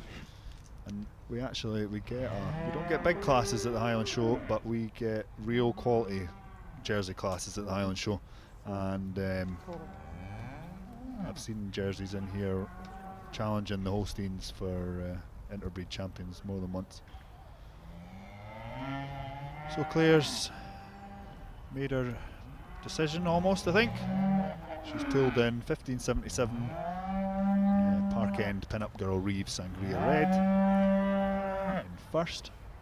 In second just now we have 1573, which is ANS Laurie Cuttle Towers Happy Ray. In third we have the jersey 1575 Giant Eye Wilson Cascardo Mega Power David Jess. And in fourth we have That's it. Liz Mulligan Fairy 18 Congratulations. from North Castlereagh. And that's Claire made her decision. Okay, it's just the And we'll just hand angularity you over over the to her. shoulder that gets it to the top of the class today. That's the main reason. Okay, close placing between you two.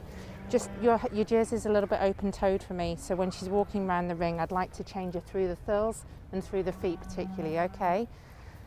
Well done. Just more angularity in the jersey today than yours, okay? But I love the way she tracks so straight on her feet and legs. Okay, I know they're tight for time, so if you lead off. Well, ladies and gentlemen, I know we're tight for time and they want the coloured breeds to be on the championship, so I apologise for rushing through this class a little bit, but I feel it falls into quite a logical order. I'm leading off the class today with a beautiful red and white heifer who's so hard through the top, exceptionally well grown with a beautiful uphill run. She's just got the advantage over the Ayrshire today for more depth and openness of rib and just the way that she moves on her back legs in the class today. Second over third, again an obvious advantage in feet and legs, particularly through the toes. She's just not quite as open-toed as the heifer is in third today. Heifer in third over heifer in fourth. She exhibits more dairy character, more uphill run, more femininity throughout today. But ladies and gentlemen, please give them a big round of applause.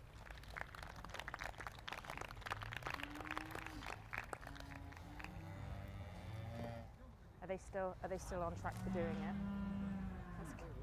Let's get them in as quick as possible. I'm trying to get the championship in. It's like, come on in. Get them in. Fish and chips, do you have any cocoa with it? Fish and chips, what drink would you like? What's that, sorry? What drink would you like?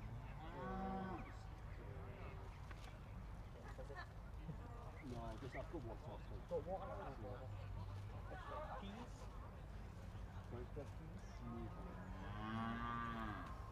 So we are now into the colour breed championship.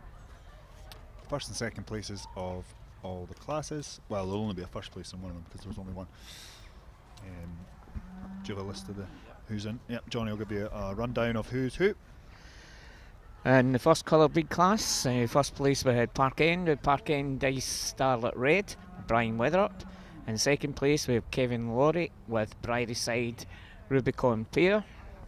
In the second class we have North Castlereagh with Liz Mulligan Astor the 6, 1564.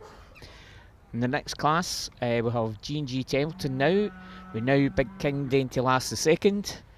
In second place we have Park End with the Weatherups with Pin Up Girl Reeves Stocking Red.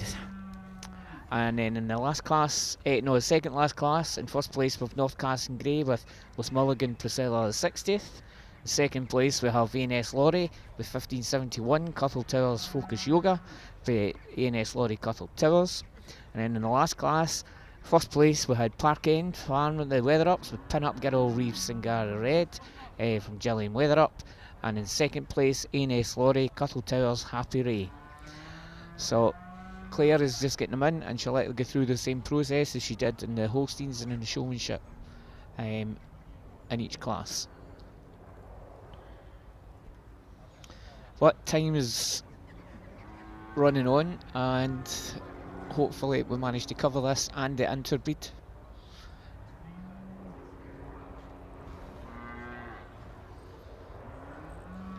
So unfortunately Claire's getting pushed for time as well, but she's a very capable judge and she'll be able to make her mind up quite quick.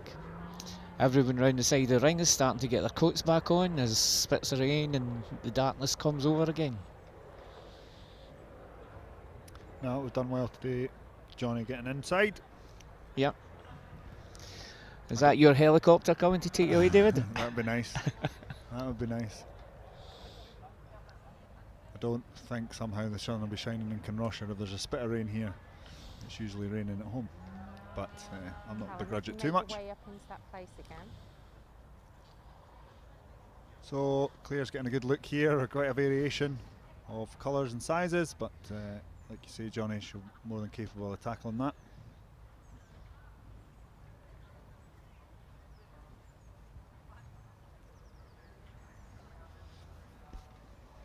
She's having a look up at the sky as well to see whether she needs her coat. She'll need her coat because that's the heavens have just opened. Unfortunately, kids out there are going to be soaked. They'll soon dry.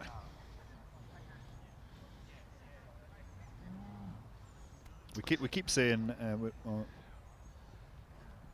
it's brightening up and then the rain comes, so we should maybe not keep mentioning weather. So the Royal Highland Show will be wondering what's happening this Saturday night. Orla, if you just go to Jim. From past years, I know it was quiet last year when there was no show at all, but hopefully back to next year and the parties will be going again. Thank you. Oh, there's Claire grabbing her jacket.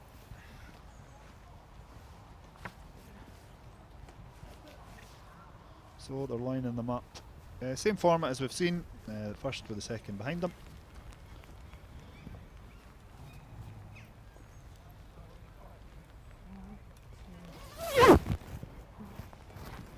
We keep mentioning Kevin Laurie there, but it's Alison that's been doing all the leading today. Alison Hunter. Alison should be Alison Laurie, but unfortunately they've had to sadly postpone their weddings a couple of times, but it's all on for the end of the year, and everybody's really looking forward to getting back to weddings and getting back to seeing family and friends.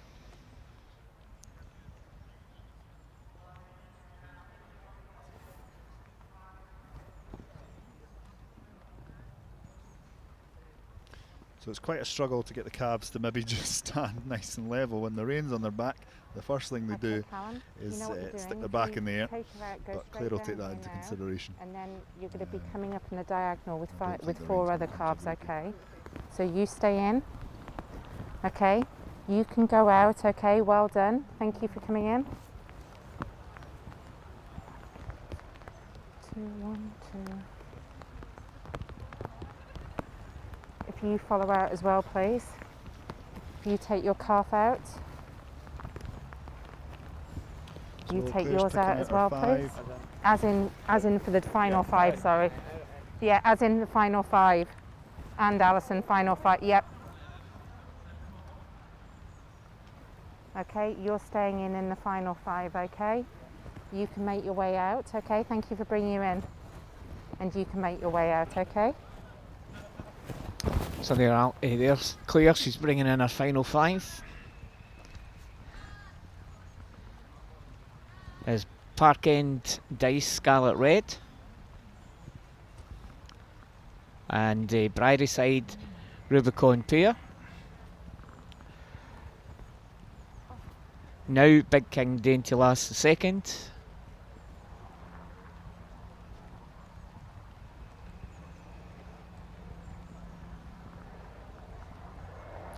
And Park End Pin Up Girl Reeve Stock and Red. And Park End Pin Up Reeve Stock and Red as well. Alison, just move up a little bit if you would. Second.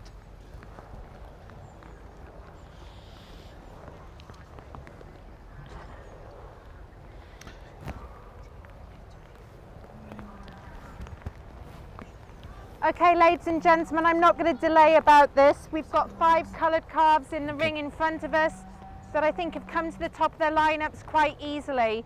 I hope you can follow what I've done. Like I said in the Holstein classes, I'm a big believer in having good legs and feet, and I like hard tops in calves and deep open sweeps of ribs. So the 5 heifers we've got in front of us, I think you can follow. They all walk out on great feet and legs, and they've all got a very, very similar stamp, as you can see. The hard tops, the open rumps, and that deep open sweep of ribs. So without further delay, I'm going to go and tap out your champion, your reserve, and honourable mention, and if you can give them a big round of applause, please.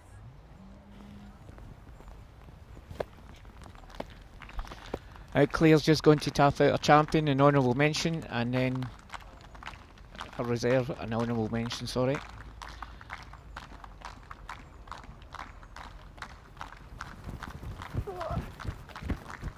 Congratulations. Our champion calf in the colour breeds is Park End Farm with Park End Dice Starlet Red from the Weather Up partnership.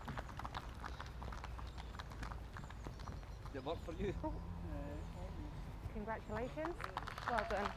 Reserve is also Park End Farm with Pin Up Girl Reeves Starlet Red. Well done. An honourable mention goes to Jean G. Templeton, the now Big King Dentilas II, which might be in the catalogue for someone to buy at the beginning of July. And I'd just like to wish George all the best in his introduction and hope he gets lots of money for this top herd in Scotland who's reducing in the beginning of July. So just whether they're presenting the prizes, then they'll do a quick interview with the champion from the colour breeds. And the minute the colour breeds are by, there'll be an interbreed between the Holstein and the colour breed champion.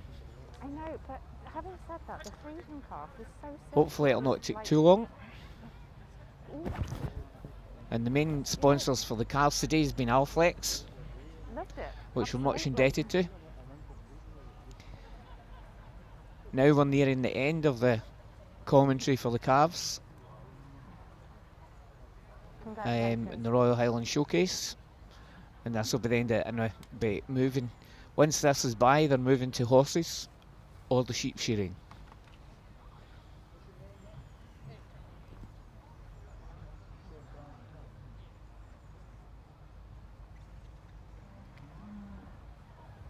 So we'll just go into a quick ad for a minute, and then we'll get an interview with the champion calf. Thank you.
Okay, Callum, congratulations. We've got Callum Gray here. You're leading for Brian Weatherups today. How are you feeling after that win?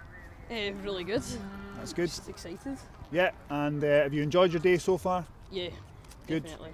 And what sort of preparation have you been doing with your calves before this weekend? I laid them a couple of times before we came here because they live quite far away. Yep. But now you're going to go ahead into the interbreed. Are you looking forward to that? Yeah. Good. Yep. Good. Well, best of luck for that, and thank you for showing today. And we hope to see you next year in normal times. Yep. Thank you. Okay, this is us moving into the interbreed now with the champion Holstein in reserve and champion red and colour breed and reserve. So Claire has been looking at them while we're doing that interview, and hopefully will be many seconds until she's got her mind made up and we'll have a champion reserve overall.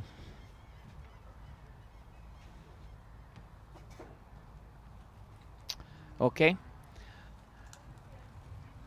So in the ring we have the champion in reserve Holstein and the champion in reserve colour breed. The champion colour breed is Park End Dice Starlet Red by the Weather Ups, red by Callum Gray. And then also from Park End we have Pin Up Girl Rive Sangria Red, led by Mark Bryson. And in the Holsteins,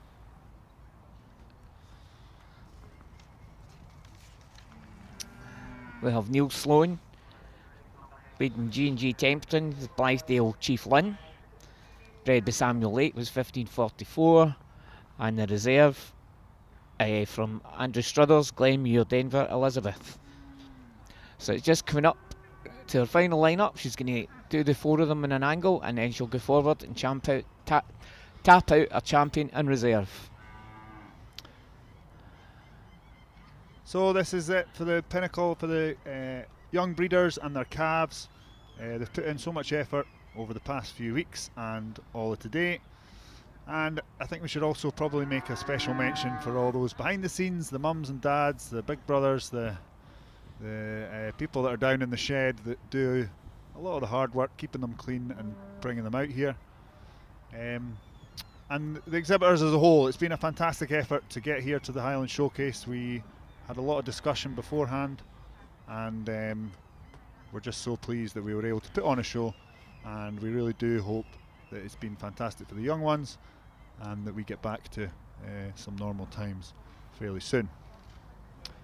A big thank you also to our sponsors. This class is sponsored by Allflex International. And we can't really function these classes in any agricultural show without our sponsors. They do such a great job at keeping us going. Well, ladies and gentlemen, we've got 4 really outstanding heifers in front of us today, and I think all the exhibitors and everybody can really congratulate themselves, because it hasn't been easy the last 16 months, and to bring out these heifers and the showmen come out and do such an exceptional job is really great credit to everybody. But we've got 1 award for the champion interbreed, so I'm going to go and tap out my champion now. But just a little note about each of the 4 calves you've got in front of us. I've emphasised throughout the day what it is I'm looking for, and I'm really happy with the 4 heifers we've got in front of us. I feel that they all follow a type of pattern, and they're just exceptional examples of the breeds. So without further ado, if you can start clapping, I'll go out and tap out your champion interbreed heifer today.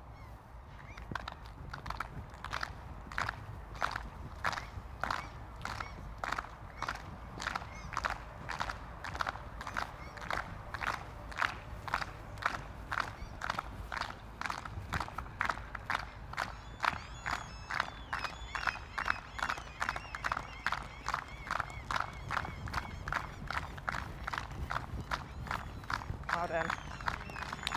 Good job. There we go, that's Claire tapped out our winner. As number 1544, G&G Templeton now, Blithedale Chief Lynn, bred by Samuel Lake. What a day Neil Sloan's had. Champion showman, champion Holstein calf, won a red and white class for now, and a great day for now in a whole. So that concludes our commentating here, David. Yep. And we'll just need to thank everybody for listening, everybody for listening to us, for watching, and wish you all back here in 2022, hopefully for a bit bigger and better show in the Real Dairy Cattle. So thank you very much to everyone, all the sponsors, the Royal Bank of Scotland and the Royal Highland Show. Thank you very much. Yeah, and a special thank you to our judge, Claire Swale, who's travelled up here today, and she's done a fantastic job, and we'll get a catch up with her later on. Thank you very much, guys. No, you've still got to stay.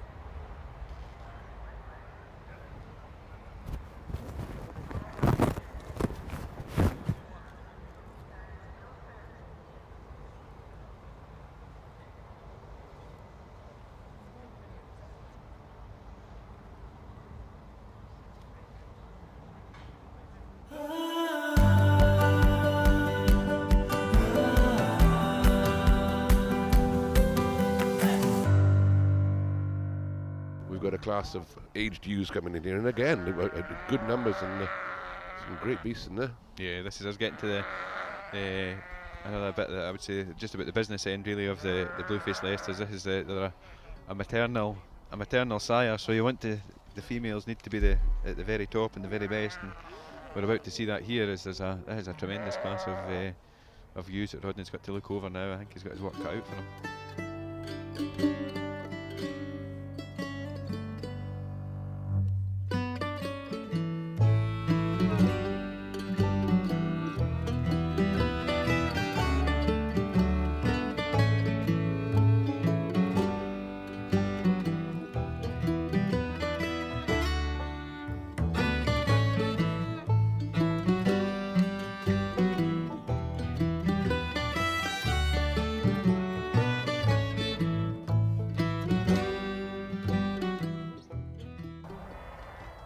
See now Rodney's feeling under the udder there, just making sure there's no lumps or I know yesterday our judge said he found a couple that weren't quite right in the bag, and they need to be right underneath if they're going on rearing 2 lambs.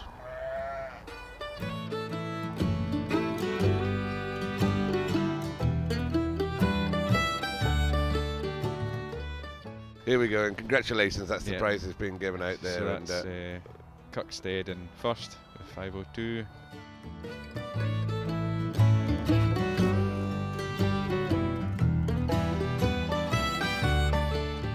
Here we come, the first one jumping the hoop. There we go. No, it's some very bright gimmers in there anyway, that's for sure. Isn't there just?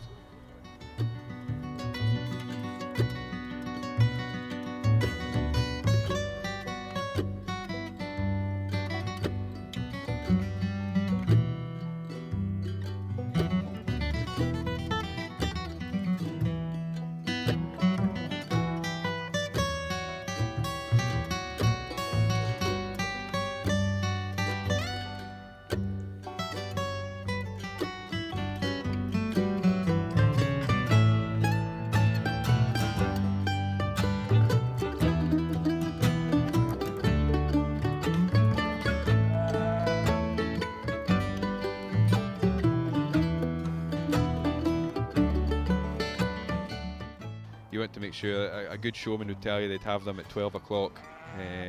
You don't want them at 11 o'clock when too lean, or 1 o'clock when too fat. They always want to have them at 12 o'clock, and that's what a judge like Sir Rodney will know that himself.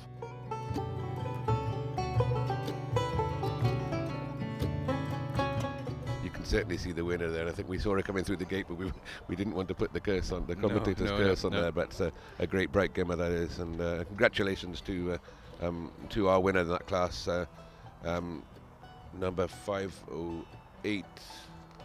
Yeah, that's from that'll be from Low Arkland, I believe. Good. There we go. Another smart class of females. In fact, an exceptional class of ewe lambs, and I know we look forward to seeing the ewe lamb classes in all the breeds. This might be a tester to our judge again. He's looking the same as he did before for that one winner that he can pick out of the middle.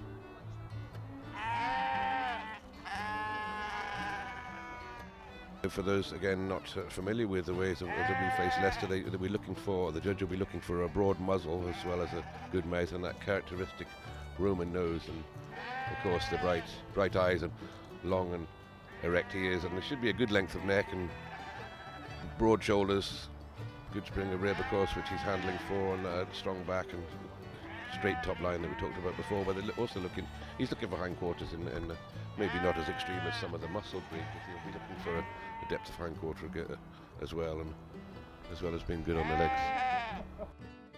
Yeah, there's one that's really catching my eye at the moment, and I think Rodney's getting out of the way quickly. She's looking at us going, oh, come on. Yeah, she is an absolute stonker of a ewe lamb. She's looking at us going, come on, you don't need to take your time over this. Definitely, definitely. She'll be every bit as big as the top lamb that we saw earlier on. She's huge. There's always a standout there for. There always has been a standout there for him. Quite quickly, sometimes it's changed just when he's had a look over and a handle of them. But there's always been a standout in every class here we've had. But saying that though, he wouldn't have went wrong with any other winners in these classes before. There's been a great turnout by these stocksmen here. It really has. Exceptional standard, I think, of crew there.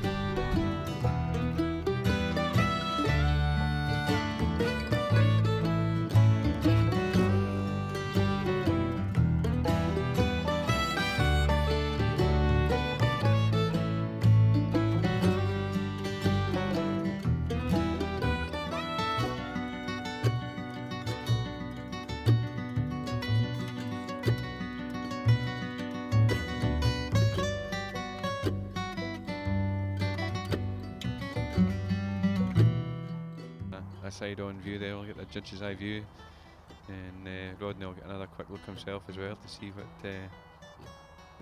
Still thinking she's just settled into the class now. You get that though, they'll come into the ring and they'll be a bit unsure of themselves, but she's settled into the ring now and she's really giving Rodney something to think about here now. It made him sweat, certainly made him sweat. They did. So that's Kirkstead there in first place for number 517.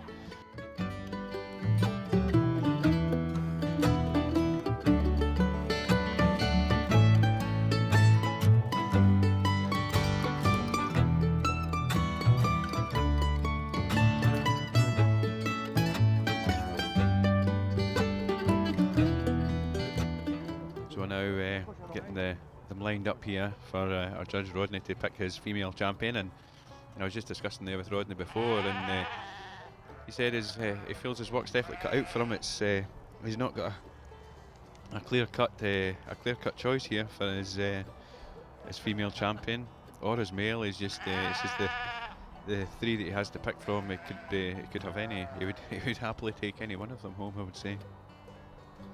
Quick reminder, we have the Kirkstead ewe standing there in front of us. Then we had the Low Auckland Gimmer and the Kirkstead ewe lamb.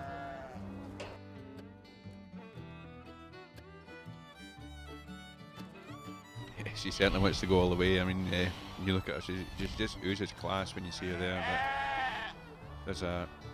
But all three of them are very easy winners from their classes now when you see them standing here in front of us, and it might just be that little touch of class that the Gimmer has that takes the ticket for her.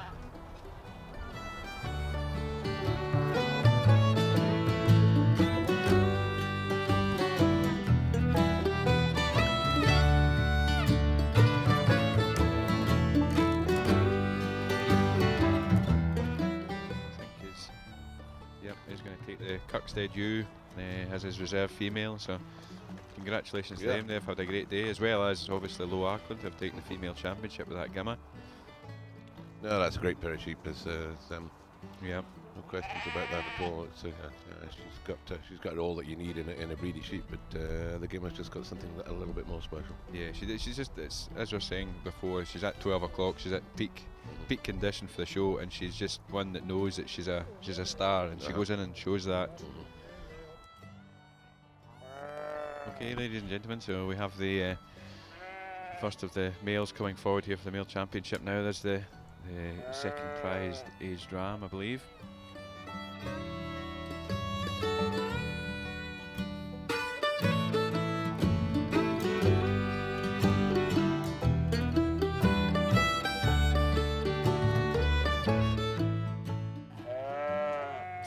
would say it's unfortunate we're running so far behind, Andy, because it doesn't look like we're going to get much chance to eat our lunch anyway. We might be late to the pub tonight. I would say so. We're just looking there, that's the top lamb, the first prize top lamb there in the screen, moving along to the shearling ram from Kirkstead, the ram lamb being from Low Arkland, and the aged ram's just moving around there at the top. You can see him there. So Andrew, it's good to see him again. I forgot just what a good beast he is. Yeah, no, he's a cracker when you see him there, isn't he?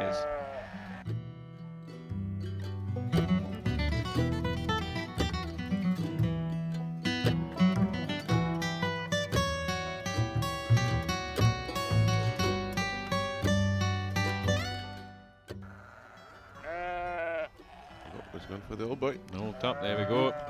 Cracking big boy, him. Yeah. And, congratulations to the Curries there.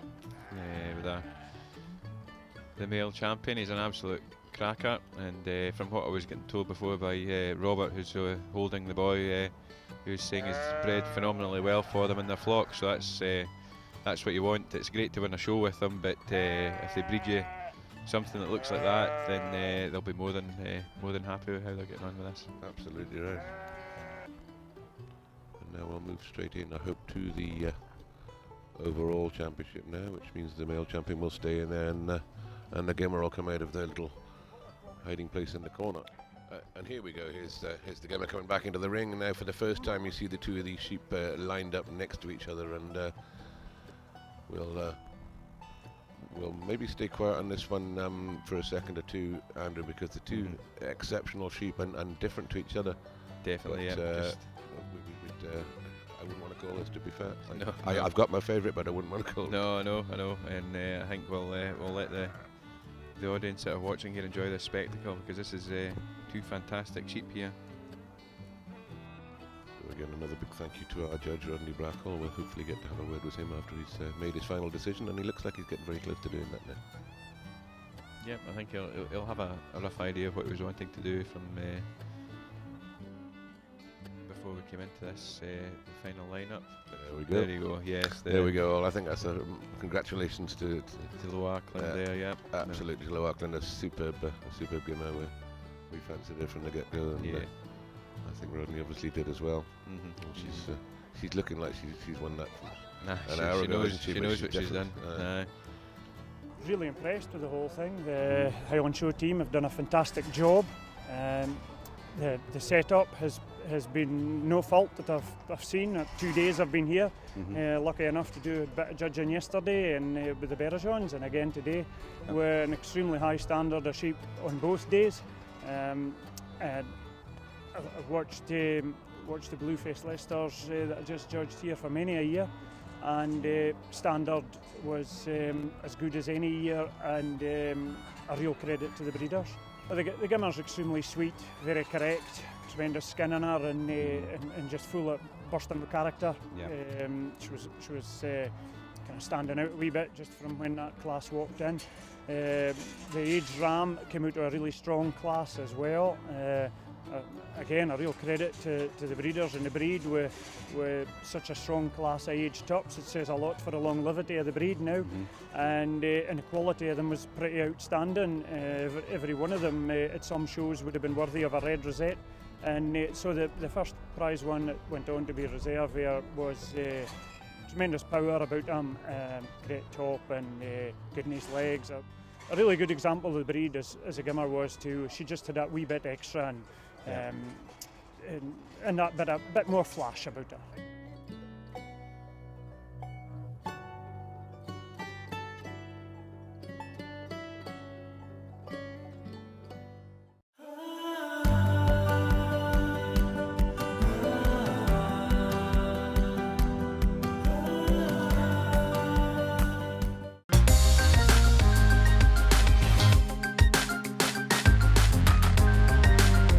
Through the online portal, you will have an access to a library of modules, giving you the practical tools and techniques to upskill, challenge and apply your new learnings to your business.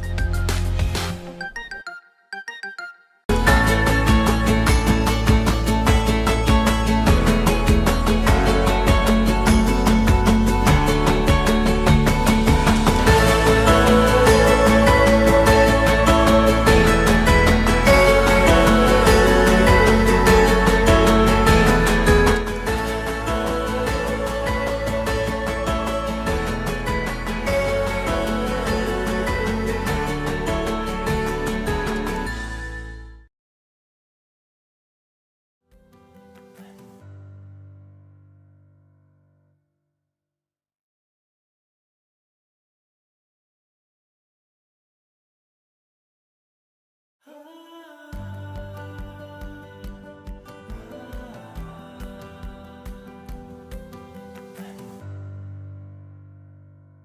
the Highland Pony then, our judges, we're very delighted to welcome our judges for the Highland Ponies.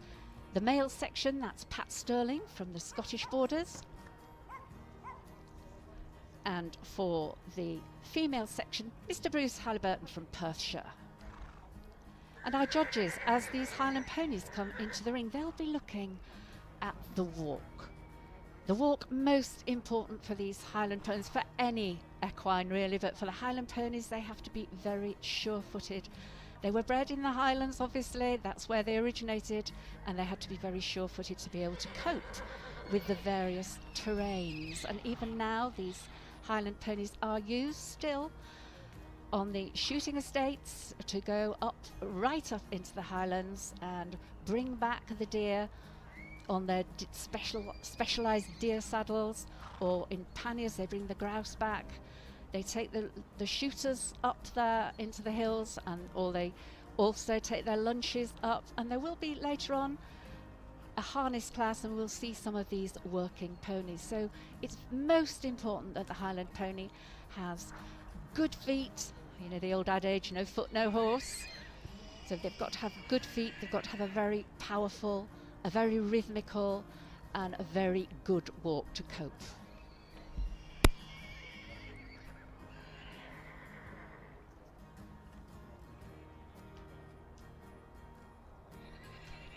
And we have some lovely mares forward too, don't we, with their foals at foot. It's always fabulous watching the foals because the handlers often have a bit of a struggle with some of these foals.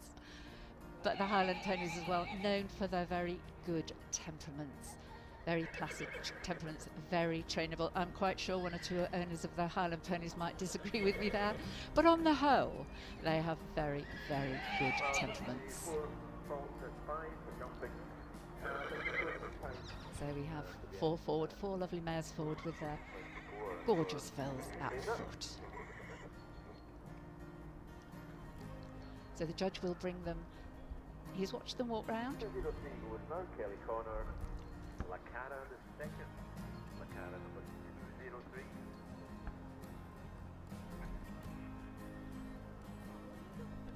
The stallions in the adjacent ring, they're just trotting. So the judges watch them walk round.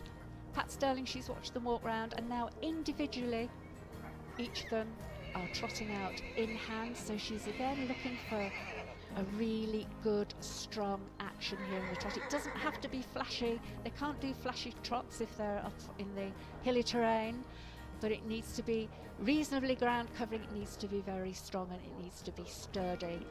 And these Highland ponies trotting up really well in front of Pat Sterling.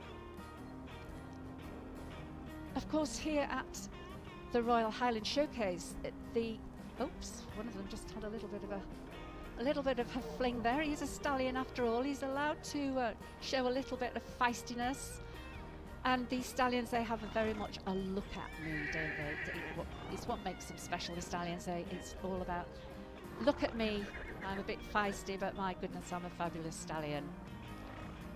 So the Highland stallions then doing a great job over there. The judge has now seen them trot up individually, and she's going to pull them into some sort of order. And then each of the ponies will come out individually, stand up in front of the judge, and they will do an individual show. They will walk up and trot back. So the judge, Pat, will be looking at the action. She'll be looking to make sure the pony's sound. And she will also be looking at conformation.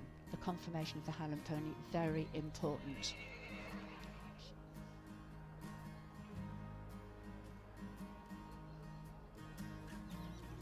And you'll be able to see these ponies walking around while she makes up her mind in which order she would like them.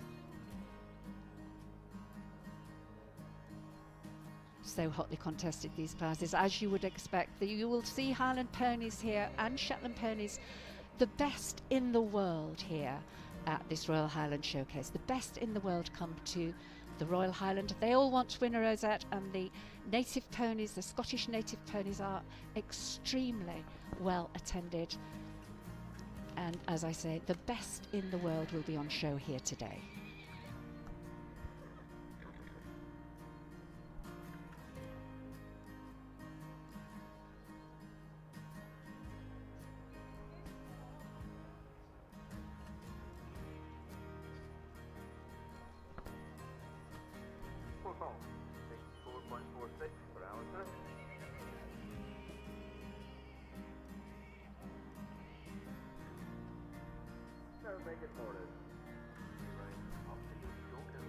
Pat Sterling now looking at each of our Highland ponies, the stallions individually. That was number 1871 on your screen just then. Brayford Sandpiper. He's by Strathland Druid, out of Formake Hannah, and bred by Amanda King and exhibited by Adam Wigan.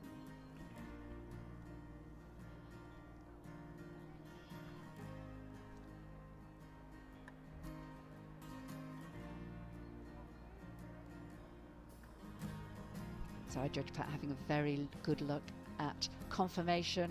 She views the horse from both sides and the front to look at the forelimbs, and the back to look at the hocks to see if everything's in line as it should be. Make sure there's no lumps and bumps, and to make sure that these Highland ponies are close to the breed. She's looking for the perfect example of the breed standard.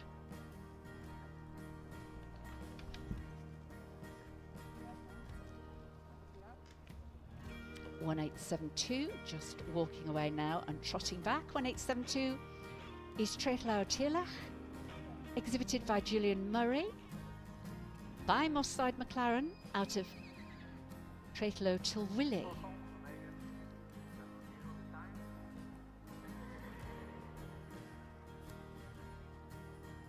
And bred by the exhibitor Julian McMurray.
But I think the stallions are in now. I think Pat has got her stallions in the order that she wants.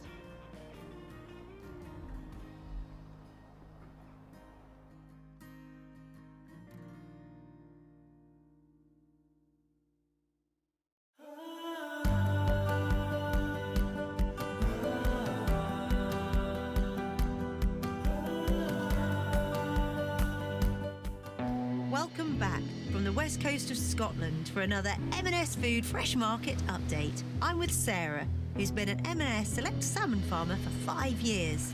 Are there many female salmon farmers? The industry as a whole, they're really promoting women in aquaculture. I've got such an incredible network of people around me. It's about nurturing people, which eventually unlocks the whole potential of the salmon. They've got so much space. It's jaw-dropping. So there's actually 98% water to 2% salmon, so it's really special. I've heard some of the M&S salmon is smoked locally. It literally is just down the road. They have a really natural method of smoking, which brings out that really great smoky flavour. This has been my passion for such a long time, and to be able to say that you're farming salmon to the highest possible standard that goes to match the spread to customers is brilliant. I'll be back with another M&S Food Fresh Market update and some delicious salmon recipes from Chris.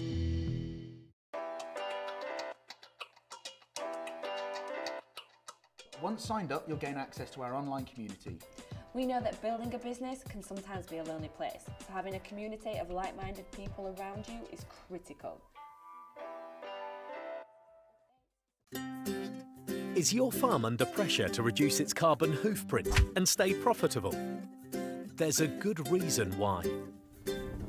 Agriculture is responsible for almost 1/10 of human greenhouse gas emissions, and almost half of that comes from cattle alone. It's a global problem that requires local solutions. Rumatec is a feed additive that is shown to significantly reduce emissions and improve feed efficiency in dairy and beef cattle without affecting productivity. By reducing the amount of methane produced, Rumatec makes fermentation in the cow's rumen more efficient, making more energy available to the cow to make it more productive. Assured by the Carbon Trust, when fed correctly within a predominantly forage-based diet, Rumatec has been shown to reduce dairy and beef enteric methane emissions by around 6% per animal per day, and dairy enteric methane emissions by around 18% per litre of milk. These efficiencies could reduce the cost of running a herd of dairy cows by £24,000 per year. At just 4p per cow per day for dairy, or 2p per cow per day for beef cattle, Rumatec is simple to introduce with minimal costs. And there are also many secondary benefits to feeding Rumatec, such as improved grading and killing out percentages, improved fertility, reduction in feed intake, and reduction in cases of ketosis. Rumatec reduces emissions and increases productivity.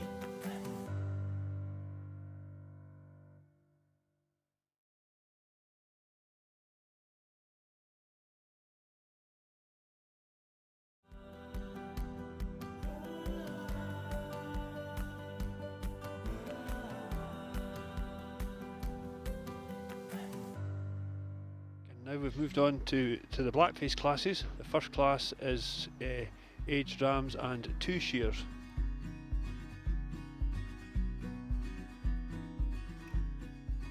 These are, of all the sheep that are being shown these 2 days, these are the hilliest of the hill sheep. These are the ones that will possibly have the toughest time this spring, but they're bred for the job.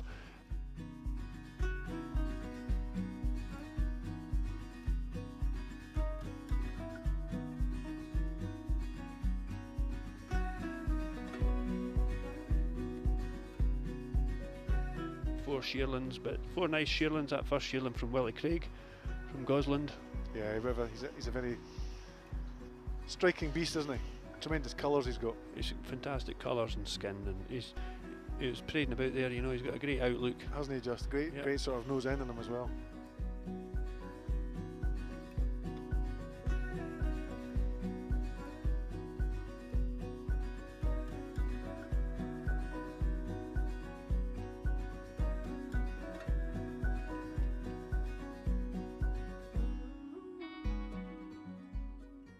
These breeds were being judged today and that we're watching today.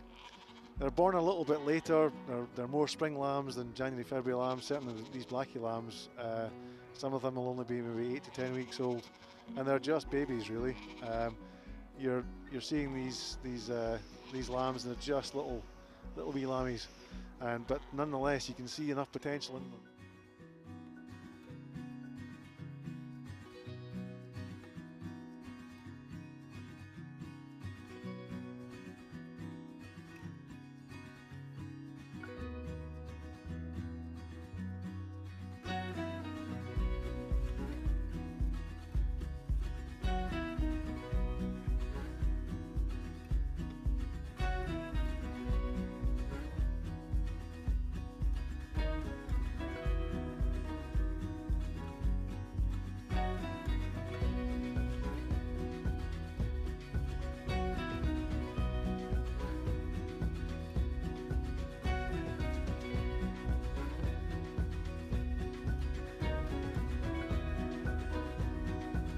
This is our association president, Alec Telfer.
So here we've got the sole entry are rough yows. Because for you guys at home that maybe don't know, because again it's early in the year, the hill breeds, the Southies and the Blackies and such like, generally have an unclipped ewe class at the Highland. So this ewe will be shorn shortly. That's good to see he's been getting the red in that one. It is, yeah.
So in first place we have Stuart Heads from Aikenhead.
Champion from Stuart Heads at Aikenhead.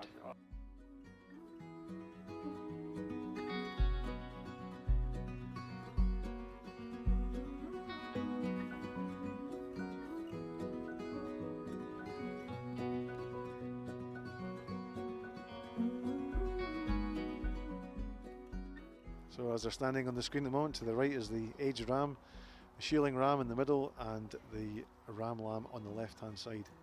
These guys represent the first prize winners in their various classes this morning here at the Royal Highland Showcase. And you're watching the male championship being judged for the Scottish Blackface breed. Yeah, they are very stylish. And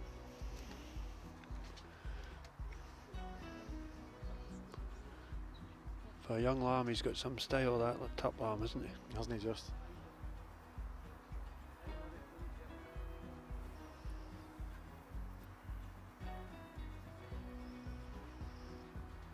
So there we have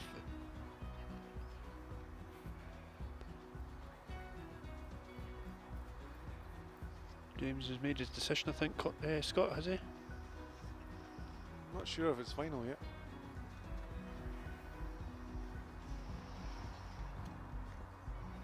Aye, happy with that, guys. Oh, there we go. There we go. Yep. Male champion is Shearling from Gosland, and the reserve is the top lamb from Nunnery. Well done. Well done, boys.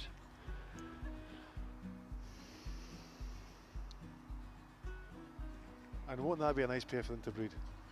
pairs. Shearlan and Gimmer, yeah, very Lovely. Well done the Blackies. That's very superb. well balanced pair, Scott. Yeah. Very smart, very typey. Yep. And the Shearlan, I can tell everybody, is by a 2,400 J McCalmont. And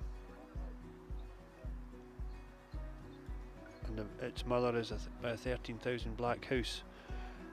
And the top lamb is indeed by 80,000 Alan Fald. And the Aikenhead Gimmer is by a Lurg loan of 22 Dalhurley and out of 13,000 Gas. I wonder if you can get the Lurg loan back. I think you'll maybe be asking.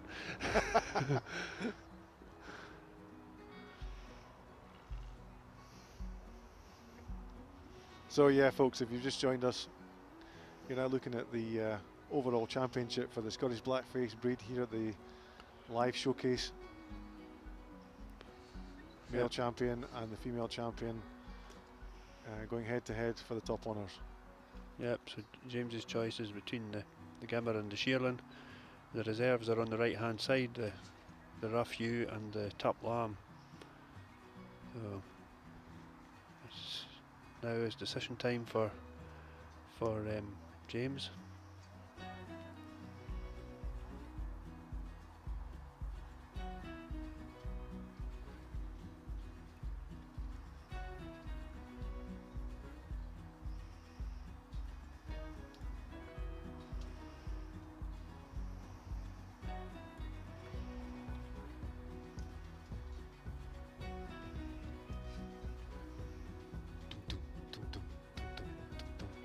It's a real heartbeat moment, this, isn't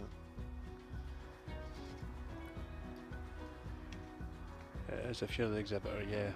You could really have been better facing this way for the cameras, but we'll get a look in a minute. We'll get a look in a minute, yep.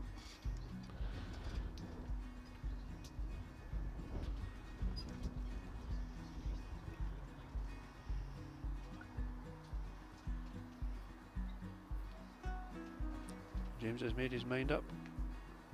And the champion for 2021 is the Gimmer from Stuart Head, from Aikenhead. Well done, Stuart. Well done, Stuart. And now the Rough Ewe comes into play. Yep. Reserve female champion.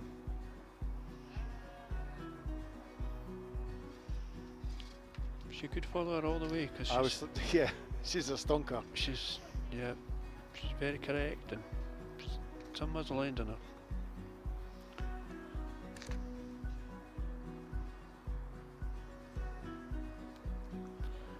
She's a 5 crop ewe, Scott. Is that right? By a $20,000. And she's just gone reserve champion. How and about she's that? just got reserve champion. So there we go. Time is no barrier, Derek. Time is no barrier. Reserve champion is the ewe from Nunnery. Well done, these guys. Yep. Nunnery boys have had a good day. So, well done. But the representation for the pairs, Scott, you were right, will be the Gimmer and the Shearlan. So and they're a lovely couple of blackies. They're a nice pair, yeah. Yep. There's the senior ram coming up the ringside there, and what a front end he's got on him. Yeah, he's a stuffy There's a bit of power there, isn't there? He is. Derek, it's been an honour and a privilege to judge the show here today. The champion today, I thought was a fantastic Gimmer that really just characterised what I look for in the breed. She's got confirmation, good clean colours, and just a very good example of what you would like to see in your flock, in my humble opinion. I thought it went very well indeed. I think it was so nice that we were able, the Highland Society laid on a show, because everyone's got out of the habit of coming to events and everybody's been in limbo, and I think that I really applaud the Society for laying it on, and it's been brilliant that as many have turned up and shown their sheep, because it's a front face of agriculture for Scotland, and well done everyone that came along.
judge has arrived in the show now, and Andrew, I think he's from down near your neck of the woods. So can you tell us a bit more about Jim Robertson, please? Yeah, he's from the Beck's farm down our way.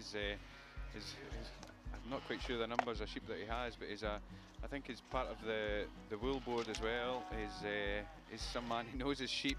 He certainly won't be shy of any of these breeds. He will know. It won't matter what kind of breed it is that's in front of him. He knows a good sheep, and he will pick the very best that he sees in front of him here. And there's some absolute crackers that he's about to see. And this is I think I have to say this is I feel it's one of the greatest show pieces of the whole show. The pairs, it's obviously to get your individual champions is tremendous, but the pairs competition, I feel it's a great spectacle to see. You're seeing the two very best of the breed, of each breed coming forward to compete against one another, and there's plenty of people like to try and pick out their favourites and their best, and I'm sure everyone at home will be choosing this in their sweepstakes and getting a wee bit of money on this. I would say I think the commentating team will need to try and get a wee bit of money on this. I think, but I have a feeling that the ones that we've been viewing today, Andy, I think they'll be up there against the ones I think we'll have beaten Scott again, I think, today.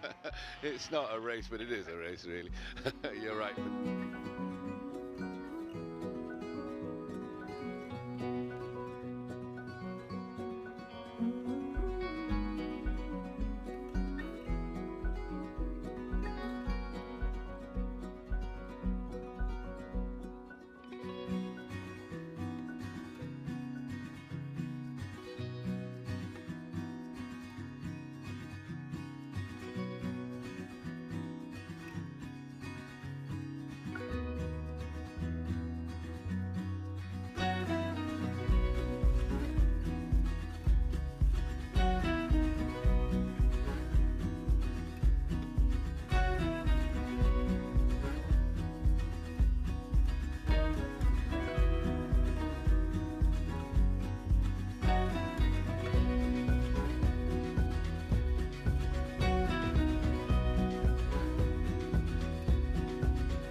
Here's our judge is working his way down through these very quickly. I don't think we're going to be here very long this evening, and he's checking those two blue-faced Leicesters now, and again the Gimmer he's got his hand to just now. She was wanting that class as soon as she walked through the gate this morning, wasn't she? Yes, our judge for that, Rodney Blackhall, he said she made his job a whole lot easier when she came in the ring, but he did say that they could have picked anything from the section, from all classes, and he still wouldn't have been wrong. But I mean, that Gimmer just oozed class as soon as she went in, and you'll see Jim's now going across there into the crossing Leicester there. We spoke about the breeding of that before, but like we're saying, they're a lovely pair when you see them there.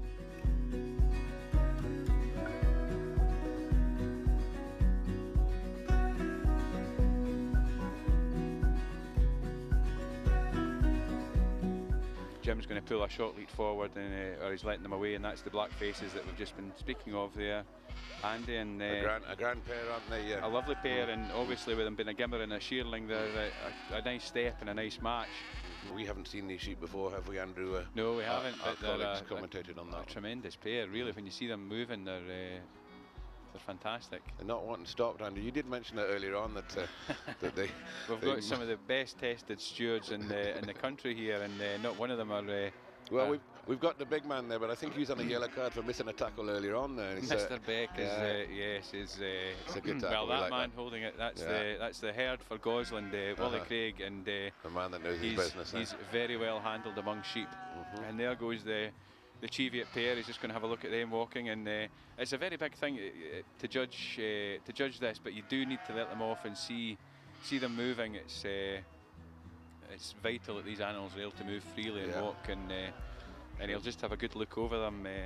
Tremendous. And just remind me what the Cheviots, this Cheviot pair were again.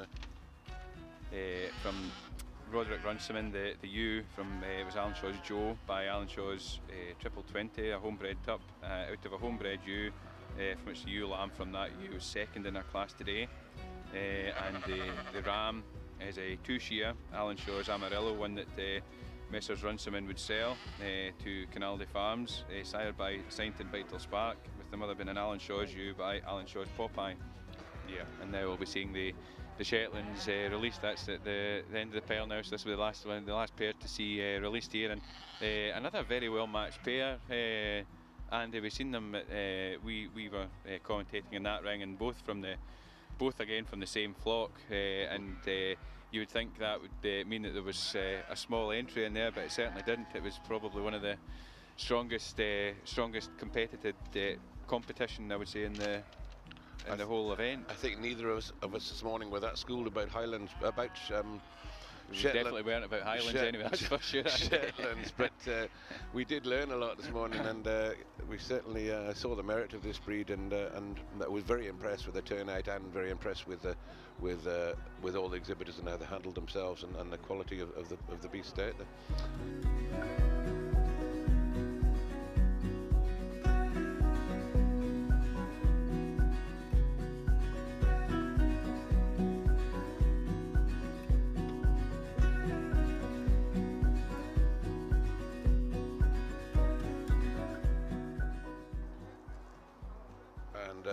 While our steward is making an announcement there, he's going to give us the results as well. And as I said, this is the culmination of the judging at the Royal Highland Showcase after 2 days, and a tremendous example of sheep we have out there. And our judge is going to tap out now the champion pair, and I think that's him going into the Chivets. So it is, yes. Yeah. That's an excellent pair of Chivets there, and a lovely matched pair.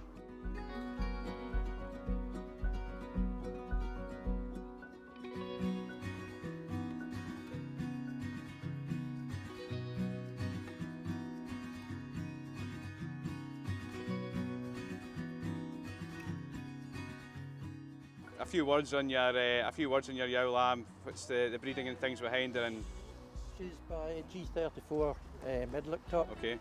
And she's out of a homebred ewe. Yep. Which is by J14 Blarnavade. Yes. Top which share with Alan Shannon, and he's done us a lot of good over the years. Yes, aye. And I was commentating on the section over there. It was a huge class. It was a great class, the ewe lamb section, and there was a few that could have done anything, but she was always she's a great stamp on her. Yeah, she knows. She seems to know what to do in a show ring. She'll be one that you've always had a kind of eye on and seen her kicking about. And great.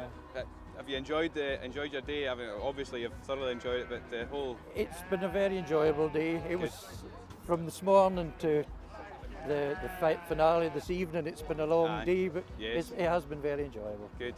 Well, thank you very much, Andrew. I'll not keep you any longer, and it's great to see you getting on so well, and.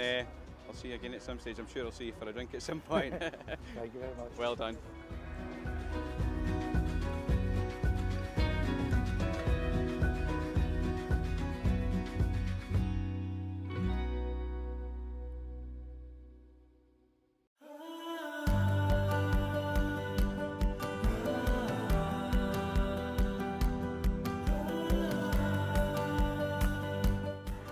Hello, I'm Johnny Watson of Watson Seats. Good luck to everyone taking part in the Royal Highland Showcase, especially our many grass seed customers from all across the country.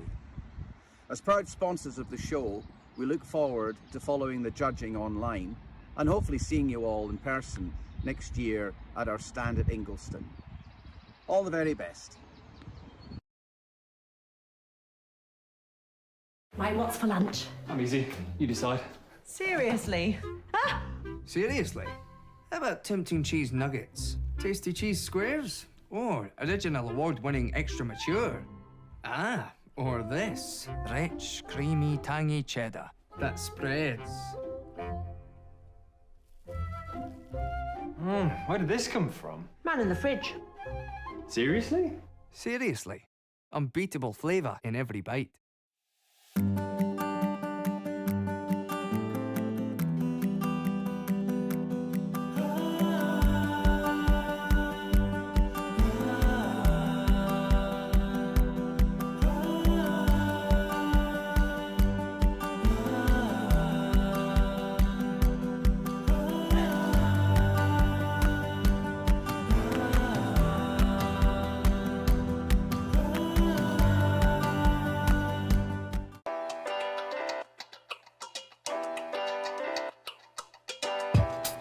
The entrepreneurial mindset is what you need to propel yourself forward.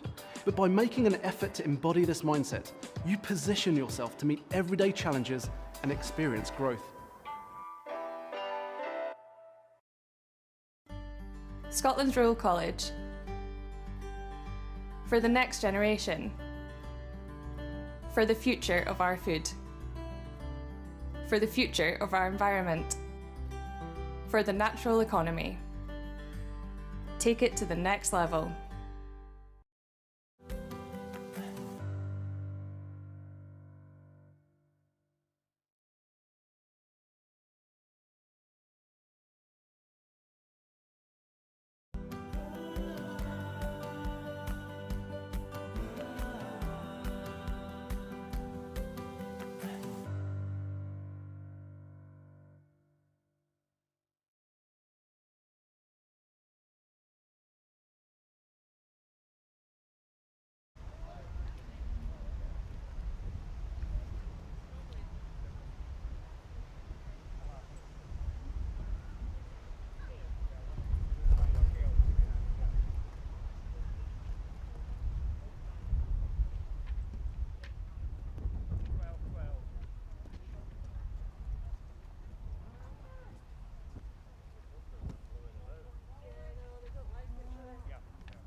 So we're back in the ring for the overall Native Pairs Championship. All section judges will judge using a point system. Teams shall consist of 2 pedigree animals of the same breed in the native cattle section. The animals making up the pair must be entered in the competitive classes. Not more than 1 team from each breed will be allowed to compete.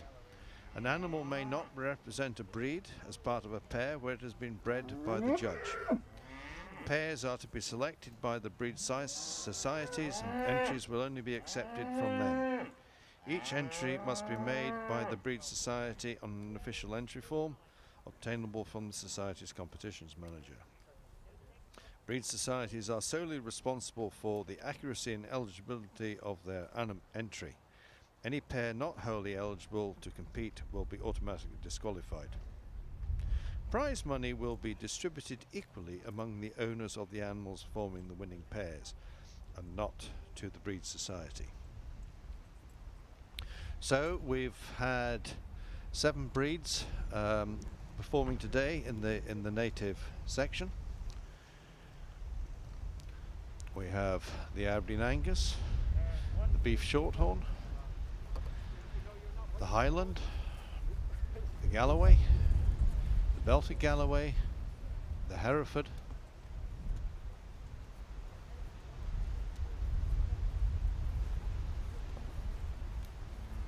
and the Lincoln Red.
So all the breed judges are judging these animals today and placing them, and we'll see how things develop as they go on. But I suspect they won't be allowed to vote for the breed that they judged earlier today.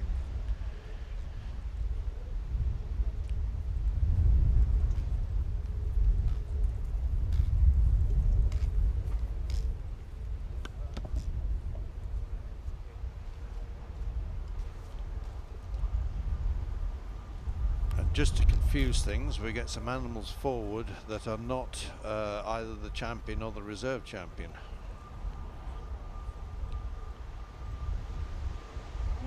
So in the Angus, the Aberdeen Angus cattle, that is our champion and our reserve champion forward.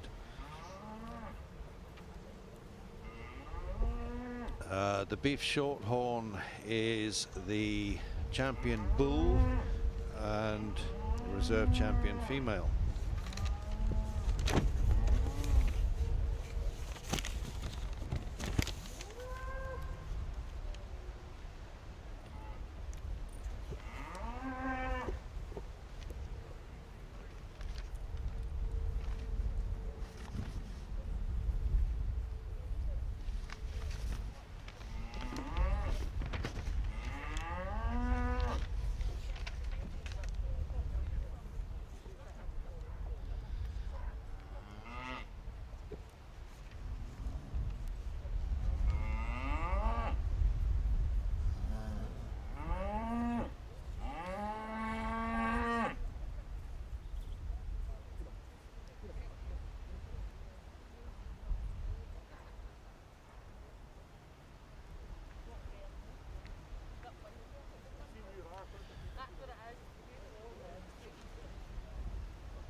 So we have these breeds. The Aberdeen Angus, as we know, comes from Aberdeenshire and the counties of Angus. A good Scottish breed, goes back over 200 years.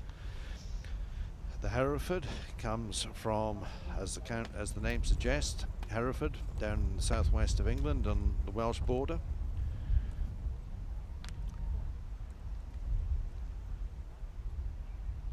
And again, going back some 200 years.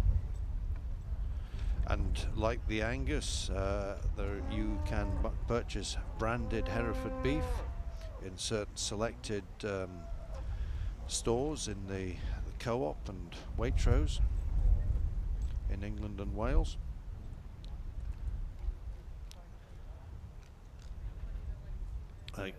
Again, the Herefords, along with the Anguses, are global breed and can be found in the likes of Australia in big numbers, Argentina, Uruguay,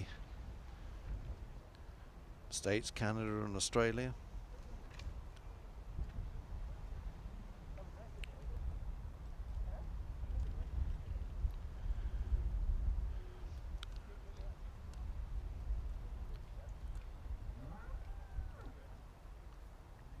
Beef Shorthorn coming up is one of the oldest breeds in the world, with records going back 200 years.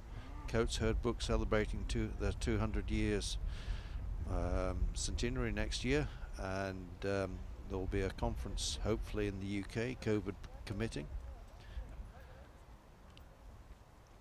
Originally the Shorthorns came from the north of England, from the Durham area, and in those days the breeds of cattle were differentiated by their horns, horn length, and Shorthorns had shorthorns obviously, and they have evolved into different derivatives. We have the dairy section and we have the beef section. We have the Lincoln Reds that are a variation on the Shorthorns. And many Shorthorns nowadays will have no horns because they introduced the pole gene.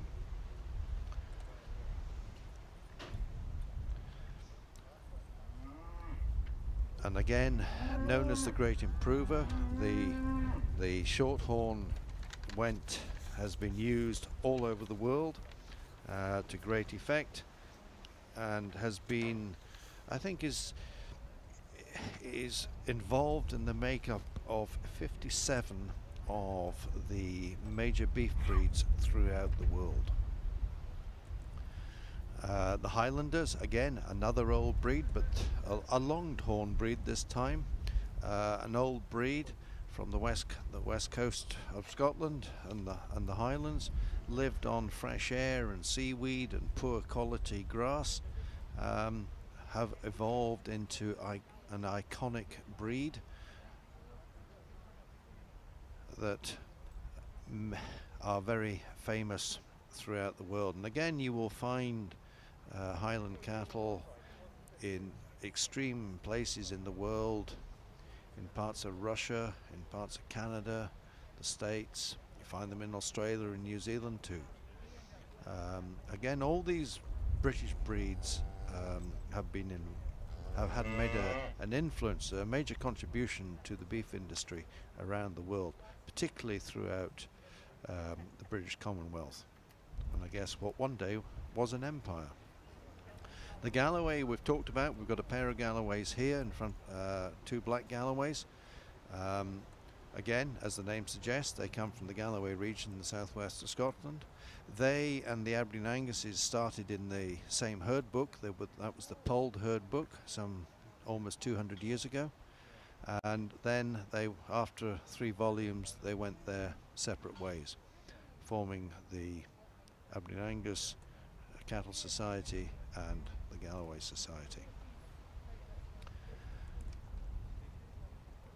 And again, the belted Galloways, a derivative of the Galloway, with that white stripe around their tummy, very distinctive. Again, an iconic breed that can be found all over the world.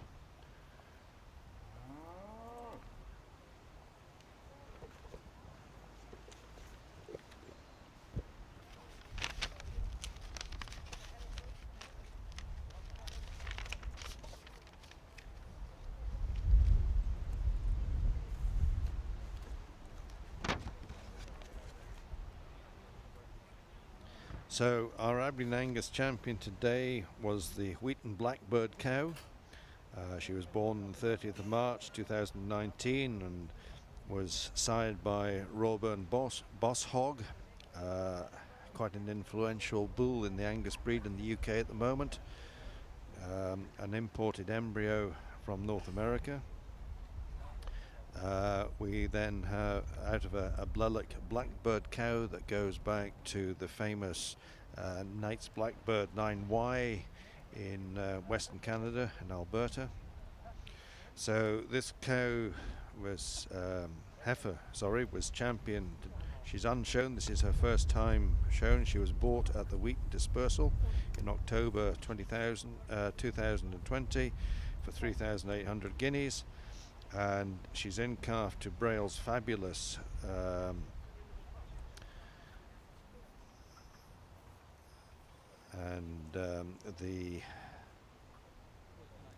the dam of the champion was bought at the Wheaton Dispersal sale for the second top price of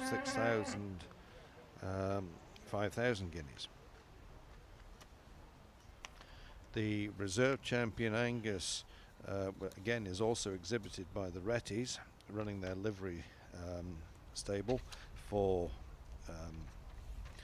the Brailles, and they've also supplied the reserve Angus with Donald Rankin with his bull.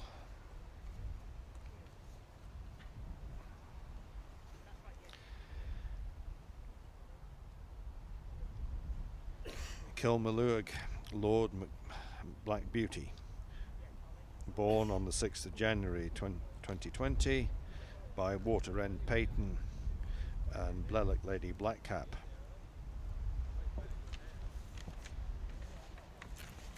The beef Shorthorn, the champion was Dunsire Horatio, born on the 28th of March 2014 by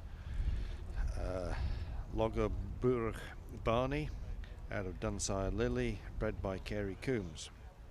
He was first prize at the Highland Show in 2019 and champion at Moffat Show in 2019. He will be for sale after the Great Yorkshire Show. The reserve champion Beef Shorthorn was exhibited by Headland Partners, was Headland Holly Nutmeg, a heifer born on the 11th of March 2019 by Tofts Atlas out of Roadway Holly, and she was first prize at the Stars of the Future in 2019, first prize at the Beef Expo in 2019, and first prize at Thirst Calf Show in 2019.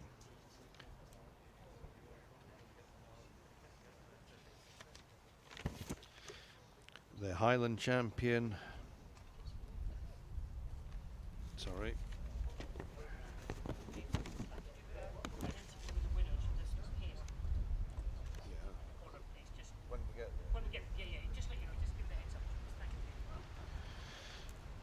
the Highland champion was the bull Gusgagalach of Balmoral, born on the 2nd of February 2019, exhibited by Her Majesty the Queen, by Tom Toole of Glamis Castle, out of Bardir Ruch, the 44th of Balmoral. The first time out, he's 2 years old and being kept as a stock bull for Balmoral fold of 65 cows. The reserve champion Highland from Carnegie Fuels was Lynn the 12th of Mottiston, born on the 12th of February 2020 by Ian Moore the 17th of Mottisham, out of Lynn the 6th of Mottiston. The Galloway champion was Black Craig Dora May for Jane A. Finlay. She was born on the 18th of the 9th 2012 by Black Craig Rasputin, out of Dora May the 8th of Canary. Second time exhibited at the Highland, won the cow class in 2017 and shown with a heifer calf at foot. The Galloway reserve champion was also from Jane A. Finlay and is Black Craig Bludgeon, and she's born the 3rd of the September 2018 by Black Craig Extreme out of Blondon, 3rd of Auchen Hay, and this is the first time she's been shown. The belted Galloway, the champion was Huntfield Twiggy. She was born on the 20th of May 2016 and was exhibited by J&Z Kirk, by Southfield Major Ronaldo out of Huntfield Quip. She was 3rd as a yearling heifer here at the Highland Show. And the reserve champion belted Galloway for Mrs. Anne Bell was Clifton Dougal, was by Clifton Hercules out of Clifton Daffodil, and he was born on the 14th of June 2019. Dougal is out of Clifton Daffodil, who was grand champion here in 2014. Daffodil was also grand champion at the Great Yorkshire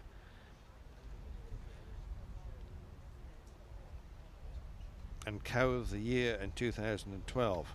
Dougal is side by the renowned Clifton Hercules, whose progeny have won grand championships here on 2 occasions. In 2016 with Broadmeadows May, and in 2018 with Clifton Absolutely Fabulous. Dougal is currently running with cows at home, with his first progeny hitting the ground later in the year.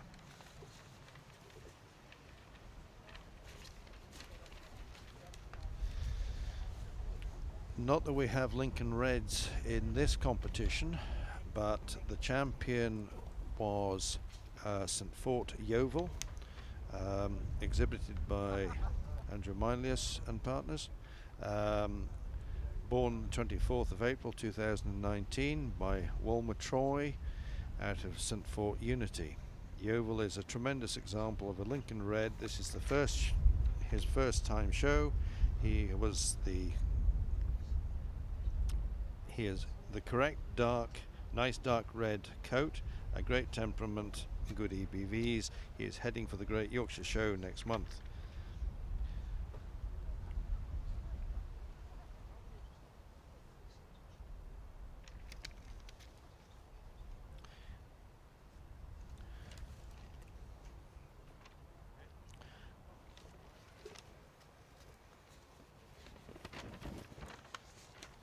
The reserve champion Lincoln Red was also from Andrew Milius and Partners, St Fort Zulu.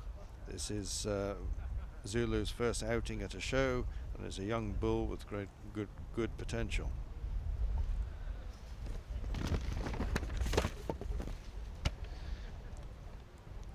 The Hereford champion was Morally One Rebel. Kicks from T&D Harrison by SMH King Size out of Romany 1 Dawn. Running with cows, got lucky Thursday. Homebred, semen sold to Denmark. First progeny on the ground. Great potential. And the reserve champion Hereford was Morally One Pipper, also from T&D Harrison, by the King Size Bull out of Coley One Pipper. Mother was the female champion in overall 2017. She's homebred in calf to the junior stock bull Kingvale Standout. Sorry, Orkvale Standout. And the mother has been flushed extensively and calves on the ground by Rebel, looking good. Now, when we get to the time and decisions are made, the prizes are going to be presented by Fiona Armstrong, President of the Royal Highland Agricultural Society in Highland Show this year. So we welcome Fiona Armstrong to the ring. Fiona Armstrong comes from Dumfries and Galloway, and they are the region that is hosting the Royal Highland Show this year, and the flavour is Dumfries and Galloway, promoting the fluffy Galloways.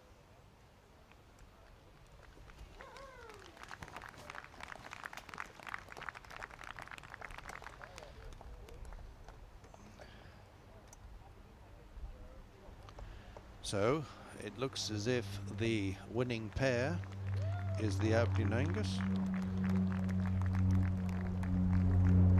and the second is the Herefords. Or are they coming forward for a short lead to be rejudged?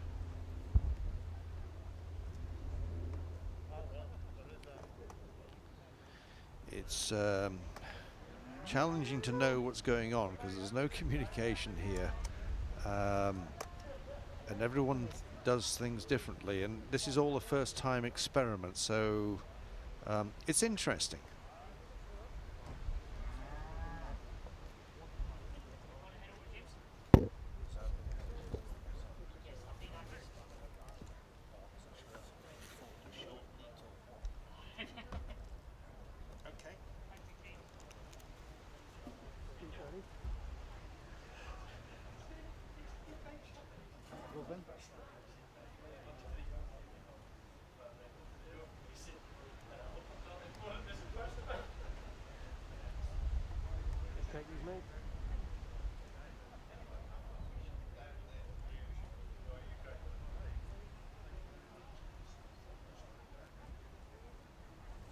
Is Phantom on?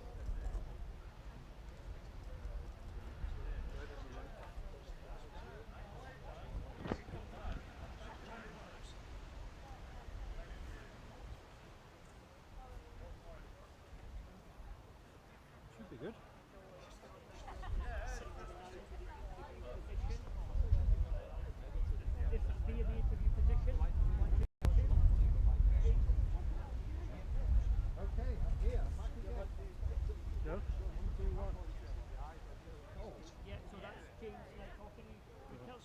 My lunch, I had a beef roll.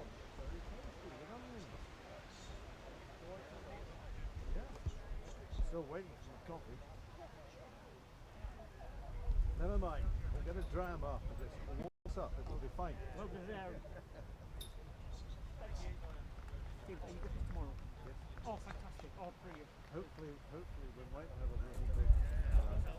Problem is, I don't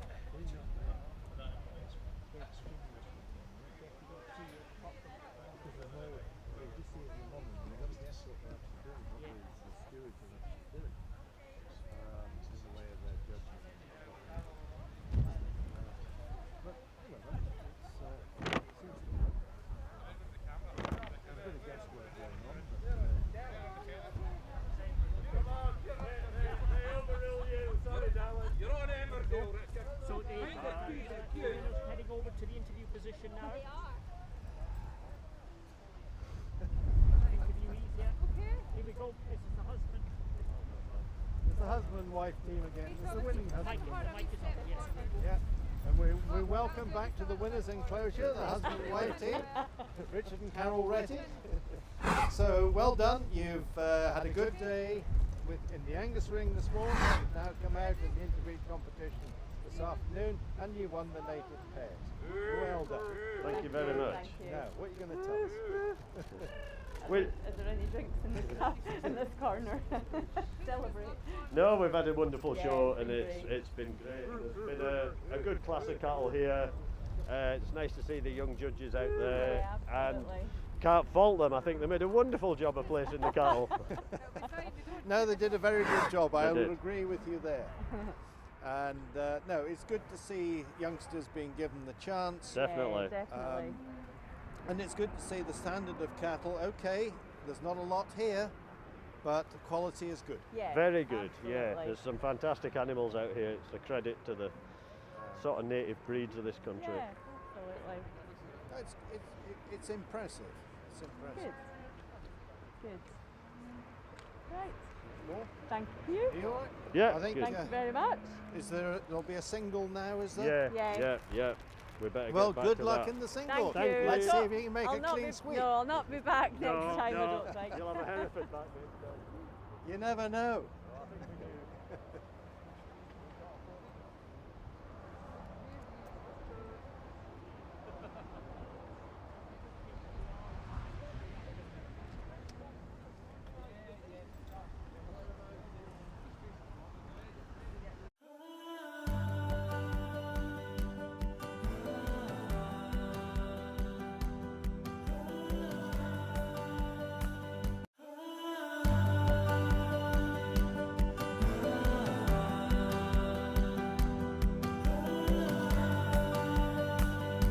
Hi folks, Jim Smith here.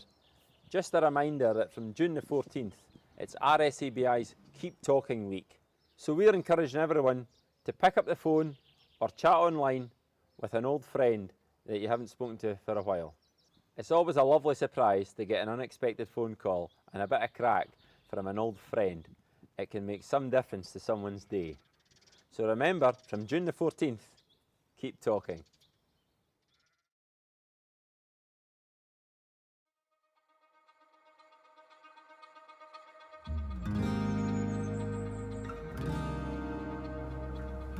You don't need to do big things to change the world. All you need is a bike. It doesn't matter if you're popping to the shops, going to school or work, or just enjoying the open road. Bikes make us better. And the more of us that get in the saddle, the better the world gets. Our health, our communities, our climate. All for the next generation. That's what we're celebrating. The power of the bike. Glasgow and venues across Scotland will host the first event of its kind, never seen nor cycled before. Elite and amateur riders from more than 120 countries will come together to compete across 13 disciplines. It's one mega event where Scotland will welcome the world with open arms, dreams will become reality, and more than 150 world champions will be crowned. Around the globe, over 1 billion people will watch the action and fall head over heels in love with cycling. So don't just sit there, sit on a bike. And we'll show the world what we mean by the power of a bike. Join us on our journey to 2023.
So it's been an interesting wee while. We're live streaming across the world, and yesterday we got news that during one of the Shetland pony classes, somebody from across the globe saw an animal that they liked. They took an interest in it, they knew the breeder, and they made a phone call while the animal was in the ring to see if that was available for purchase. Yesterday, exhibiting at the Highland Show, very exciting as always. Went to the show, did really well. Well, Wells Dancing Brave comes from a line of champions. His mother, Wells Pre-Passion, was Royal Highland Show Junior Champion in 2013. He's a very good pony. After the first class and the second class, I had somebody from Germany and also somebody from Poland who had seen the ponies, were impressed with them, and I was getting messages if I would consider selling any. It's exciting that people are enjoying what they're seeing, and it's really exciting that our breeders and showers are getting an opportunity to showcase their stock and then ultimately get offers to purchase at the money that they would like. We're delighted. It's exactly why we wanted to put the showcase on. It's exactly why the Society has been promoting the best of Scottish livestock for over 200 years. And this is a great result. Now, I already had Neil Brown asking about Dancing Brave. It's been ongoing for about a year. But because of COVID, he had never seen a pony for more than 2 years. Nobody wants to go and buy anything unseen. Some of the benefits of the live streaming was the quality of the pictures was phenomenal. It really was. And Neil felt that he had got a really good look at the pony, and he just said, yeah. When I came out the ring with the championship, he says, I'll take him. And he's now bought himself a Royal Highland Show champion. Scotland's been the stockyard of Europe, whether it's livestock or equestrianism, for a long time, and it's really fantastic to have these stories coming from across Europe that people are interested in what stock's in the ring. It really has touched a global market and a global audience, and going forward this is the way it's going to be. I've absolutely no doubt that the global streaming is going to make the Highland Show a completely different event altogether. And sponsors and trade stands are going to get a huge benefit. Exhibitors are going to get a huge benefit. But Scotland is going to be the one who's going to benefit.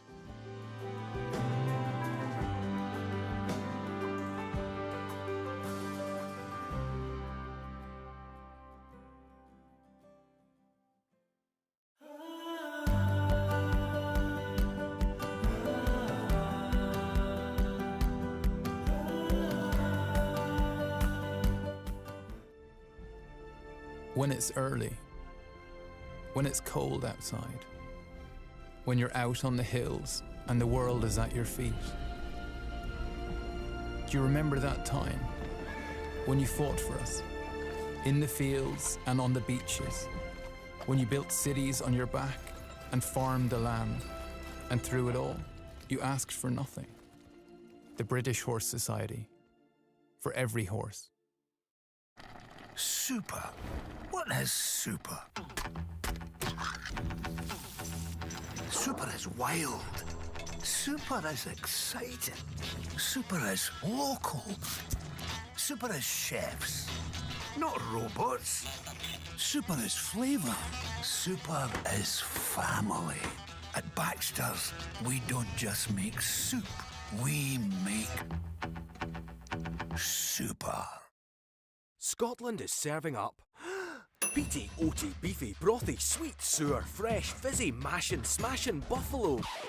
A dod, a dollop, baps, buttery, smoky, stovies, a mickle, a muckle, spurtle, stirred, dry, cured, drafted, crafted, scran. Whew. Scotland brings so much to the table.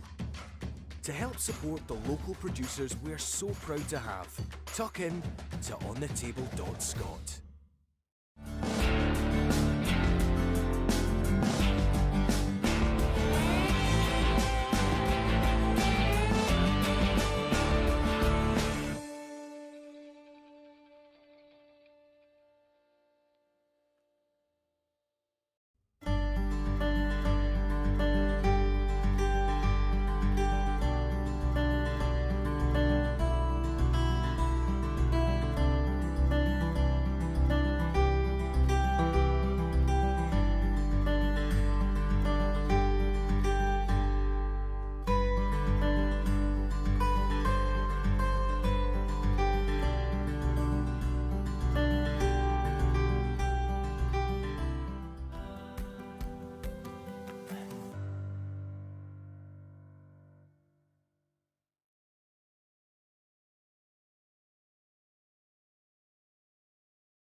Hello, I'm Mark Edwards from South Wales, and I'm here to compete in the show jumping this weekend. Yeah, well, I come from a farming background, so we have sheep and horses at home, and we try and compete there most weekends, and we're really busy this time of year with the shows, and it's just a full-time job. Oh, on a normal year, it must be close to 75 to 100 shows. And then obviously because of COVID it's a little bit different, but we are sort of back up running as normal as we can at the moment. So 2 years ago it was definitely the highlight of my year, finishing first and second in the Grand Prix, and it would be rude not to come back and try and repeat that. So it's definitely one we penciled in the calendar early on. Yeah, well, show jumping it's a full-time job. Yeah, exercising the horses and general care of them. And then to get to the top of the sport, you've got to have real nice horses, and just it's all about the team. We have 4 or 5 people working at home, and yeah, so it's a big team sport, and it's all to do with the horses. And the more effort you put in, hopefully the more you get out of it. So it's obviously riding the horses is a big part, but then their general care, so the grooms at home looking after them. Then you've got your vets and farriers, and it's not a one-man job. Yes, we had a good start to the show. We were 2nd and 5th in the first class, so that was a nice start. And then it's all building up to the Grand Prix, which is on Saturday afternoon. So we've got 2 entered in that. Yeah, it's always strong competition with strong money. And then Holly Smith is here, who's hopefully going to the Tokyo Olympics in a couple of weeks. Then you got Robert Smith, who was competed in the Olympic Games. So yeah, it's definitely tough competition. We've got four horses competing here at the moment, and then at home there's about 20 horses in work at the moment. So all from youngsters starting out up to the international horses that we've got to compete. So you've got to keep building because they don't last forever, unfortunately. Well, my dad competed a lot, so it's all been in the family. So I've just grown up on ponies. So yeah, it's been a real big part of my life, horses, and yeah, competing is just the cream to what we do, really. Well, I first started competing at the age of 7, but I've been riding ponies since 18 months, 2-year-old. So yeah, everything's always revolved around horses. Yeah, it's definitely not quite the same buzz, but in fairness to the show for putting it on with all the COVID restrictions, and everything we've had to go through, and but it's all about the competition this weekend, and good competition just creates a good atmosphere between all the riders, and hopefully we can do that this weekend. If you want to have a go, just find yourself a nice pony, just go and enjoy it and see how far it takes you. It's all about enjoyment, and the more you enjoy it, hopefully the further you can go. The Royal Highland, it's a long way from South Wales, but when you get here, it's a great friendly atmosphere. There's always a friendly welcome, and the show generally put on a fantastic show with fantastic crowds, and it's just great to be here.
Emma Louise Johnston, and we're at the Royal Highland Show 2021. This is Toner's Burnished Unikite. She's a 16-year-old sports horse broodmare, and this is her second foal, Fenton's Fairy Tale. Fenton's Fairy Tale is by our homebred stallion, Fenton's Bentley, and this is his first foal. Bentley himself was the sports horse foal winner in 2018 here at the Highland Show. Kite won the broodmare sports horse class, and the foal won the sports horse foal class, and then Kite's won the overall championship for the sports horse section in hand. I think for British breeders it's important to showcase what we're producing in Scotland and in the UK, and letting people see what we're now breeding for the sport. And our aim with the sports horses would be to produce good all-round horses that could compete across most disciplines.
So I'd just like to thank everyone that's helped us. We're a small stud starting out in Scotland, so I'd just like to thank everyone that's mainly come here today, to be honest, helped us get the stud off the ground and running and helped produce all the horses. It's been a very strange year, especially for the horses. They haven't had any exposure, we've not had them anywhere, you know, before here today, so it's quite a big thing for them to come out and then be part of quite a big show without any previous practice.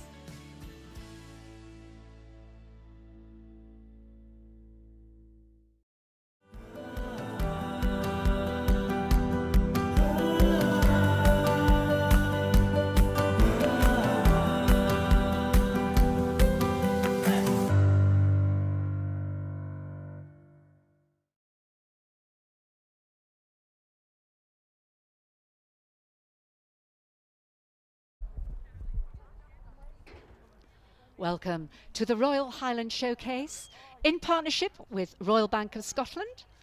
We are now looking at the Price Family Horse of the Year Show in Hand Championship.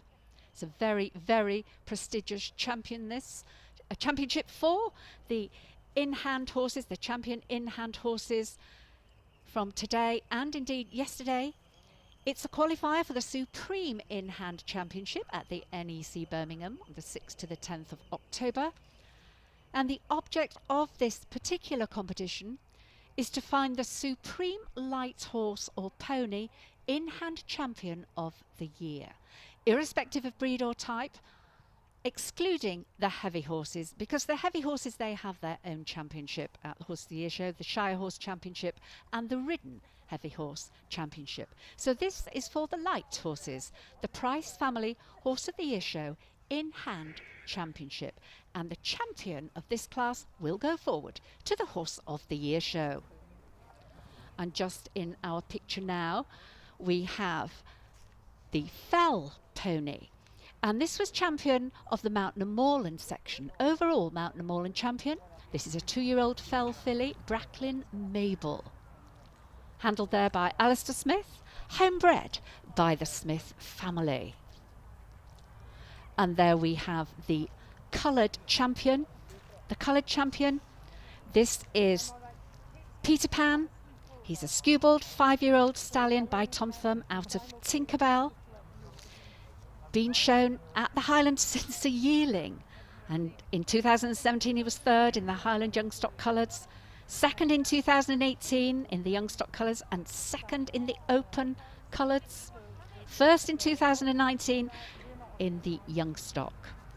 So very, very well done to him. He's had lots of wins here at the Royal Highland Show. He was bought as a 6-month-old foal, and he's been very successfully shown in hand at county level, including the Great Yorkshire, very well placed there over the last 3 years, 3rd in 2019. Graded as a Gold Stallion, and he'll keep those Gold Stallion marks once he has been ridden and he has some foals. Now then, we're looking at the Hunter. This looks like the Hunter broodmare. It is indeed the Hunter broodmare 2398. It's a 12-year-old Dark Bay Water Valley Bobby's Girl.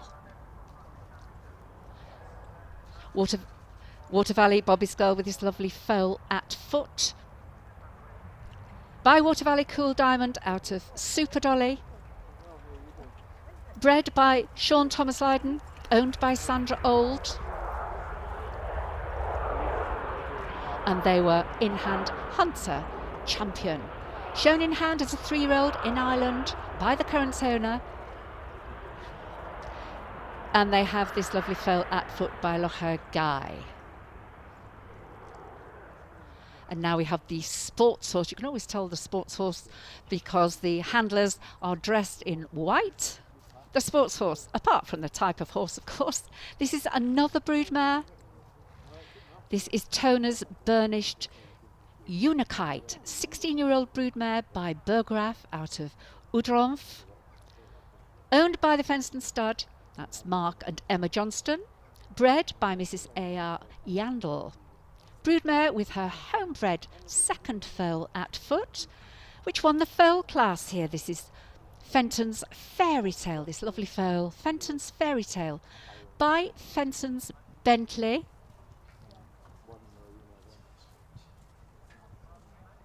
So this is the Sports Horse Broodmare and foal, Toner's Burnished Unikite, and her lovely foal, homebred Fenton's Fairy Tale.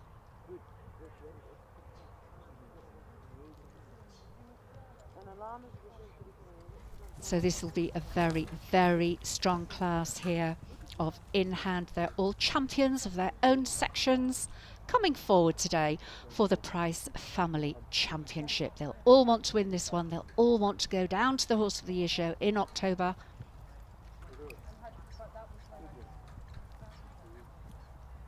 And this is a very, very prestigious competition indeed. So have another look there at the Sports Horse Broodmare, sparkling white the handlers. Somebody's been at the washing machine there, sparkling white the handlers in their white gear, because it's quite their white gear. It's quite a continental thing. The sports horses, and in the continent they wear white. So the sports horse coming out now for the trot up in front of our judge. This is Toner's Burnished Unikite. Broodmare with her lovely foal at foot, Fenton's Fairy Tale.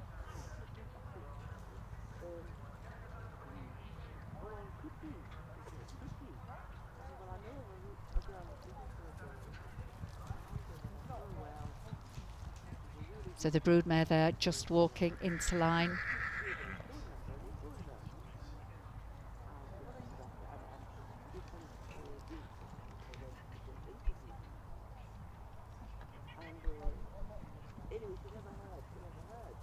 And there's our judge.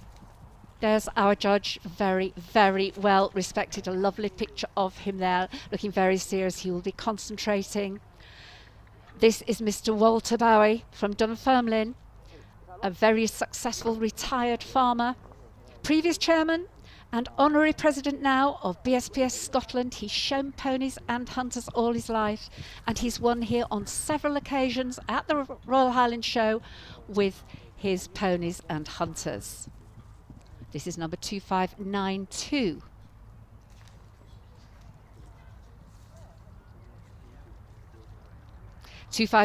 This is the champion of the pony breeding section and also champion of the Anglo and part-bred Arab section.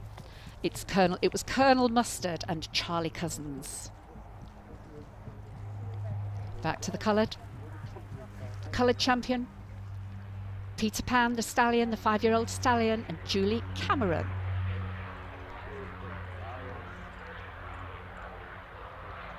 He's also looking very sparkling, isn't he? And the Hunter Broodmare, Water Valley Bobby's Girl, bred by Sean Thomas Linden, owned by Sandra Auld.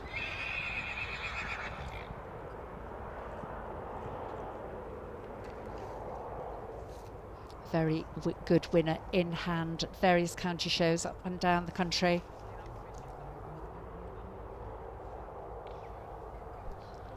So they're all trotted up in front of the judge, lining up now for the final assessment.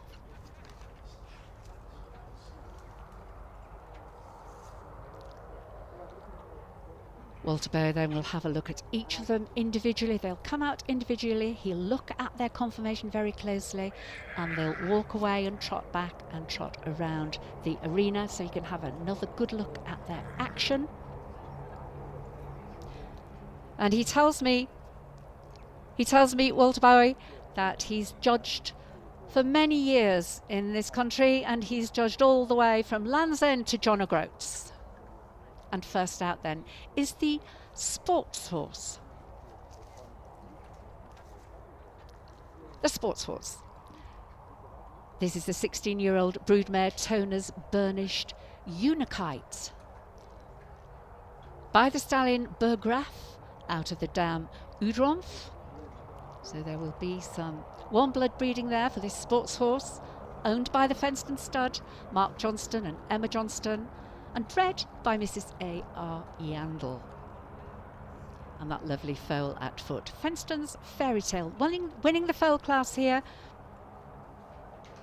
by their stallion Fenston's Bentley, and this is his first foal, so marvellous that their stallion, their stud Fenston's Bentley, winning the foal class here, his first foal on the ground. So the mare then being watched trotting up and back, the sports horse champion.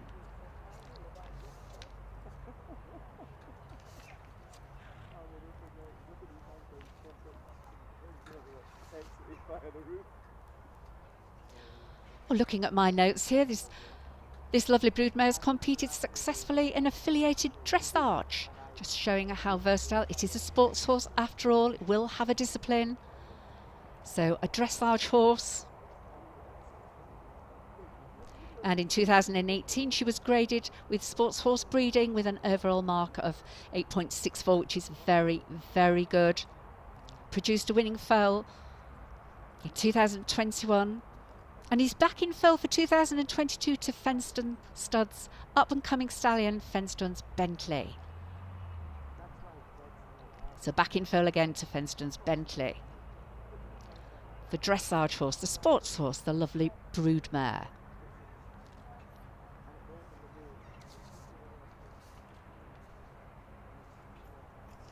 And the fell pony standing out now.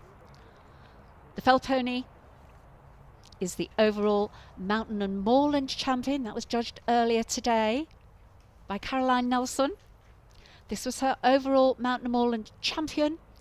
Bracklin Mabel, 2-year-old fell pony by Bracklin Jackpot out of Orkside Poppy. The first time ever away from home, the first show ever. How marvellous then to be champion Mountain and Moorland at your very first show.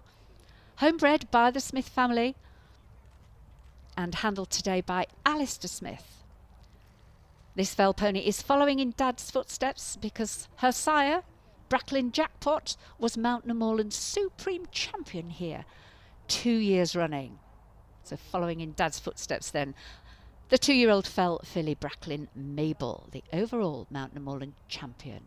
And now we have the Shetland champion.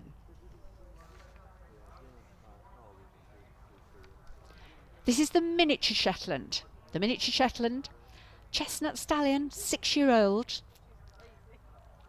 Milday Ferisamo. Beautiful, creamy mane and tail, flowing mane and tail.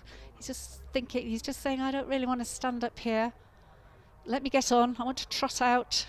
But he'll just have to stand for the judge. There he goes. He's going to walk up and trot back the miniature Shetland by Tawana Rubus out of Milday Ruby. Owned by the Chesterwood stud. Handled by Matthew Davidson. Bred by John Laurie. He's sired 2 foals. And he was champion last weekend at Strathel Kelvin show, and that was the first time he'd been out in 3 years, so this is his second time out and achieving miniature Shetland champion, a very strong class of miniatures as well, so very well done to him. The chestnut stallion, the 6-year-old Milday Ferisamo.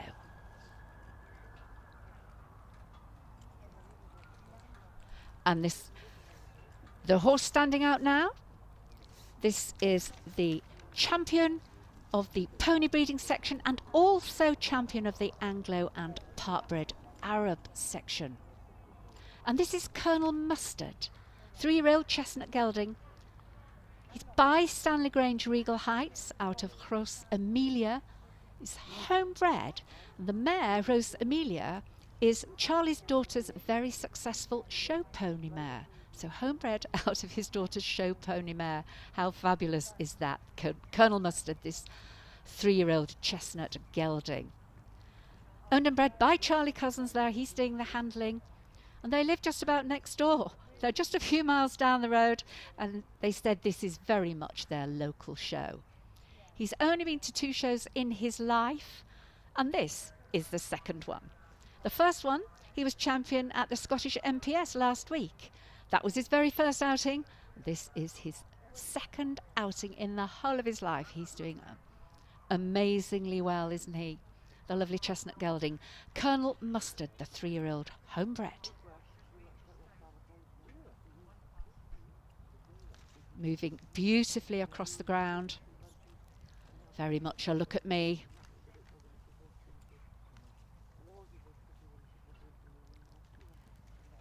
And the coloured is coming out now. So the coloured champion, Peter Pan. He's the 5-year-old Skewbald stallion. He's by Tom Thumb, out of Tinkerbell, owned by Julie Cameron, bred by Kirsten Lee. And Julie Cameron was saying she's never ever won a blue sash at the Highland Show and is absolutely thrilled with her 5-year-old stallion today, Peter Pan.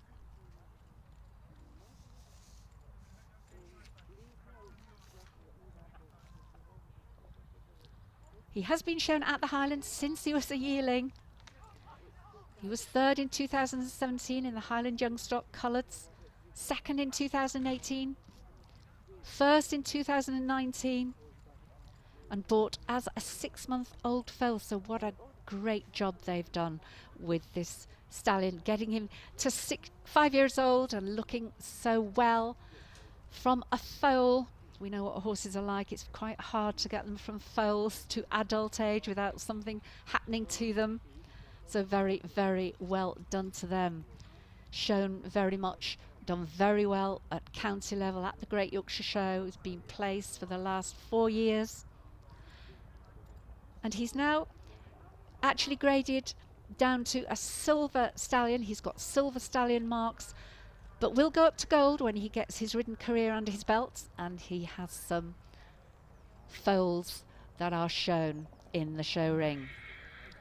So that's the lovely coloured stallion, Peter Pan. And standing out now is the Hunter broodmare. The Hunter broodmare is the champion hunter. Just making sure she's standing up properly. Be Sandra Old just making sure the horse is standing up properly for our judge.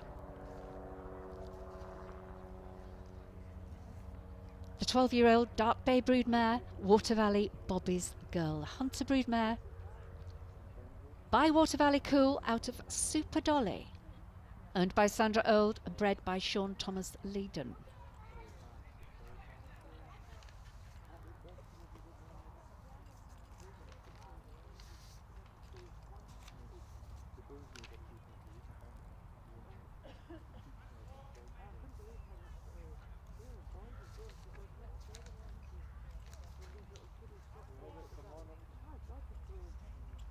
Lovely walk up there. Lovely purposeful walk, isn't it? Look at me, I'm going somewhere. I'm a hunter. I go places when I walk. And Sean Leydon, the breeder, he's from the Water Valley Stud in County Galway. And this horse has been evented by Samantha Earld and Duncan McFagan. So a very useful broodmare, this Hunter broodmare, been evented as well. Shown in hand as a 3-year-old in Ireland by the current owner, and has this lovely foal at foot by Lochaga Guy. So there's the broodmare. Now we have a lovely shot of the lineup of these lovely in-hand champions, all competing for the golden ticket to the Horse of the Year show in this Price Family in-hand championship.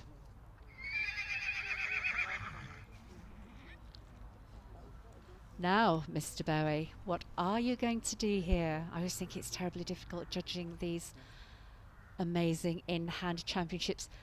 They are all top of the pile, aren't they? They're for all champions of their sections in their own right. They wouldn't have got to this stage if they didn't have very good conformation and movement and were true to type. So sometimes this championship is just down to personal preference.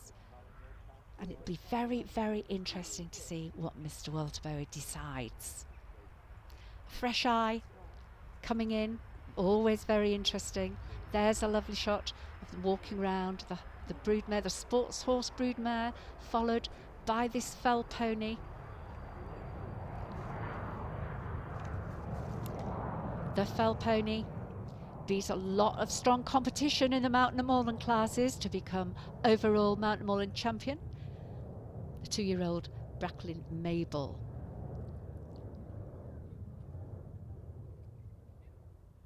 And that's a lovely shot of the lovely walk, that active, long-striding walk from the Hunter broodmare, the 12-year-old broodmare, Water Valley Bobby's Girl. Who will he choose? He'll probably bring them all back into line and then pull forward what he chooses. There's the little Shetland. Very cheeky walk, definitely holding his own. This working stallion, the 6-year-old stallion Milday Ferrisamo, owned by the Chesterwood stud, handled by Matthew Davison, bred by John Laurie. He's got a lovely bouncy active walk, hasn't he, too?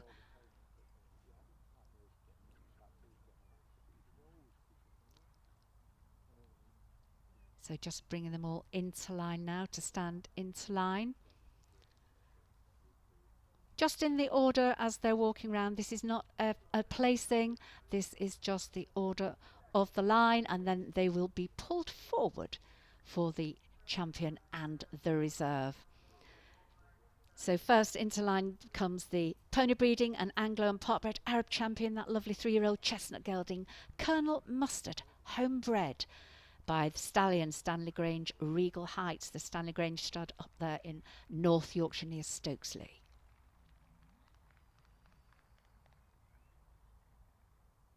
And the coloured champion, Peter Pan, the 5-year-old stallion.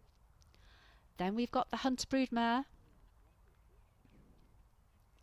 Water Valley Bobby's Girl. Next to get them, the sports horse broodmare, and her foal, that's Toner's Burnished Unikites from the Fenston stud. Then the fell pony, the Mountain and Moorland champion, the fell pony, the 2-year-old fell filly beating all comers, Bracklin Mabel. And on the end of the line, the diminutive, if I could speak, it would be nice, the Shetland pony. The miniature Shetland, the tiny Shetland pony, the miniature Shetland, the working stallion, the 6-year-old chestnut Milday Ferrisamo, owned by the Chesterwood stud.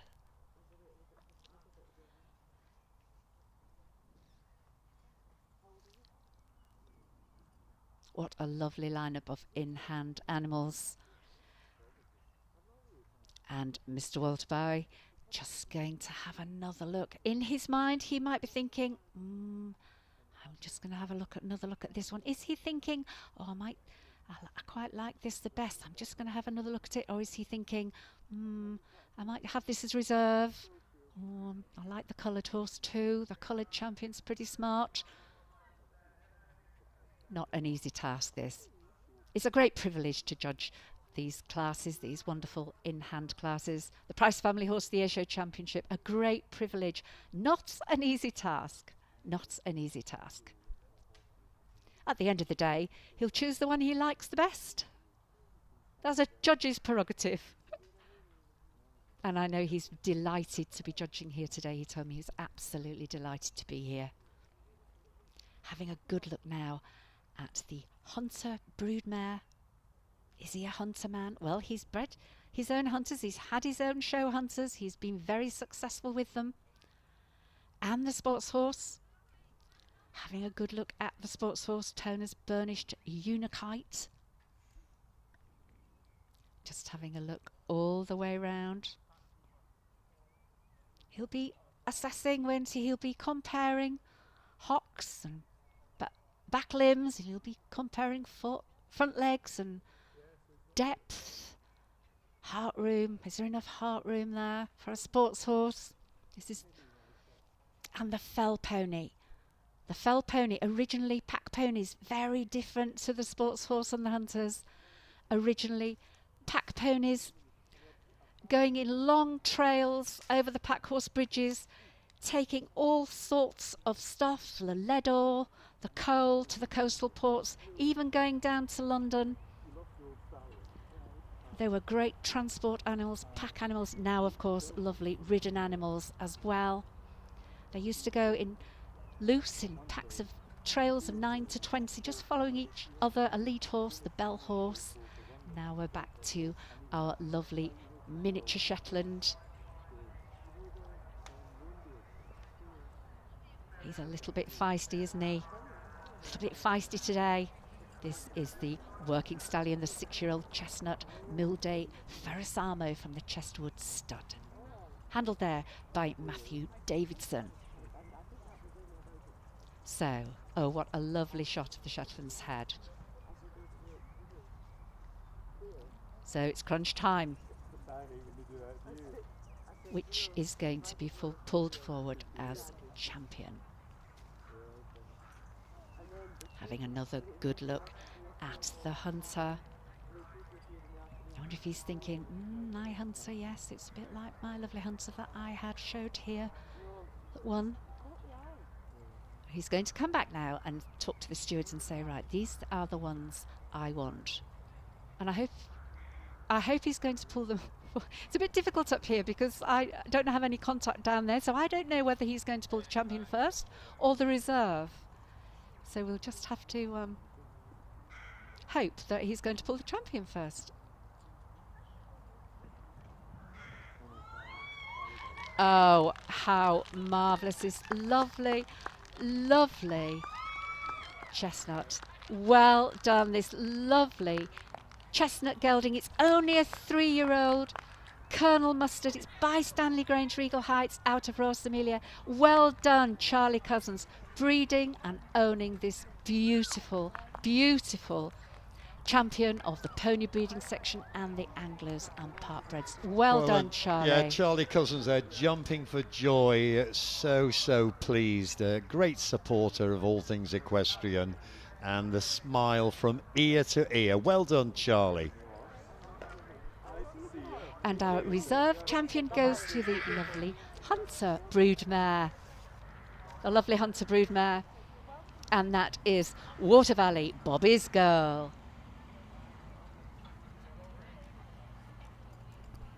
Well done, Charlie.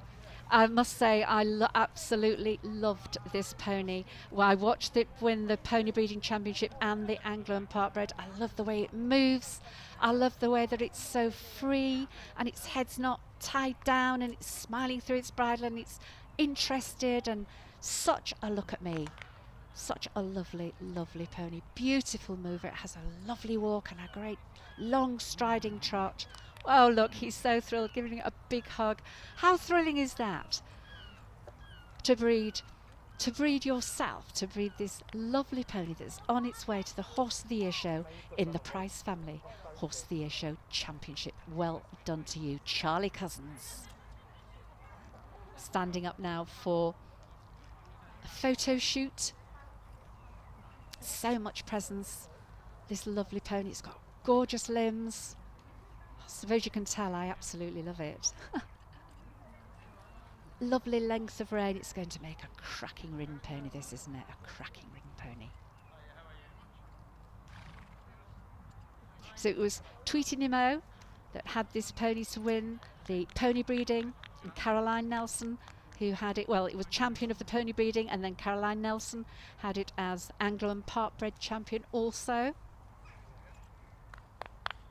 So very, very well done. And a big kiss there. I must say, Charlie's been patting this pony all the way through his time. He's been giving it big pats and hugs and stroking it and kissing it. He's obviously loves this pony very, very much. And why wouldn't you? Why wouldn't he? Very, very well done.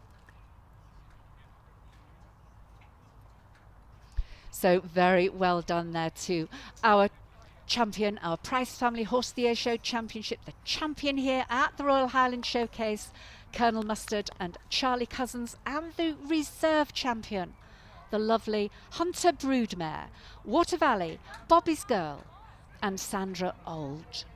We're going to go forward to advert break now, and then we will be interviewing the champion just after the ad break. It's lap of honour time now. He's bouncing around. Look at this lovely action for our prize family champion, this lovely, lovely 3-year-old gelding. What a trot. Colonel Mustard, Charlie Cousins. So we're going forward to an ad break now, and we'll be back shortly.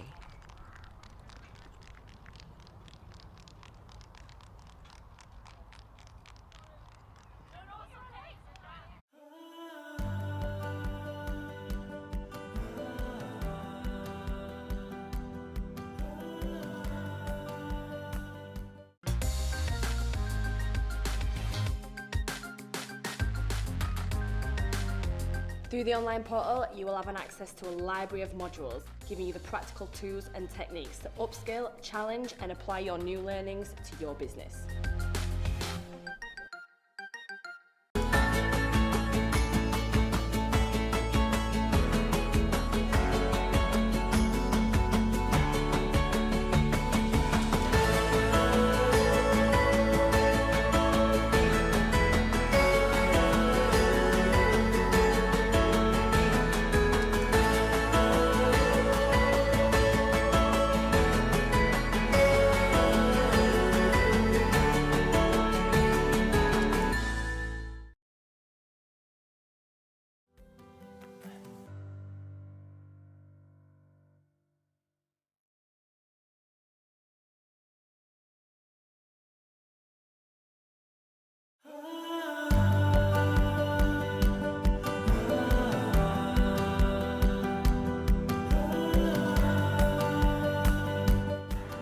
Hello, I'm Johnny Watson of Watson Seeds.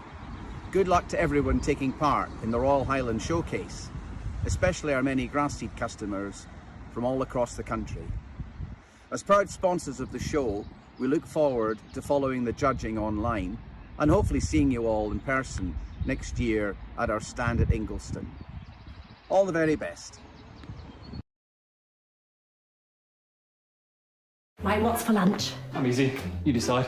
Seriously? Ah! Seriously? How about tempting cheese nuggets, tasty cheese squares, or original award-winning extra mature?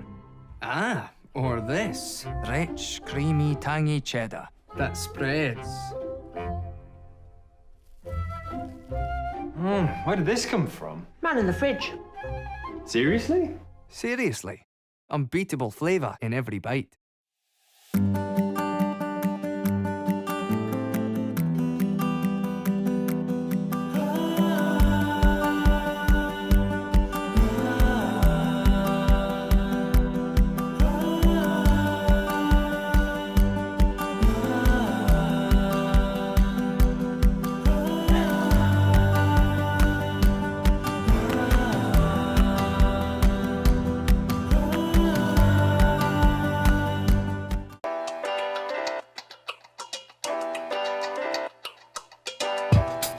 The entrepreneurial mindset is what you need to propel yourself forward.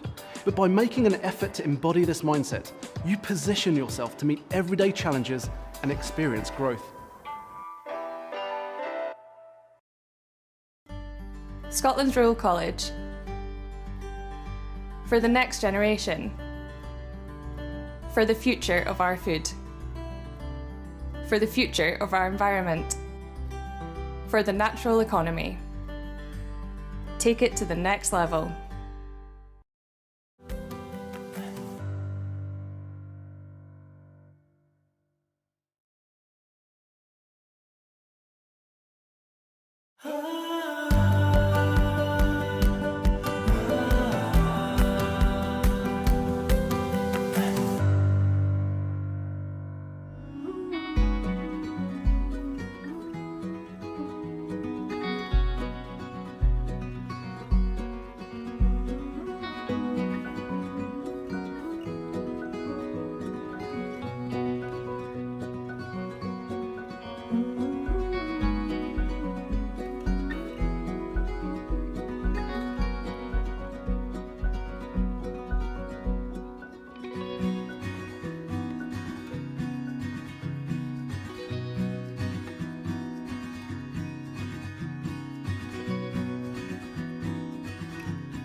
Charlie Cousins, you're a local lad. Mhm. How does it feel to be on your way to the Horse of the Year show? Amazing. This is years in the making. Years. Homebred, what an Yeah. accolade. How marvellous for you. My daughter rode his mother, and the stallion stands in Scotland, so he's very much Scottish bred too. And he lives about a mile that way. So you didn't have far to come, Not that a- was a good. Not far local to show. go home, you'll be able to have a drink Yeah. very quickly. Very proud. Very shortly. Very proud. He will make, what do you think, he's going to 14-2 make show pony. a beautiful Yeah. ridden pony, Yeah. isn't he? I hope, are you going to actually go forward into showing classes with him? Do you know, I would have loved to, and I tried to breed a pony for my daughter, but she's suddenly grown up and flown the nest, as they do. Right. So I would like him to go somewhere in the south, really, I think, to go into be professionally produced under saddle. We will really look forward to seeing him there, and I assume you will be on the road to Wembley with your golden ticket. I will be. He'll be wrapped in cotton wool now. I don't think he'll be shown much more now, because No. we've got other ponies we need to, ridden ponies we travel a bit, but he will go and rest in the field for a week or two now. And He also seems, so many show ponies just don't have good temperaments. He just seems like such He's a enjoying it lovely today. person. He's been it's so well it's behaved. difficult to say because he's not done a great deal. He's come out and taken it all in his stride today. It's like another day at the office, and genuinely it's not. It's his second time he's ever been out of our gate. That He was is- born in the field. That's just marvellous. And is he obviously has this temperament at home. Is this him? Is he sweet at home? Just a bit quirky. He's a show pony. You know they're like. But I love them. I've always had show ponies, and I love them for that bit of spirit they have. And when they're right, they're beautiful. He is lovely, and it was just lovely to see. You're obviously very, very fond of him. I saw you kissing This is him my and boy. cuddling This him. is my It is boy. your boy. Very, very well done to Thank you so much. Charlie Thank Cousins, you. and the beautiful 3-year-old chestnut on the way to the Horse of the Year show in the Price Family Horse of the Year show Supreme Championship. Thank you so much, everybody. This is our last Thank you class so much. of the Yes. day. Oh, Bella. Don't Boy, spoil it now. don't go This spoil is it our now. last class of the day. We've had such a wonderful time here. You want to come forward a little bit, I think. We've had such a lovely time here at the Royal Highland Showcase in partnership with the Royal Bank of Scotland. We've had an absolutely marvellous time here, and I hope you've really enjoyed the live streaming. I would like to say a huge thank you to all the people who made this possible. Thank you to the exhibitors, of course, for coming to show their lovely animals here. Thank you to all the technical staff who've been fantastic and made it all possible. Thank you for watching the Royal Highland Showcase. Is that all right?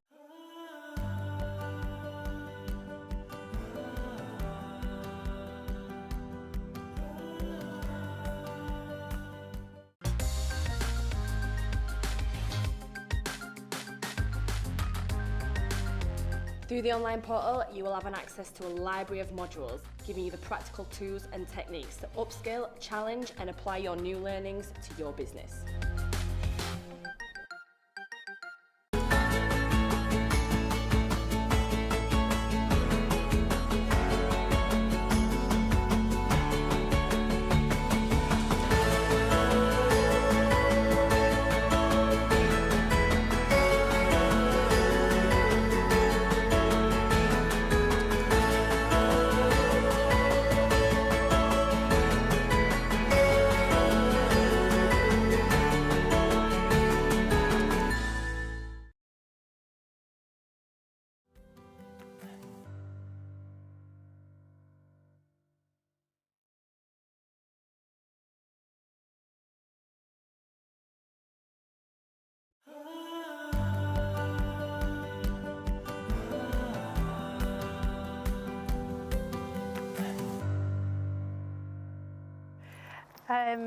Emma Louise Johnston, and we're at the Royal Highland Show 2021.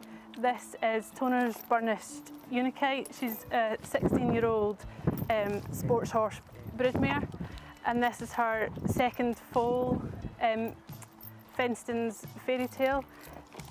Fenston's Fairy Tale is by our homebred stallion, Fenston's Bentley, and this is his first foal. Bentley himself was the sports horse foal winner in 2018 here at the Highland Show. Kite.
We're live in the show jumping arena for our third competition of the day, and it's about to get fast and furious as we turn our attention to the competition against the clock. It is the Table C Andrew Black Haulage and Storage Open Championship. Personally, it's my favourite competition of the 4 days of jumping here, and it always has been.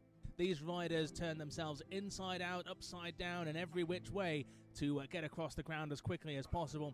And you'll see by looking at the arena, it's a little bit sparse in there. A lot of fences have been taken away, and we'll have a look around the course. But it is all about the speed here this afternoon as we go against the clock from the very, very start. It's a Table C competition, which means instead of faults, the riders accumulate time. 4 seconds are added to every rail down. 4 seconds as a penalty for every single rail that falls along the way. And we have around 20 combinations coming forward.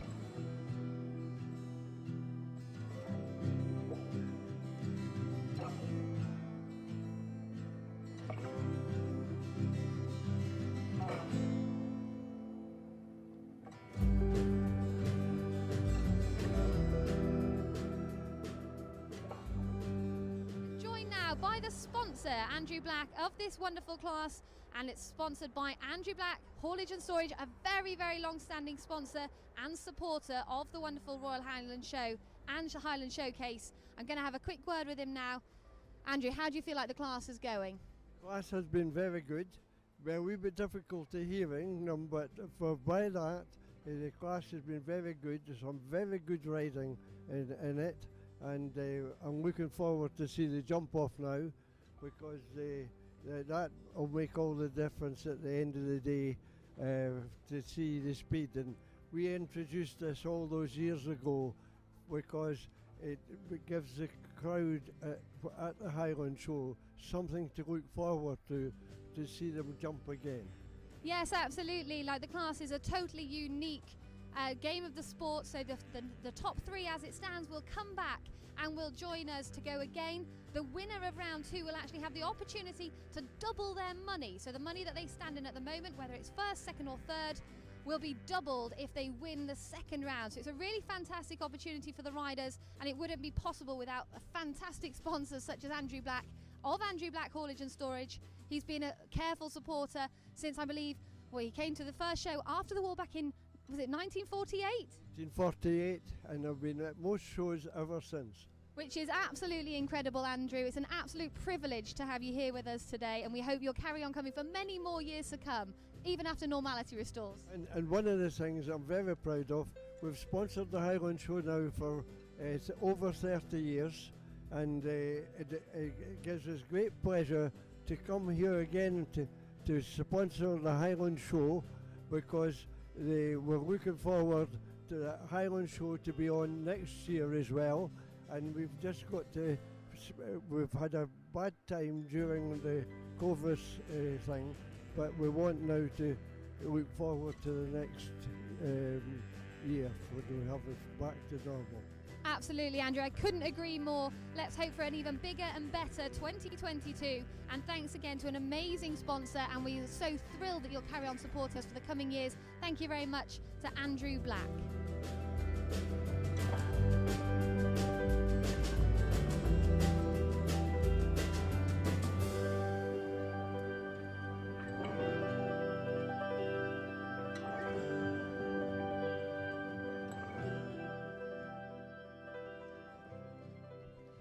James looking quick across the ground here, keeping his angles really sharp.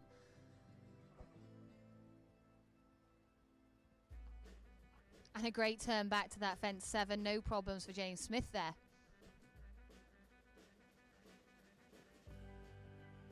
This is a really tidy round, Polly. Lands there in 43 seconds, a couple of fences from home. Yeah, certainly an exciting one here. He takes the parallel on the angle and he makes it work as well with the run down to the last. Nothing to add, clear all the way, 60.85, and that goes straight into the top spot here by quite a margin.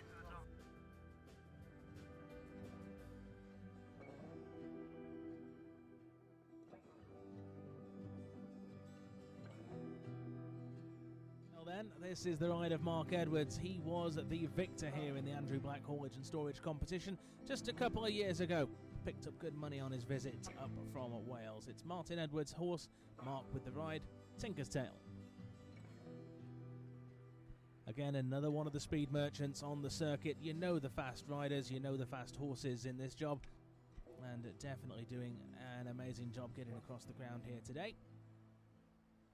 Interesting line back to that, a little bit of a drift, but makes it work.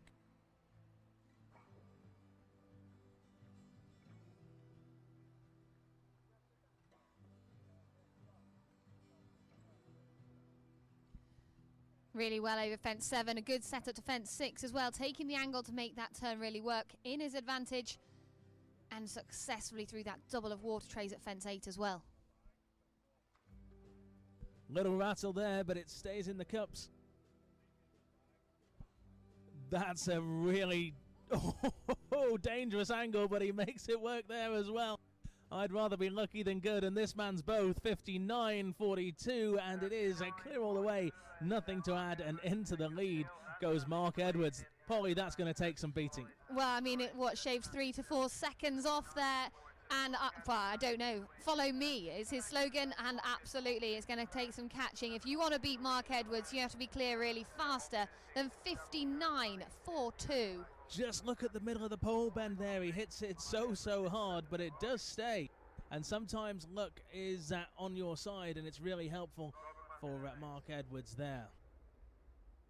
So the top 3 at this stage for the Andrew Black Haulage and Storage, it is Mark Edwards, James Smith in second, and Red Morgan who sits in third. And remember, we do bring back the top 3 for a second round to battle it out and give them the opportunity to double their money in round number 2. Here's another one who'll give it a good go. Robert Murphy. Elan the 5th, riding here for Lisa Holmes. Lisa and Jerry, great supporters of the sport, not just here in the UK, but indeed all around Europe as well. And I'm sure if they're not here with us on the showground, they'll be watching on the live stream as well.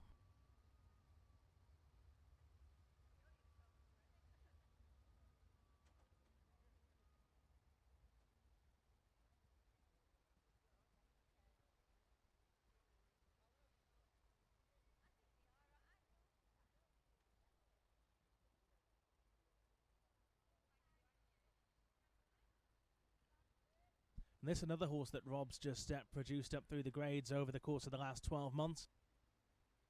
I remember seeing the horse, in fact, a few years ago, still jumping at the British Novice and Discovery level. And Rob's really done wonders with it, brought it on through the grades.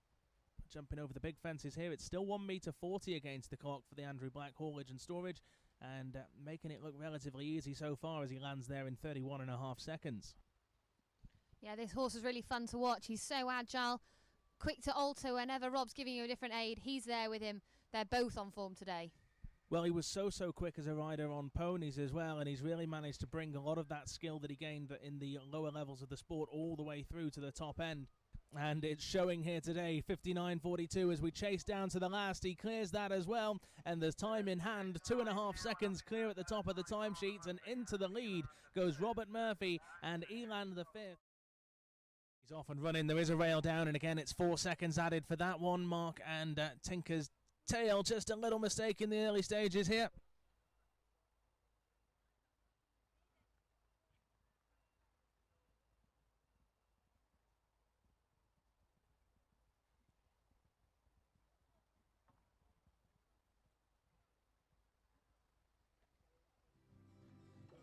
Twist and turn there, but keeps the poles in the cup.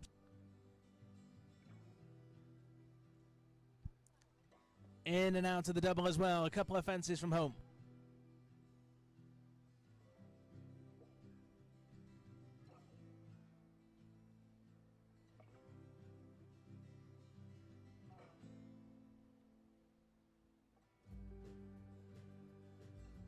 He stops the clock at 59 seconds dead. There is a rail down, so 4 seconds to add to the time of Mark Edwards, and Tinker's Tail becomes 63 seconds.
Back the top three here this afternoon for the Andrew Black Haulage and Storage presentation, and it's Robert Murphy who leads us in, and in fact he's doubled his money. He's done the job properly here this afternoon with Elan the Fifth. Walks away with that £1,400 in his pockets for his efforts this afternoon.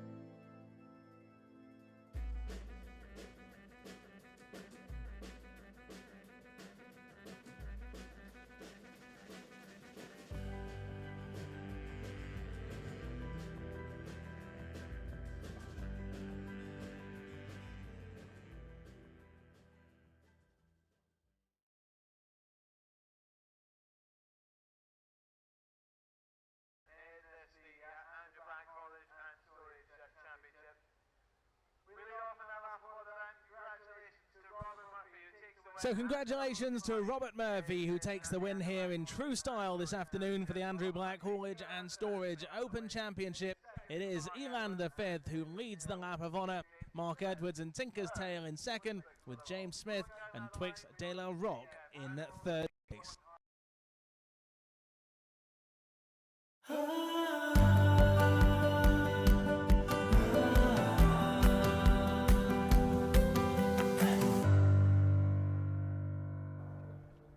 Welcome back, the Royal Highland Showcase in partnership with the Royal Bank of Scotland. And we're looking at the Ladies Side Saddle Horse of the Year Show qualifier here. This is the Ladies Show Horse class. And it's open to mares and geldings 4 years old or over, exceeding 148, to be ridden side saddle by a lady.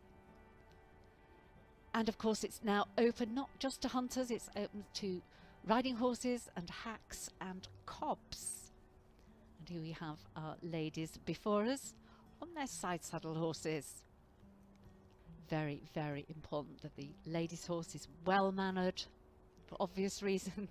It's not quite as easy sitting on a side saddle as it is astride. So the horse needs to be impeccably mannered. Lady looks to be comfortable, happy, riding side saddle on her horse. It is an art, and it is extremely popular. And don't they look lovely? Very elegant.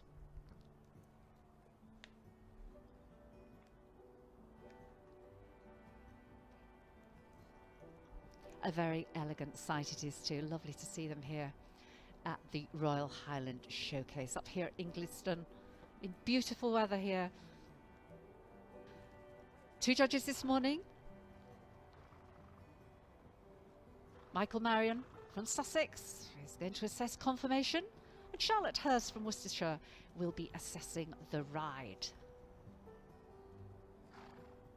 They do have their legs wrapped around 2 pommels to enable them to sit there. They're not just sitting sideways. That would be very difficult without some sort of support. So there are 2 pommels on the side saddle that you can wrap your legs around. So your right thigh goes across a fixed pommel at the top, and then your left thigh goes underneath a leaping head, called a leaping head because you can use it for extra grip, or you can use it if you're jumping and you can push your left thigh up into the saddle for extra grip. So 2 pommels then that these ladies have their legs wrapped around so that they can ride sideways. Very important that the lady's horse has a smooth trot. Has to be a very smooth trot. Very inelegant if you're bouncing about on your side saddle. So a nice smooth trot, very comfortable. All the horses' paces, side saddle horses' paces, should be very smooth and easy. Pretty little grey horse here. Oh, just a little bit of a spook at something they didn't like. But we're all back in order now. Carrying on regardless, looking lovely. This is 2-2-3-5. This is the Ballyhullion Rags to Riches, owned by Michelle Feeney, ridden by Emma Dewhurst. Going very sweetly. Striking off on the left rein. These horses have to be schooled to the side saddle because striking off on the left rein, some of them, they miss your right leg to give them the aid, so you teach them to go from the rein aid, or just a little bit shift of body weight, little nudge with the seat bone to tell the horse to canter left. That horse did that beautifully, well done into canter. So these horses will be well schooled astride and then schooled again to carry the side saddle. A little bit of different aids needed for the side saddle. As I say, you don't have your right leg to use, so you have to use, and you've got a long cane there that's quite stiff cane, so you can press that against the horse's side too to ask for canter left, so it takes place of your right leg. So now cantering off on the left rein. Important when you're on the left rein, you keep your right shoulder back. You don't tend to twist towards your legs on the inside. So you have to keep very straight and square. And looking from the back, riding sideways, you should look as if you're actually riding astride with your spine above the horse's spine. It's just that you don't have the leg, both legs on opposite sides. You've got your legs on one side, but from the back you should look very straight as if you're riding astride. I think I'll just mention the Side Saddle Association. Started in the 70s. Marvellous association, still going very strong, promoting the art of riding side saddle all through the country and abroad. And they have a very strong following. And lots of Scottish members up here. And they have a big national show in August. And they have equitation qualifying classes and all sorts of things going on, and they do a lot of jumping as well, working hunter classes and show jumping and all sorts of exciting things on the side saddle. You can do all sorts of stuff on the side saddle. In my youth, I used to team chase side saddle. That's teams of 4 going cross country. That was always a bit leery, but great fun. So the Ladies Side Saddle Association is a very strong association, and the art of riding side saddle, thank goodness, is going from strength to strength. Lovely to see our ladies here today. I hope the confirmation judge is listening to the ride judge. She was at the sharp end. It is a ride class after all.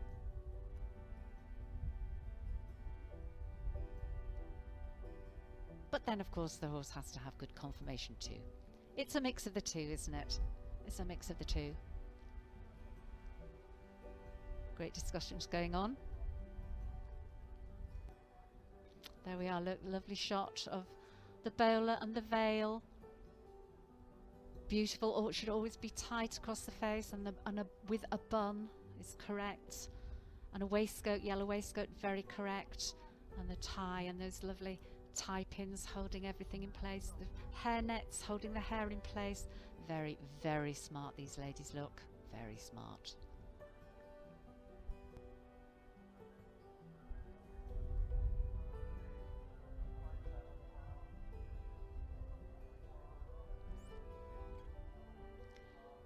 Judges having a really good look at Caldwell's Strawberry Lad. It's the dapple grey pony. Horse, not a pony, it's a horse. The dapple grey having a really good look at what are they deciding. I wonder, are they going to swap round? Still a big discussion going on. A very hotly contested class this, obviously. It's taking a bit of discussion to decide on their final placings. And the final walk round again, very important. The placings the winner could be decided on this final walk round. If you've got 2 and you're just wondering, oh, which one do I want, this one or that one, then the final walk round will be the answer. We'll make the decision for you.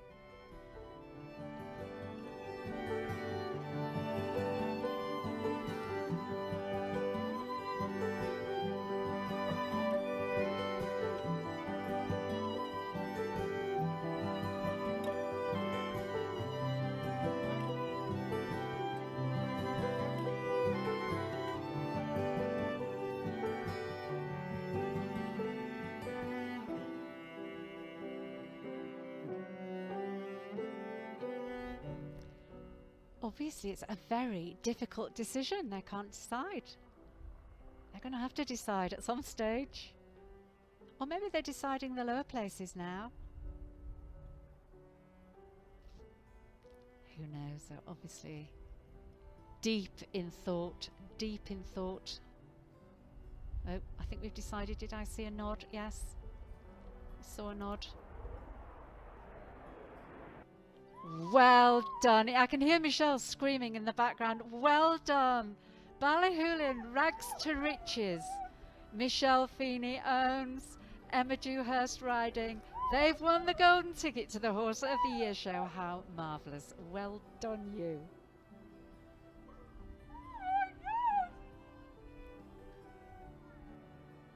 I can hear Michelle, she's sobbing now. I can hear her in the background. I think she's hysterically sobbing.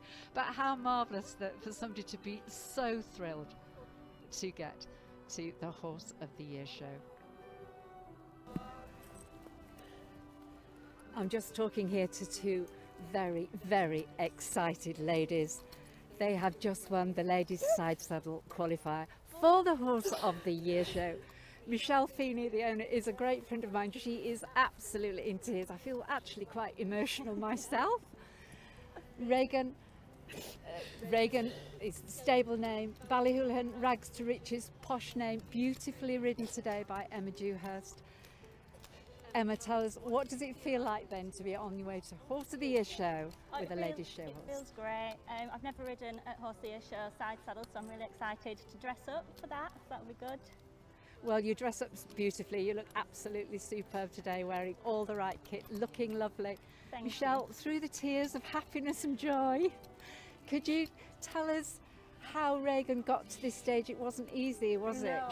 Tell us where she came from. Well, I've been looking for a horse for quite some time after I'd lost my large hack, and I'd sort of given up really, and somebody'd seen a picture of her and sent me her, and I was sat in a car park in the O2, and I had my last £1,500 from my divorce sat in the bank, and I rang up, and the lady said, look, you know, she only had a halter on her, she hasn't got a name, I've no breeding, but she has had a bad start in life.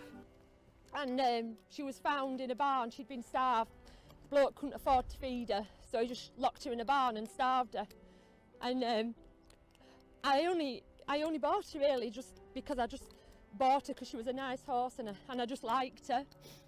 So I spent my last bit of money. And when it transpired, she's had her jaw broken, she's very frightened of men, she's very anxious. And when she came off the ramp, Emma was there and she said, what on earth have you bought, Michelle? What have you done? And I owe it all to her, I owe it all to her. I owe everything to her. I wouldn't be here if it weren't for her. I'm so grateful. So this is a real rags to riches story actually, isn't it? So it's a great name, it's very apposite because this was a rescue horse coming from a very difficult place in Ireland to qualify now in the ladies' show horse for the Horse of the Year show. What an accolade. Michelle, well done to you. You're the one who, you school the horse, you ride the horse, you work on the horse every day, you love it dearly.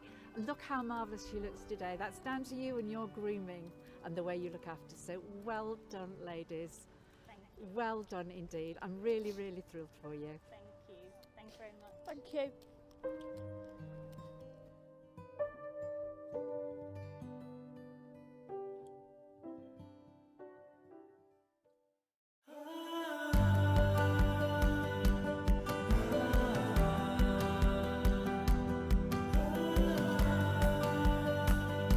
Hi folks, Jim Smith here. Just a reminder that from June the 14th, it's RSABI's Keep Talking Week. So we're encouraging everyone to pick up the phone or chat online with an old friend that you haven't spoken to for a while. It's always a lovely surprise to get an unexpected phone call and a bit of crack from an old friend. It can make some difference to someone's day. So remember, from June the 14th, keep talking.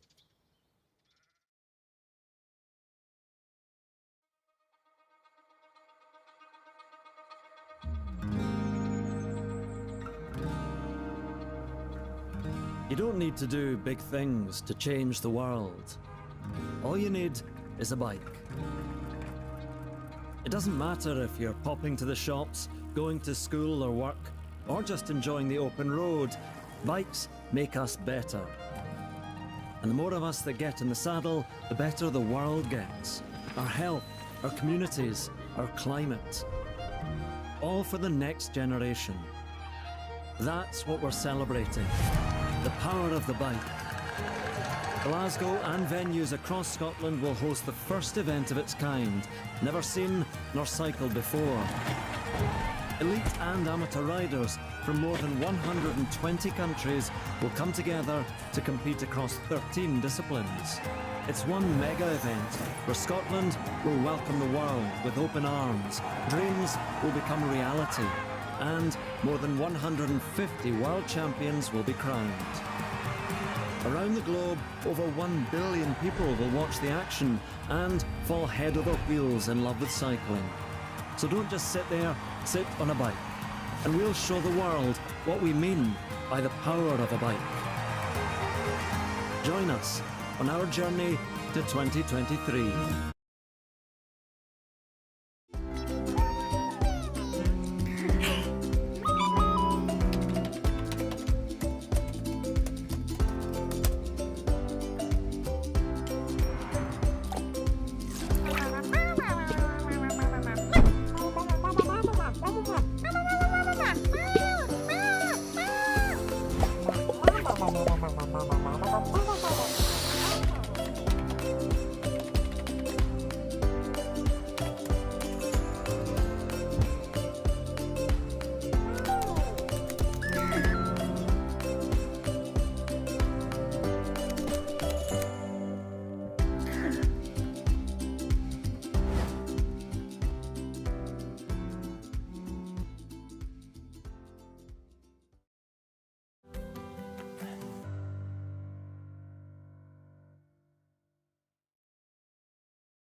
Good lad.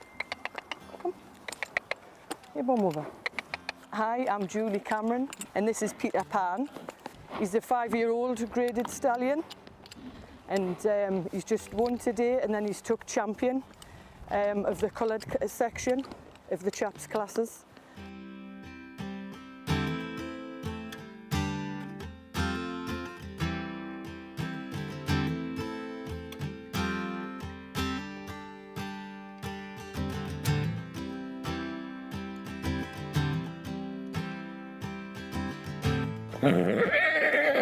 Peter, shut up.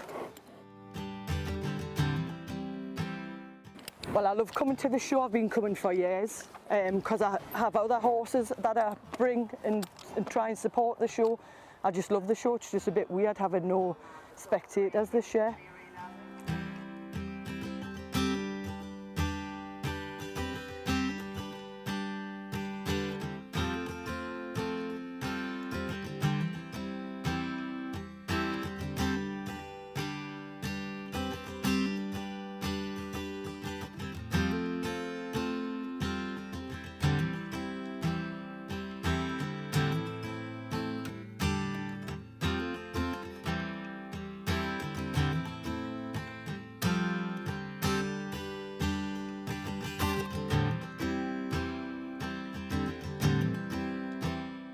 I'm absolutely buzzing because he's won before.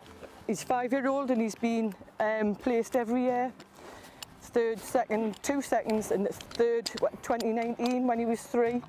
Obviously then of COVID, we missed it, and then he's 5-year-old and he's won in hand and then took champion, which I'm buzzing about.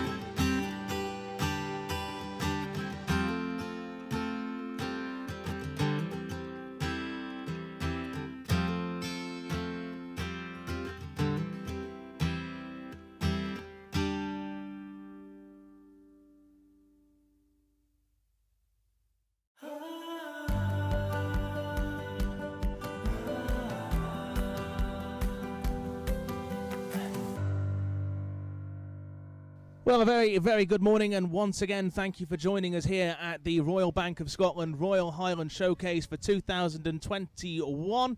So here we are, the first away, and we just can hear the bell there. This is Simon Buckley that gets us started. Rise for Joanna Buckley.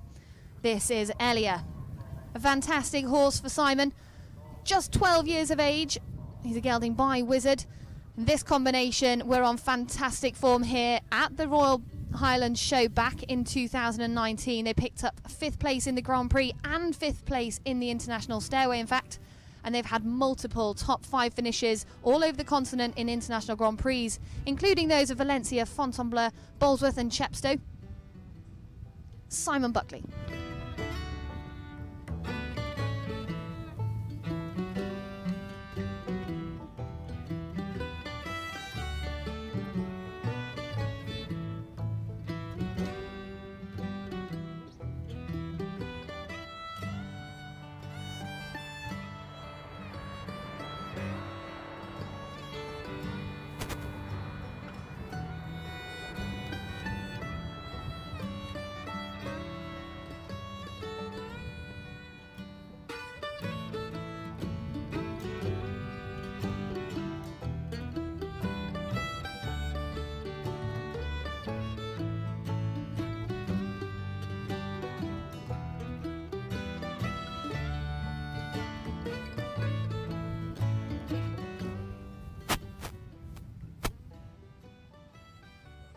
Up and over the last we go, and it's a great start to the competition for the International Stairway. 81.04 the time inside that time allowed, and Simon Buckley gets the job done in the very early stages here and gives us clear round number 1.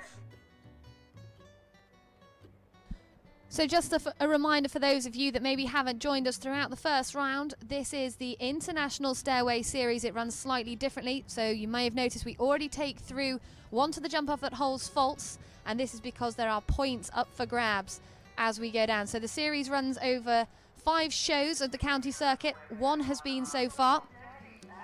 The only one on our start list for this jump off to hold points from the South of England show is Mark Edwards, and he's going to start off with the 4 faults from the first round, but it is still all to play for. Such a strong field, and they are going to contest it hard and fast, with the end goal here of picking up one of the 3 tickets for the wild card at Horse of the Year show at Birmingham.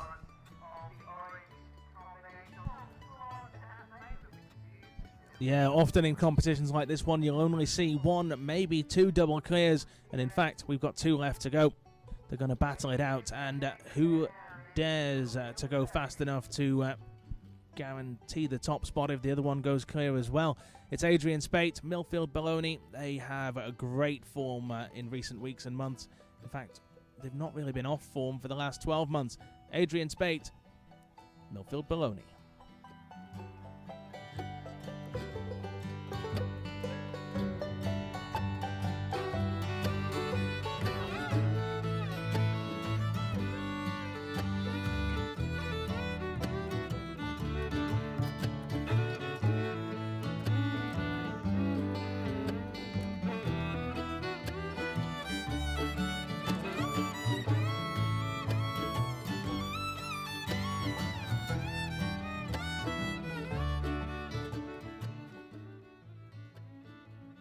So the pressure's really on now.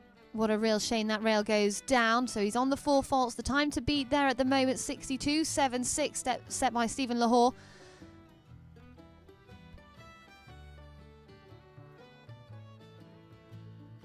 He's got 10 seconds to get home. Just the final fence.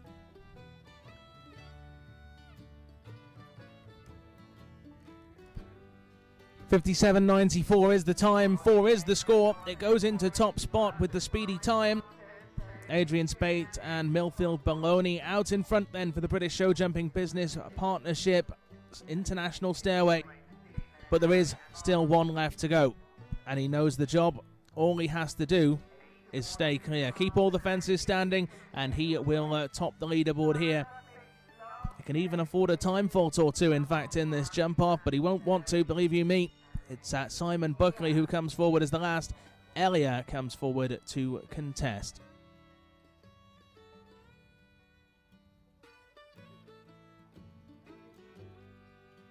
Casts his eye across the track, taking a moment just to gather himself.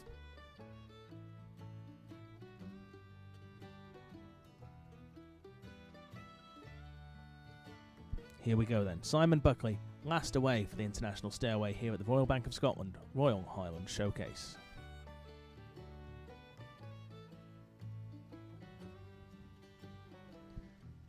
Great turn back to 2 there. Simon prepared that before fence 1. He came in off the left rein to give himself the best option on this S-bend down to 2 and 3.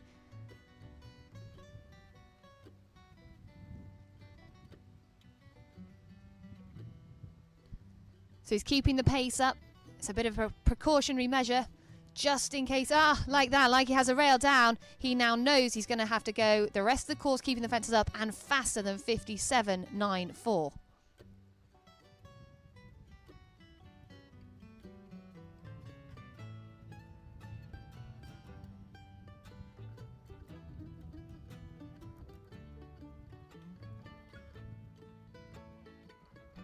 And coming to the last now for Simon Buckley.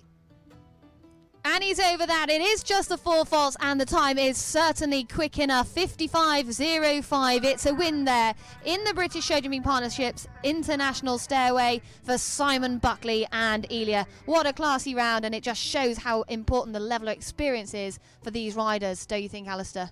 Yeah, absolutely. Simon knew the job. He knew he had to keep the pace up as he came into the arena, because if he had an unlucky pole like he did and he'd taken too much time in the early stages, it'd have cost him dearly later on. But it is the win for Simon Buckley. We see that confirmed, 55.05, and into the top spot, Adrian Spate takes the second. We've just witnessed the British Show Jumping Business Partnerships International Stairway competition.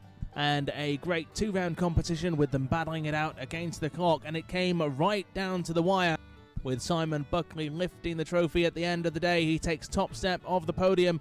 Simon, of course, gave us our very first clear in round number 1. He was the last to go in round number 2 as well. And he's done such an amazing job to bring that horse all the way through this competition to stand at the top of the podium in the end. Adrian Spate takes the second with Millfield Baloney, and it is Steve Lahore who takes the third with Delius F. And what a fantastic lineup. Very worthy winners there of the class. It was a really, really tough course set by Mark McGowan and his team, but executed to perfection there by Simon Buckley. So in fact, with the win goes 12 points. 12 points are now awarded to Simon Buckley. It does set him into equal third on the series leaderboard as it stands at the moment. So we mentioned the beginning points allocated for each place. It shoots Simon up to the top at the moment with 3 more competitions to come forward. So the presentation formality's done, and it is the lap of honour. Simon Buckley takes the win with the fantastic Elia. Such a shame for the riders to not have the crowds here as usual. It's normally a big round of applause and cheers for our winners, but well done once again to the top 3 of this amazing class.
Through the online portal, you will have an access to a library of modules, giving you the practical tools and techniques to upskill, challenge and apply your new learnings to your business.